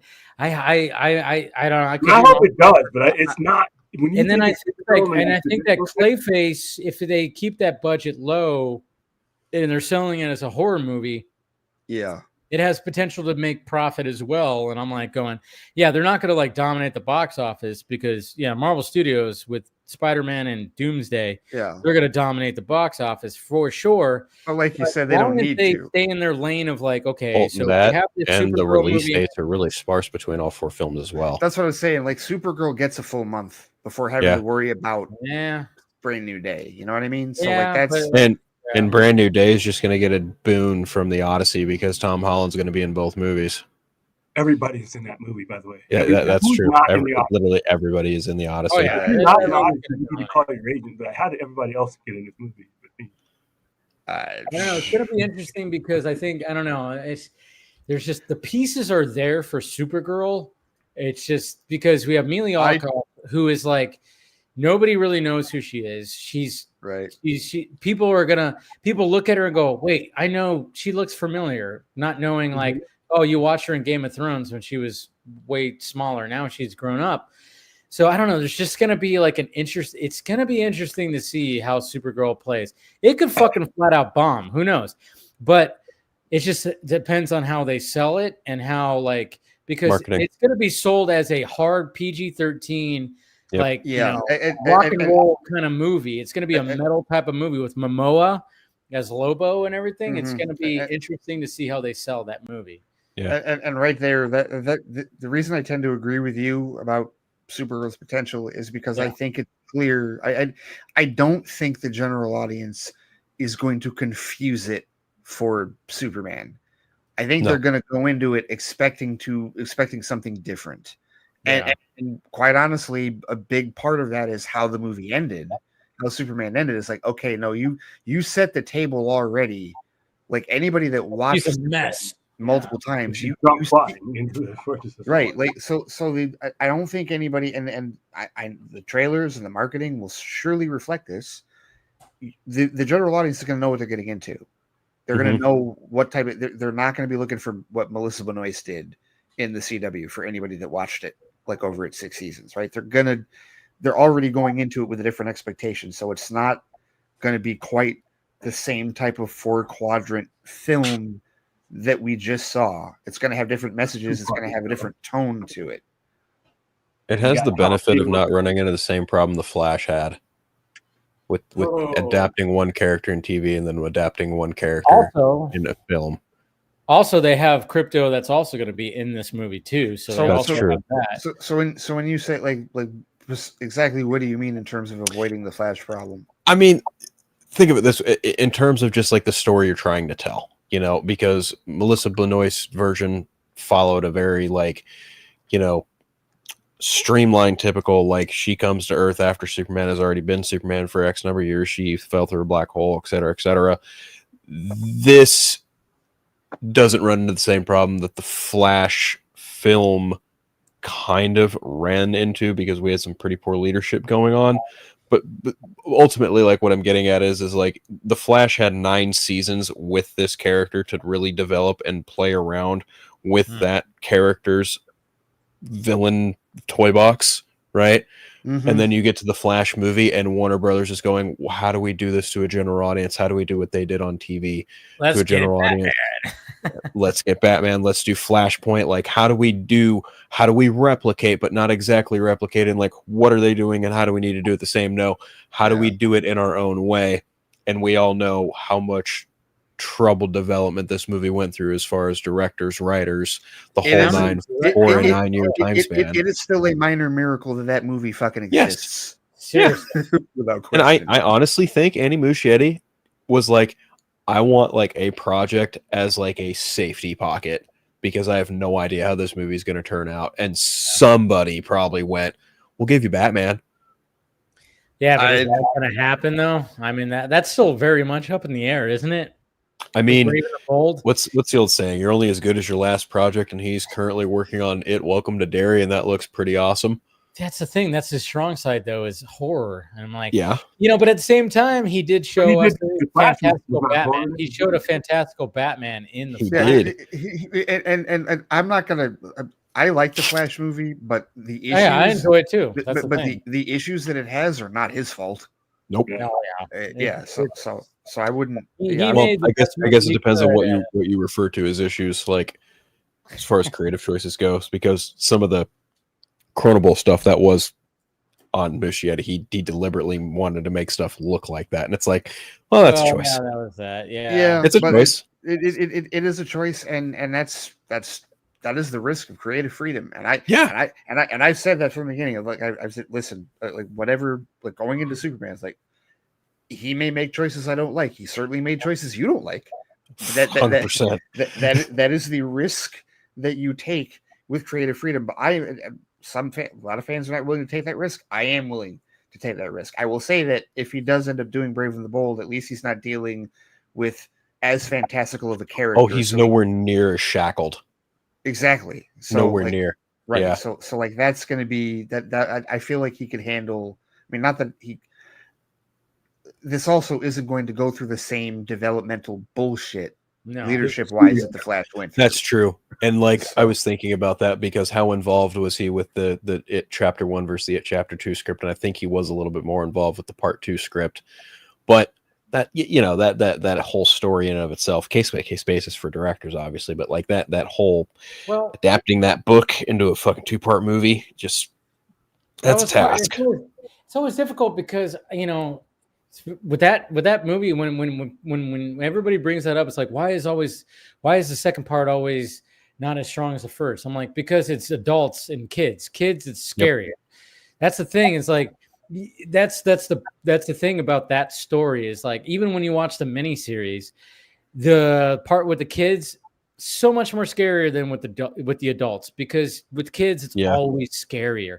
It's easier to do with kids, and that cast of kids that they had for that first part, it was fucking awesome. They got a good cast for the adults, but it just doesn't hit. Doesn't have the same energy. It doesn't have that same, kind of like oomph, and it's like that with that original miniseries that came out in the 90s. The first part was better with the kids as opposed to the second, and it's like you remember the scenes with the kids more than you remember the scenes with the adults. Mm-hmm. And that was always the struggle of trying to do that story, and that's the thing. But think about that from like just a movie making perspective too. Yeah. But he handled an ensemble cast of kids. Imagine Andy Muschietti behind the camera with a dude dressed like Batman, a kid dressed like Robin, another guy dressed like Nightwing, someone else dressed like Batgirl. He can do an ensemble cast, and he can pull that chapter 2 part, like that chapter 2, It Chapter 2 is perfect, just display of him being able to do that. Go for it. No, go for it. I was gonna say I haven't read Brave and the Bold, obviously, but is that a Bat family story? So the book that the movie is inspired from is called Batman and Son, and it is predominantly focused Batman, Alfred, Dick, less so, but he's there, Damian and Tim, and Talia basically introduces Damian to Bruce and says, this is your heir. Like, okay, so then we're on some level, whether we get all of them or not, we're gonna see Bat family. Oh yeah. Okay. You better. I mean, that's the thing, is like they're going to be already established. So you better believe that. I mean, that's what's going to be hard about this movie is the fact that, but I think it's, again, no pun intended with the title, but it's bold. it's definitely a bold of like, okay, how do you do Batman again? Well, let's just do the Batman where he has a kid and the kid's going to be his Robin. So that means you already have a Nightwing, you have a Batgirl, you have, other Robins, you have this family. So now now you have to make a Batman movie that is going to essentially have cameos or supporting characters that are the Bat family. And I hope that, if Nightwing in it, he's not just going to be a cameo. He's going to have a whole scene. Well, I see him in action. Well, I feel like yeah. I'll point to something that Gunn recently revealed a week ago. Michael Ian Black's character in Superman. What is his name? I forgot his name, but he was the host of the Sphere. Yeah, his name is Clevis Thornwaite. Yeah, and so he was asked on Threads, why didn't he use Jack Ryder or G. Gordon Godfrey? And paraphrasing, his answer was, that would have changed the story I was telling, because he's not a new god, and he's not like I needed Michael Ian Black to play somebody that disparages metahumans with propaganda, not a new god, and not Jack Ryder. So his whole point, this is where him being a student of the source material really helps, because he's not going to do gratuitous cameos, right? And case in point, G. Gordon Godfrey was used, and maybe gratuitous is a harsh word, but putting Tom Cavanaugh in the last season of Superman and Lois as G. Gordon Godfrey for a second, that's a kind of a gratuitous cameo. And Gunn is basically saying, I'm not doing that. He doesn't want that to happen. So, and not that he's going to write Brave and the Bold, but if that's the mindset, right? If that's the mindset that he's got with the franchise, we're like, okay, if you're going to use this character, don't just flippantly use it. So I think that bodes well towards the idea of whoever the Bat family is, it's not going to be cameos. It also makes the job harder, and people should lay off in terms of asking him about it, because he doesn't just have to cast a DCU Batman. He's got to cast a Damian. He's got to cast a Dick Grayson. He's got to cast a Tim Drake. Like Talia. He's got to cast a Talia, right? That's an infinitely more difficult task to get all of those characters, not just Batman. Like Batman's difficult enough. Yeah. So. But at the same time, it's something we haven't seen. We haven't seen it. Right. Very true. Exactly. And that's, and like you said, it is bold, but at the end of the day, I think that, if this all goes the way that they want it to go, and thank the maker that it's DC Studios and not DC Films doing this shit. Yeah. But like, if all this goes the way that they want it to go, then we're going to see stuff that we haven't seen before. This Superman movie, whether you like it or not, we've never seen that before. And at the end of the day, that was really what I wanted. I didn't want a carbon copy of Superman the movie. I didn't want a carbon copy of Man of Steel. This movie is not a carbon copy of either of them. Yeah. And that, at the end of the day, that's, I think, a better thing. Supergirl is not going to be the CW, what Melissa Benoist did. Clayface is going to be based. Right, the Clayface is going to be based off of Feet of Clay, but it's going to be different because it's live action. We're going to see difference with this franchise, and I think that ultimately is the best thing. It's going to be interesting, and what I always say too is like, the fact that. I got a quick question: is he basing this Clayface on the original one that appeared in the original shapeshifting one that appeared in the comics during Mudpack? Because that's where that character. The inspiration came from the episode, the two-parter Feet of Clay, which took Matt Hagen and Basil Carlo, took elements of both characters and threw them into one. Yeah. I think Gunn clarified it was Carlo. Yeah. Okay. Yeah. That makes sense. I think he clarified it was Basil Carlo for the film. Cape Crusader, if I remember correctly, they use Carlo. Correct. For their episode, yes. And in a way, he is used in Batman Resurrection, which is a book Dave bought 2 weeks ago. I haven't read it. Okay. So I'm gonna start reading it. But yeah, like there's a version. Weekend, I have nothing to do, so I'm. There is a version of Clayface in that story, and it is wild. Yeah. No, I read the back, and I was like, oh yeah, I remember you telling me. Yeah. Phil and I 2 weeks ago met for lunch, and then I was like, hey, there's a comic book shop right over there. Let's go. And then I got attacked by a beetle. Yep, he did. We were at the like the I main swatted away like crosswalk 3 of times. the town that we were in, which is the town I grew up in. And all of a sudden, this beetle just, and I'm like, Jesus! And then Phil just like slaps it like a couple of times. Like I was like, what the fuck? Like this beetle was like trying to was fucking with me. I was like sitting there dodging it. Phil just pop, pop, like I was like, what the hell? And then it flew away. Ted Cord wouldn't have appreciated that. I don't care. or Jaime Reyes. Yeah, they wouldn't have. But it was just like, it was funny. Well, it wasn't a blue beetle, it was the green beetle, so it was warranted. It was a shitty one. But yeah, there's like a comic book shop, and we went in there. It's pretty cool spot right on the corner. Yeah, I bought Beyond the White Knight because I needed that third part for that White Knight story. Well, as far as the Clayface story that's in Resurrection, like how crazy is it compared to Feet of Clay? That's gonna be what's interesting is they say, okay, so like again, they're like what James Gunn's emphasizing, like you don't have to do homework, you don't have to do this and do that. I mean, like, but I'm just wondering, like, how many some information that we've gotten or rumored information is the fact that when it comes to this Clayface movie is like, oh, there's not going to be like characters that they recognize. But I'm going, well, what's so wrong with having a Harvey Bullock or Roland Daggett?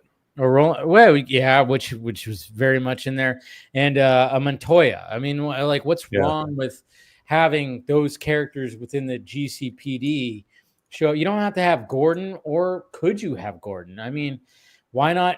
I don't know. It's just, I always thought it would be kind of like a cool way to just kind of slowly introduce Batverse characters by having this movie that is so, apparently the script is so good and it's written by a renowned like writer director who has made excellent. Well, that might be the reason though. It might be story driven depending on what the story but why not just they're have telling. like some of those characters in it? I mean, like when I was read that, I'm like, it's kind of disappointing if they're not going to have any like recognizable characters. Like it doesn't have to be your face, but just have a Bullock, have a fucking Montoya, if the GCPD is going to be involved. I'm spitballing here. Yeah. This is all speculation, but he might be thinking the same thing that I was just saying with respect to not making Michael Ian Blackjack Ryder or G. Gordon Godfrey. He might be thinking he may have a higher premium on Bullock and Montoya. Like, okay, I'm not just going to gratuitously throw them into a Clayface movie, that Flanagan wrote. I'm going to save them for when they're really important in the Batman movie or wherever else he's going to use them down the road. Like, he may be placing more of a premium on those characters. And I don't think that's a bad thing necessarily. I mean, I hear what you're saying. You're right. I feel like a lot of us as fans, we're going to look at this movie. We're going to go, you're in Gotham. Where the fuck is everybody? Yeah. Our brains are going to be thinking that. Yes. Give me Summer Gleason. Right. Yeah. Or Vicky Vale. Let's have her report on things. Let's get a Summer Gleason in there. Or Jack Ryder. Yeah, or that. Right. Yeah, or him. But Jack Ryder is from Gotham City. Yeah. He was also in the animated series. He showed up in there too. I don't know. It's going to be interesting, like I said, but again, little victories, and that's why I was just like, it is kind of cool that DC is looking to actually be the top dog this year. They have not been at all since Marvel Studios has been a thing. So it's just kind of nice. And then of course, obviously you get the pushback, and I get it. It's not going up against the top tier shit. I don't think, but again, I feel like the freak out within their own fan base nullifies that because there's this belief within 3 Marvel movies though. I mean, that's right. What's crazy. It's like, even though yes, they're not the top tier, but the fact that there's 3 Marvel movies and DC's coming out on top with one, kind of cool. Well, and I know it's Superman, but yeah, but then also remember, but that's the thing, right? Going into the year, again, we were told that Fantastic Four was going to destroy it. That basically its box office was going to end once that movie came out, and it didn't. So I feel like anytime bullshit fan narratives get dispelled, that's a victory for all of us, as far as I'm concerned, right? And so in that regard, you want to talk about arguably the most egregious crime that crime that Warner Brothers has committed over the last 47 years is how sparingly they've given Superman adaptations in the big screen. Especially, sure, I can agree with that. 12 years ago was the last time we had a Superman solo movie before this year. Before that was the gap between 7 years between Superman Returns and Man of Steel. Before that, 19 years between Quest for Peace and Superman Returns. That's bullshit for that character. There's no way that should ever be acceptable. So there were questions about how the audience was going to receive a new Superman movie, and clearly they're receiving it extremely well. The Hell site has given it great reviews along with Fantastic Four and Thunderbolts. So that's another thing to throw into the argument is, hey, look at how the critics and look at the tomato meter and the popcorn meter and all that, right? Like I said, if in 2025, this was Zack's sequel that he directed with Henry Cavill, and it was doing the same numbers, and it was having this little victory too against Marvel Studios, yeah, there would be people celebrating it that are pushing back against it. Absolutely. That would, if it was exactly the same, but it was Zack's and it was Cavill, they would totally be singing a different tone. People in the chat, people on Twitter. Yes, you would be like, oh yeah, fuck it, hey man, look at that. I mean, that's just the way, but that's how we are. But it's not that, it's this. Yep. So naturally, it's that's just the way things are. That's just the way it is. Get caught up in. I'm sitting there as a DC fan. It was just kind of nice to see that little. Oh wow, DC is actually going to be the top dog this year. Wow, interesting. It was just kind of like one of those things. I wasn't looking at who's directing it or whatever the fuck. I was just kind of going, wow. As a DC fan, this is kind of nice. Kind of nice that we're actually that DC is gonna get a little victory here. Do I wish it was that Warner Brothers and all those fuckers didn't fuck up what Zack was doing, and arguably he could have won some years with his Justice League part 1, part 2, part 3, and doing all this stuff, and people were like, oh shit, yeah, it could have fucking dominated. It could have won with what Zack was doing if they just let him do his thing, but they didn't. They freaked out and everything, and and I know that this is the Superman they wanted now, and I'm like, yeah, that's fine. Yeah, I know it's not for everybody. It's not everybody's brand of vodka, like I always say. I take that from Danny Ocean, George Clooney. He said, yeah. Oh yes, vodka. Yeah, he always says that. Right. I love that line because I love vodka. I'm like, it's not your brand of vodka. I love that. But but at the same time, it's like, hey man, I'm just looking at DC is DC, and I've loved DC for so long, and I just like the little victories. That's all. Well, cheers to that. Well, I'm with you on that. I also like that. I enjoyed both Superman and Fantastic Four, and I like that there is a push of fans that are like, can't we just enjoy both? Yeah, the fuck yes, we can enjoy both. Oh, I think everybody is too. Yeah, right? Most people are. I think to be honest with you, the loudness, and I think we've made the mistake of doing this for a very long time. It's like I always say, we focus on the short bus kid in the back of the class.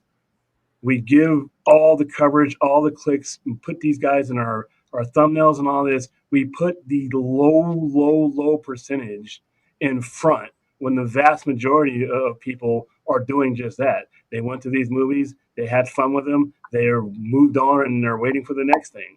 But the oxygen is being given to, like I said, the kid making the fart sound in the corner of the class in that desk far off from the rest of the people. They've never been the majority. Nope, but never will be. Yeah. He's hit the nail on the head right there, no doubt about it. I was going to say one other thing with respect to Fantastic Four's performance, and I don't know if you brought this up in the email or not, but another thing that I considered, because I've been following Gatesh Pandya and his numbers and his projections on it and whatnot, and it is the highest grossing Fantastic Four movie to date, like globally, and I think also domestically. Another victory. It's funny. I looked at Box Office Mojo for all the numbers for Superman, for Fantastic Four, for couple other things. They still haven't even updated yesterday's numbers. I know their box office mojo is box office mojo is very delayed. They're very delayed, and I hate it. They're always I don't like it at all. They're always a day delayed, and I'm like, there's like another site that I need to start looking at that is more like current. Well, I've been looking at the numbers.com. Yeah. I've been looking at the numbers.com, and sometimes they have glitchy stuff with their site, and it doesn't always work all that well. But they tend to have good. They update faster. They certainly update faster. Yeah, I think like when Box Office Mojo, when IMDb bought them, it got a little slower. But I think what they do is they want to make sure the numbers are legit. Yeah. But then all of a sudden, they've had fuck ups too. I mean, I use them all, But at the same time, it's like, okay, so whatever. We have to wait a day. I mean, that's the thing. It's like you can't. I mean, as instant as everything is, and everybody wants instant gratification. I'm okay with waiting a little bit. That's why I'm glad when the box office numbers come on Sunday. I do my Monday show at 6 p.m.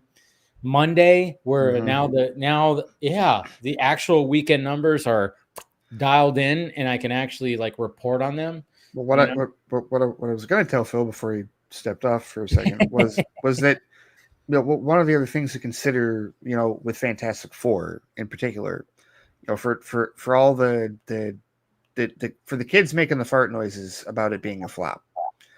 Another thing to absolutely consider with Fantastic Four is the history of its previous theatrical releases. Yeah. Before this movie, the highest grossing Fantastic Four film was the first one in 2005, which made like $333 million globally. For inflation, though. And so, fuck that shit. They don't officially do it. Like if the studios don't officially do it, then it doesn't fucking count. But the point is that Rise of the Silver Surfer and Fanforstic made less. Like the box office went down. So that is something to absolutely take into account when looking at how this movie is performing. Is it had to deal with that. It had to deal with the perception of the previous three Fantastic Four films. Like, okay, so in many cases, I mean, I don't know if it was more of an uphill battle than what Superman had to deal with because of 12 years of difference and whatever, but that's still something to take into account with Fantastic Four. Is it has to fight the Tim Story films and Fanforstic and the presentation or the perception of those films. Like, how do you get the audience to be like, okay, no, this one's different? It can't simply be, it's part of the MCU. It has to be something bigger than that. And so I think that's part of the challenge that it has been dealing with and weathering. So again, similar to what I say with Superman, for people who think it's just, oh my goodness, this is solo numbers, whatever, the studios are fine with it. But like, if you really want to see higher numbers, what I would look at is the next appearances, right? The next time the Fantastic Four appear, if they're given another solo film in the MCU, which hopefully they will be. I don't know what the plan is really going down. But that film, because now instead of dealing with the previous three, now you're coming off of First Steps, which has been reviewed very positively, has had the A- cinema score, great word of mouth, right? Like, it's just so that I feel like goodwill is being built out of both of these films for the general audience as far as changing the perception for both of them. And going forward, it will be interesting to see how they perform going forward. We shouldn't place quite so much emphasis on the reboot, if you will, right now. I think they had a bigger challenge with their own movies. I don't think, if you were born the day that the first movie released, you're damn near of drinking age now. I don't know if those movies had the biggest impact. I understand what you're saying because I hear a lot, but if back in 2005, that was a hit. I think what Fantastic Four paid for was Thor: Love and Thunder. Ooh. Was a lot of the B-roll stuff that they put out, because if you look since 2021, you've only had two top-tier perceived A-list characters on your menu, and that would be Spider-Man: No Way Home and Thor: Love and Thunder. If you look at it now, like I said, if I've been serving you steak for 12 years and I start pulling out the bologna, you're gonna drift away. And I think there was just not enough. They did not have a plan after Endgame. There was no real plan. We should have been already in to Fantastic Four. We should have been already in to another Spider-Man movie. I just think there was such a gap in between with stuff that was just mediocre that people didn't consider event level anything. And when you finally gave them one, it was like, okay, we've been away for a while. We can smell that steak, but we're on the other side of the park right now. You know what I mean? So the funny part about that, and I went through because I was like, okay, we know how 2023 went. We know how this year went. It's like, when was the last really good year, really strong year for Marvel Studios? And that was actually 2022, the year that Love and Thunder came out, because Multiverse of Madness made $955 million. Which I defend that movie because Sam Raimi is yes, it's amazing. Absolutely. And then the movie he actually did, though, because I think that movie got cut up. That's just my opinion. Well, it probably did, but it's still fucking. It's still Raimi. It's still a Raimi film in many ways. But like, so that makes just shy of $1 billion. For Love and Thunder, it keeps surprising me every time I look at it that it made $760.9 million. Fucking one of the worst. It's just whatever. It's depressing. Phil, we agree on Taika Waititi, but I think we all do. Yeah. And then Wakanda Forever, which I know like that is a point of contention with a decent amount of Black Panther fans. That made $859 million. Yeah, it still did well. So you're talking about a year where Marvel made $2.7 billion plus in 2022. That's still a really good year, a strong year for them. And then after that, when Phase 5 started, that's when it went down. Quantumania bombed. Guardians Volume 3 performed, well, but it still made like 20 million less than Volume 2 did. And then the Marvels bombed. Yeah. And I still feel like 2023, I still feel like a lot of that is because there were 8 comic book movies. I feel like between the 3 in the MCU and the 4 in the DCEU, it's all bombed. Yeah. Right. See, that's where, like, I mean, that's where, like, yeah. Yeah. So I mean, that's where DC had to, like, I mean, they announced a whole new slate and they still have these movies coming out. And it was just such a kind of a shit show because it was. I can't believe they did that, by the way. I can't believe. I think a lot of us couldn't believe it, but at the same time, it was probably not the smartest thing to do in retrospect. I mean, I was excited. I was like, "Oh, finally, we're headed in the right direction." And it's funny because, you know, I didn't enjoy the second Shazam movie. I was like, yeah, because it's not great. It's not that good, no. No, it wasn't that good. It wasn't that great. I really enjoyed the first one. I thought the first one was great. I enjoyed Blue Beetle. I enjoyed The Flash. What else came out that year? Aquaman and the Lost Kingdom. Oh, yeah. Remember, they got moved around. They remember they wasn't the original order, right? Then they moved. They should have moved Aquaman and Flash around. Yeah, they should. Yeah, I agree with that. They Aquaman was not that great either. You could tell that got a lot of fuckery. You know, there's some good things. There's good things in all of them, but but at the same time, it was like, Jesus Christ. But they were Blue Beetle looks like the one that they mess with the absolute least, if at all. Yes. Like they didn't. That felt like an actual standalone movie. Yes, I agree with that. That felt by itself, and it's an enjoyable family movie. I mean, it is. I mean, it's my favorite DC film of 2023. I thought I was gonna. I was like, well, I remember walking. I'm like, I like George Lopez. Why do I feel he's gonna annoy the shit out of me? I walked out of that movie. He was hilarious. I was like, I love George Lopez in that movie. I was like, so worried that he was going to be so annoying. And I was like, he was great. You know, and I was like, fucking hey, man. The movie had heart. That movie absolutely had a lot of heart. And that's a big component for audience performance. And it just sucks that it was released with all the other. Yeah. If you somehow, you know, if they had just moved like one or two, like if Blue Beetle comes out in 2024 instead of 2023, and you still start the DCU later, I think Blue Beetle certainly does better. I can't say the same for Shazam or even necessarily or Aquaman: The Lost Kingdom, but I think Blue Beetle definitely got the raw deal with respect to you could have flooding moved of that Blue Beetle. marketplace. You could have moved Blue Beetle to like May of 2024. Yeah, Deadpool could have kept July to itself. Blow things up. That's what I think. They rushed in and said, "We got to blow everything up right now," and without looking at and seeing what kind of damage that would do, and that kind of disruption. Well, they weren't really thinking about that. Well, because what else did he do? He fucking wrote off Batgirl at the same time. Like this all happened in the same vacuum when he took over. So, but it's funny too, because out of all the movies, I mean, obviously, Gunn did, glaze up the Flash big time, and I'm like kind of wondering, I'm like, I think he was, hey, here's an extra amount of money, glaze up the Flash.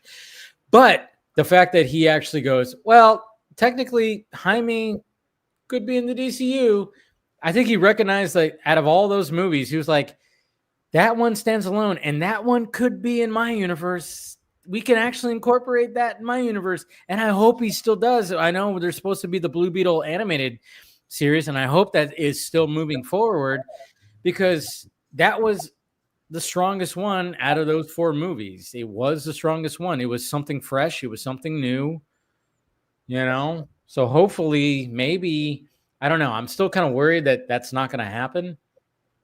What, Blue Beetle? Why not? I mean, because you're getting series. I mean, I don't know. I don't take anything off the table when it comes to the crazy man that's currently running DC, which is, and I say that in a good way. But here's the thing where I'm going to depart from him, because all of us fans have a preference for runs of the books we love. His preference when it comes to Justice League, for me, so that's where he likes that Keith Giffen DeMatteis stuff, and that's the kind of stuff I line my birdcage with. It's just a matter of difference of opinion, and I'm like, whenever I saw certain characters starting to creeping into Justice League, that was time for me to take that shit off my subscription. And he's the exact opposite. He seems to love those characters. And I'm so for a novice like me, what exactly, like, what are we talking about here? Justice League International, where you have Guy Gardner, Booster Gold, Blue Beetle, Fire, Ice, Maxwell Lord. That's just when I personally, I know, even if I'm in Marty, I don't care. That's when I put that book down. And I love Keith Giffen. Rest in peace. One of the greatest creators, just from what he did on Legion of Superheroes alone, he deserves a spot on the Mount Rushmore. But with his stuff on Justice League, I can't do it. I can't do it. It drives me. Even as a kid, I was like, what's happening to this book? And then that's it. And James Gunn, that's what he prefers, which is fine. Everybody's got their preferences. It's just that, man, I just hate all those characters. It's just how everything can translate, And I think with Superman, and I don't know if like he hit with like Hawk Girl or even Metamorpho, maybe a little bit with Metamorpho. I don't mean Hawk Girl probably has a little bit more work, but I think Guy Gardner ended up being a crowd favorite in some retrospect. I've seen people. I have seen positive, like for all of them. But I think with Hawk Girl, like, I mean, they a lot of people really like the scene where she kills Gorgos. Yeah. But like, I feel like because they're all gonna be. I don't know if Metamorpho is gonna be in. I don't think Metamorpho. I don't think he's gonna be in Peacemaker. He's gonna be in Peacemaker, but the rest of them are gonna be in Peacemaker. Yeah. I think, or at least Guy. At Guy least and Hawk Girl. Guy and Hawk Girl, yeah. And of course, we're gonna see way more of Sean Gunn's Maxwell Lord in that show. Yeah. So we're gonna see further development, like with the Justice Gang there. So that'll be and then also, and I didn't know this, but like Ben did a video at Real Anarchy where he said he thinks Superman is going to be in Peacemaker. Oh yeah, and if well, see, here's the thing. Be a cameo somewhere. But I hadn't seen that photo of him and Dan. Like there's a photo that he showed of Daniel Brooks took a picture with David Cornsweet. Yeah, and the telling thing is that right, exactly. Cornsweet's in costume. Like that's not a set visit. Well, that's the thing. It's like it was like they were shooting it. They were shooting for a moment. They were shooting at the same time in the same studio. Right. So that's why. I mean, if you have Peacemaker, and it's so funny too because all 3 times when I saw Superman, there was a reaction to the Peacemaker cameo. And I even said this before. I was like, it's not necessarily that it was Peacemaker because I don't know if the general audience is like fully knows who that is. It's just that it's John Cena. And I'm like, John Cena is a very known person. So, and even with that helmet on, it's John Cena. So it's just, and I think that's one of the reasons why he went so forward with Peacemaker. It's just because, hey, I could utilize John Cena to my own disposal. And, it's like, hey, this is an off the cuff character. And, it's I don't know. It's so weird, but I'm guaranteed there's going to be something Superman in Peacemaker season 2. Well, and you bring up a good point with him using Cena, because I do fully believe that part of James Gunn's creative process certainly involves marketing, and definitely involves like they have to. Right. I agree. It have to, but I almost feel like, because we talk about like the difference between him and Feige is that he is a creative, whereas Feige isn't. Feige's a producer first in that regard. But still, they both have to think about marketing. And so there are decisions that he's got to make creatively, thinking about the brand that he's building with the DCU. That's what we've been seeing, I think. And I think they're realizing that, oh, wow, we really have to like promote. This is why, like on Monday's show, and then I just posted the clip. Oh, did I? I think I forgot to post it. I'll post it later. When I was talking about, maybe I posted. I don't know. I do so many goddamn clips. But I mentioned on one of my shows, I was like, does any, with the new Spider-Man stuff, I'm like, does this sound familiar when it comes to Daredevil Born Again? And I think we already kind of talked about it. It's like, it seems like they almost hired like professional photographers to snap clips and then they just post it. It's like, you really just have to just build up hype. And I was kind of wondering, what was post Superman going to be like with everything? And they haven't really stopped. They're releasing behind the scenes stuff, behind the scenes photo, video, and they're still going. They have a podcast where they're rewatching the Peacemaker episodes and talking with everybody leading into the new Peacemaker season. Like, they're not stopping. I was like wondering, I'm like, is there just going to be like nothing anymore? No, they're continuing and they're going and going because they realize you just have to do that. And with what's happening with Spider-Man Brand New Day, with all the pretty, set photos and videos, it's building up hype. And I'm sure they were like telling, hey, Tom, you have to go greet people. You have to wave. Just be. And he was, and I could tell Tom was having a great time.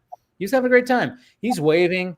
He's on the top of a fucking tank that's on top of a truck, that's going through. And he's looking over and he's just like, hey, guys. He's just, you could tell he's having fun with it. It's like, it's not a burden. But it's like, I'm sure they were like, hey, you're going to be out in the public. There's going to be so much shit. Just have fun with it, and that's going to build up hype. I mean, Spider-Man Brand New Day is already like, it's definitely going to be a success. Is it going to make $1 billion? Again, who cares anymore? That $1 billion thing is not even a thing anymore. But Spider-Man Brand New Day is definitely going to be a hit, and they're building up hype, and they're probably going to keep the train rolling as much as possible. And that's what they have to do now. And the fact that when they were shooting Superman, they were shooting all these little funny clips that they are posting now behind the scenes for TikTok and all the stuff. It's keeping everything relevant. Like, oh yeah, Superman, and oh yeah, and hopefully they did the same thing for Supergirl. So speaking of Supergirl, I mean, we talked about Sony influence or not. Yeah, like a week after Fantastic Four, the Brand New Day stuff comes out. How long was it after Superman that they posted the Supergirl poster? Literally that weekend after the movie came out. Yeah. And not only that, but the way they did it by literally taking his tagline of "Look Up" and changing it to "Look Out." Yeah, with the graffiti, so it's exactly what you're saying. The train keeps on rolling. The second Zaslav did his victory lap, the day after that was when that poster came out. Yeah, and it's like, okay, we're good. We got the seal of approval. Let's keep it rolling. And and when it comes to Supergirl, it was such more of a closed set that that we don't get the like when Superman was filming last year. And those set photos came up. Everybody was talking about them. And no, we don't get that with Supergirl. So now they have to take like a different approach to like leading up to that. I don't know when when they're going to really start doing the heavy marketing, but I just wouldn't be surprised. Like, they're going to keep on the Superman train as much as possible. And then, of course, we have lanterns. Don't forget, we have lanterns. Yes. And I'm sure they're going to go heavy with that. And they're going to be posting a lot of things when it comes to lanterns to fill that gap before they start really diving into Supergirl. And I'm keep that train going as much as possible. I feel like after Peacemaker season 2, is when we'll start seeing Lantern stuff and more Supergirl stuff. Absolutely. Yes. I think right now it's all about January or February, right? January or February is when that's supposed to be. I think it's going to be something like that. Yeah. But, far along, boy. Yeah, right now they're still doing Superman stuff, and they're leading into Peacemaker, and God knows what Peacemaker is going to have, and then they're going to ride that a little bit, and like I said, then it's going to be all right. Let's start throwing Lantern stuff out there, and then start. They're going to eventually just release Amelia Alcock just without the jacket, full on, hands on the hip maybe, or whatever the hell they're going to do when it comes to her marketing. They're going to start throwing stuff out there like that. So yeah, this is how studios do things. This is how studios do things. Well, especially nowadays with social media, they got to get on it, and they got to keep the ball rolling. You can't. But the important thing though, William, is that this is not what DC Films did. That's what I mean. DC Films was the studio. DC Films was a joke. All DC Films was Warner Brothers Pictures getting involved in everything, and to those guys, these things are just other movies. The way those guys looked at these are just other movies. Now, under a studio, this is a dedicated focus. So the biggest thing Zazoff, you can think Zazoff's a fucking clown, but you'll never be able to take away the fact that, hey, listen, they had all these years to establish a studio. He did it, and it's the biggest difference between Superman being a success and any of these other things being a success than anything else. More so than Gunn, more so than any other actor you put in there. The fact that it's a contained studios with those type of protections is the most important aspect of all of this. I agree. I'm happy to finally see that. I agree. You know what? Some of the first, I just thought about this. Some of the first, Supergirl marketing is going to be is the behind the scenes of her cameo in Superman. That's what that's going to be. I guarantee you they're going to start something like that's already. I know pictures have been posted. They've already showed pictures of her behind the scenes, but there's going to be video and her talking. Right. Oh yeah, and stuff like that. That's what's going to be some of the first things. It'll be like a handoff. Yeah, because they have interviews with Amelia Alcock. Mm-hmm. They got her putting the costume on and all that stuff. That's all going to be. And in addition to Cornswet, being we're all pretty certain he's in Peacemaker season 2. Like we also got to look and see what else is introduced in that show. Because that's also gonna as far as the world building or anything else pointing to there's more than likely going to be something in Peacemaker season 2 that will point to Supergirl. Oh yeah, of course. And it's going to be depressing anyway. All right, this could be a good place to end it right here. Going 4.5 hours, or at least for me. So yeah, this has been fun as always, talking about superhero suits and weapons and what the future holds for these two crazy comic book studios, which is very interesting. We're always going to be talking about this stuff, but also don't forget about watching the small stuff. I mean, we're now done with the summer blockbuster season, which is crazy. We're done with that, and now we got a bunch of small movies coming out. Next week, Nobody 2. Yeah, and also highest to lowest, Spike Lee and Denzel Washington. Mm-hmm. Oh, that's right. The Spike Lee movie. Yeah, same day, August 15th. Yes, that's right. Nobody's shirt for you, Dave. If you ever do come to Vegas, nobody. I'll get out there I'll get out there in the wintertime. I don't want to go out there in summer. I was already close to you in Laughlin. So I'm not, that's on the border at least. I was in Nevada. Whatever.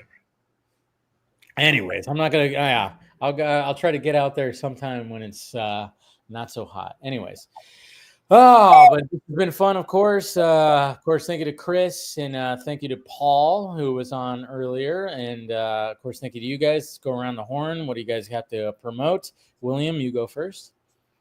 You can Google me on the Sci-Fi Center. I am the only one. Come out and visit me in Vegas, unlike Dave.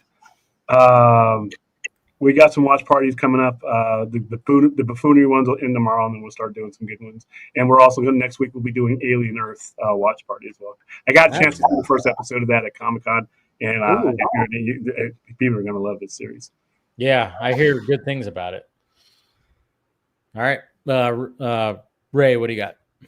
at theflightcast.com. I've got the main show on Tuesdays. I'm also doing Flightbox. I'm talking, last episode I talked to Star Trek Strange New Worlds, because we're right in the middle of season 3 of that particular show. Star Trek is my favorite franchise, like, on Earth. So talking about that. I've also got to get caught up on Creature Commandos because I still haven't watched it, and I want to watch it before Peacemaker season 2 starts. So I'm going to review that in the next week or so. And then Flight Chat, our listener feedback show, which Phil sent an email for, and I can't wait to read it this weekend. That'll be our listener feedback. The last listener feedback episode I did, because we didn't do one the week that Fantastic Four came out, I talked for over 5 hours. Wow. There was a lot. There was a whole lot to get to. It's true.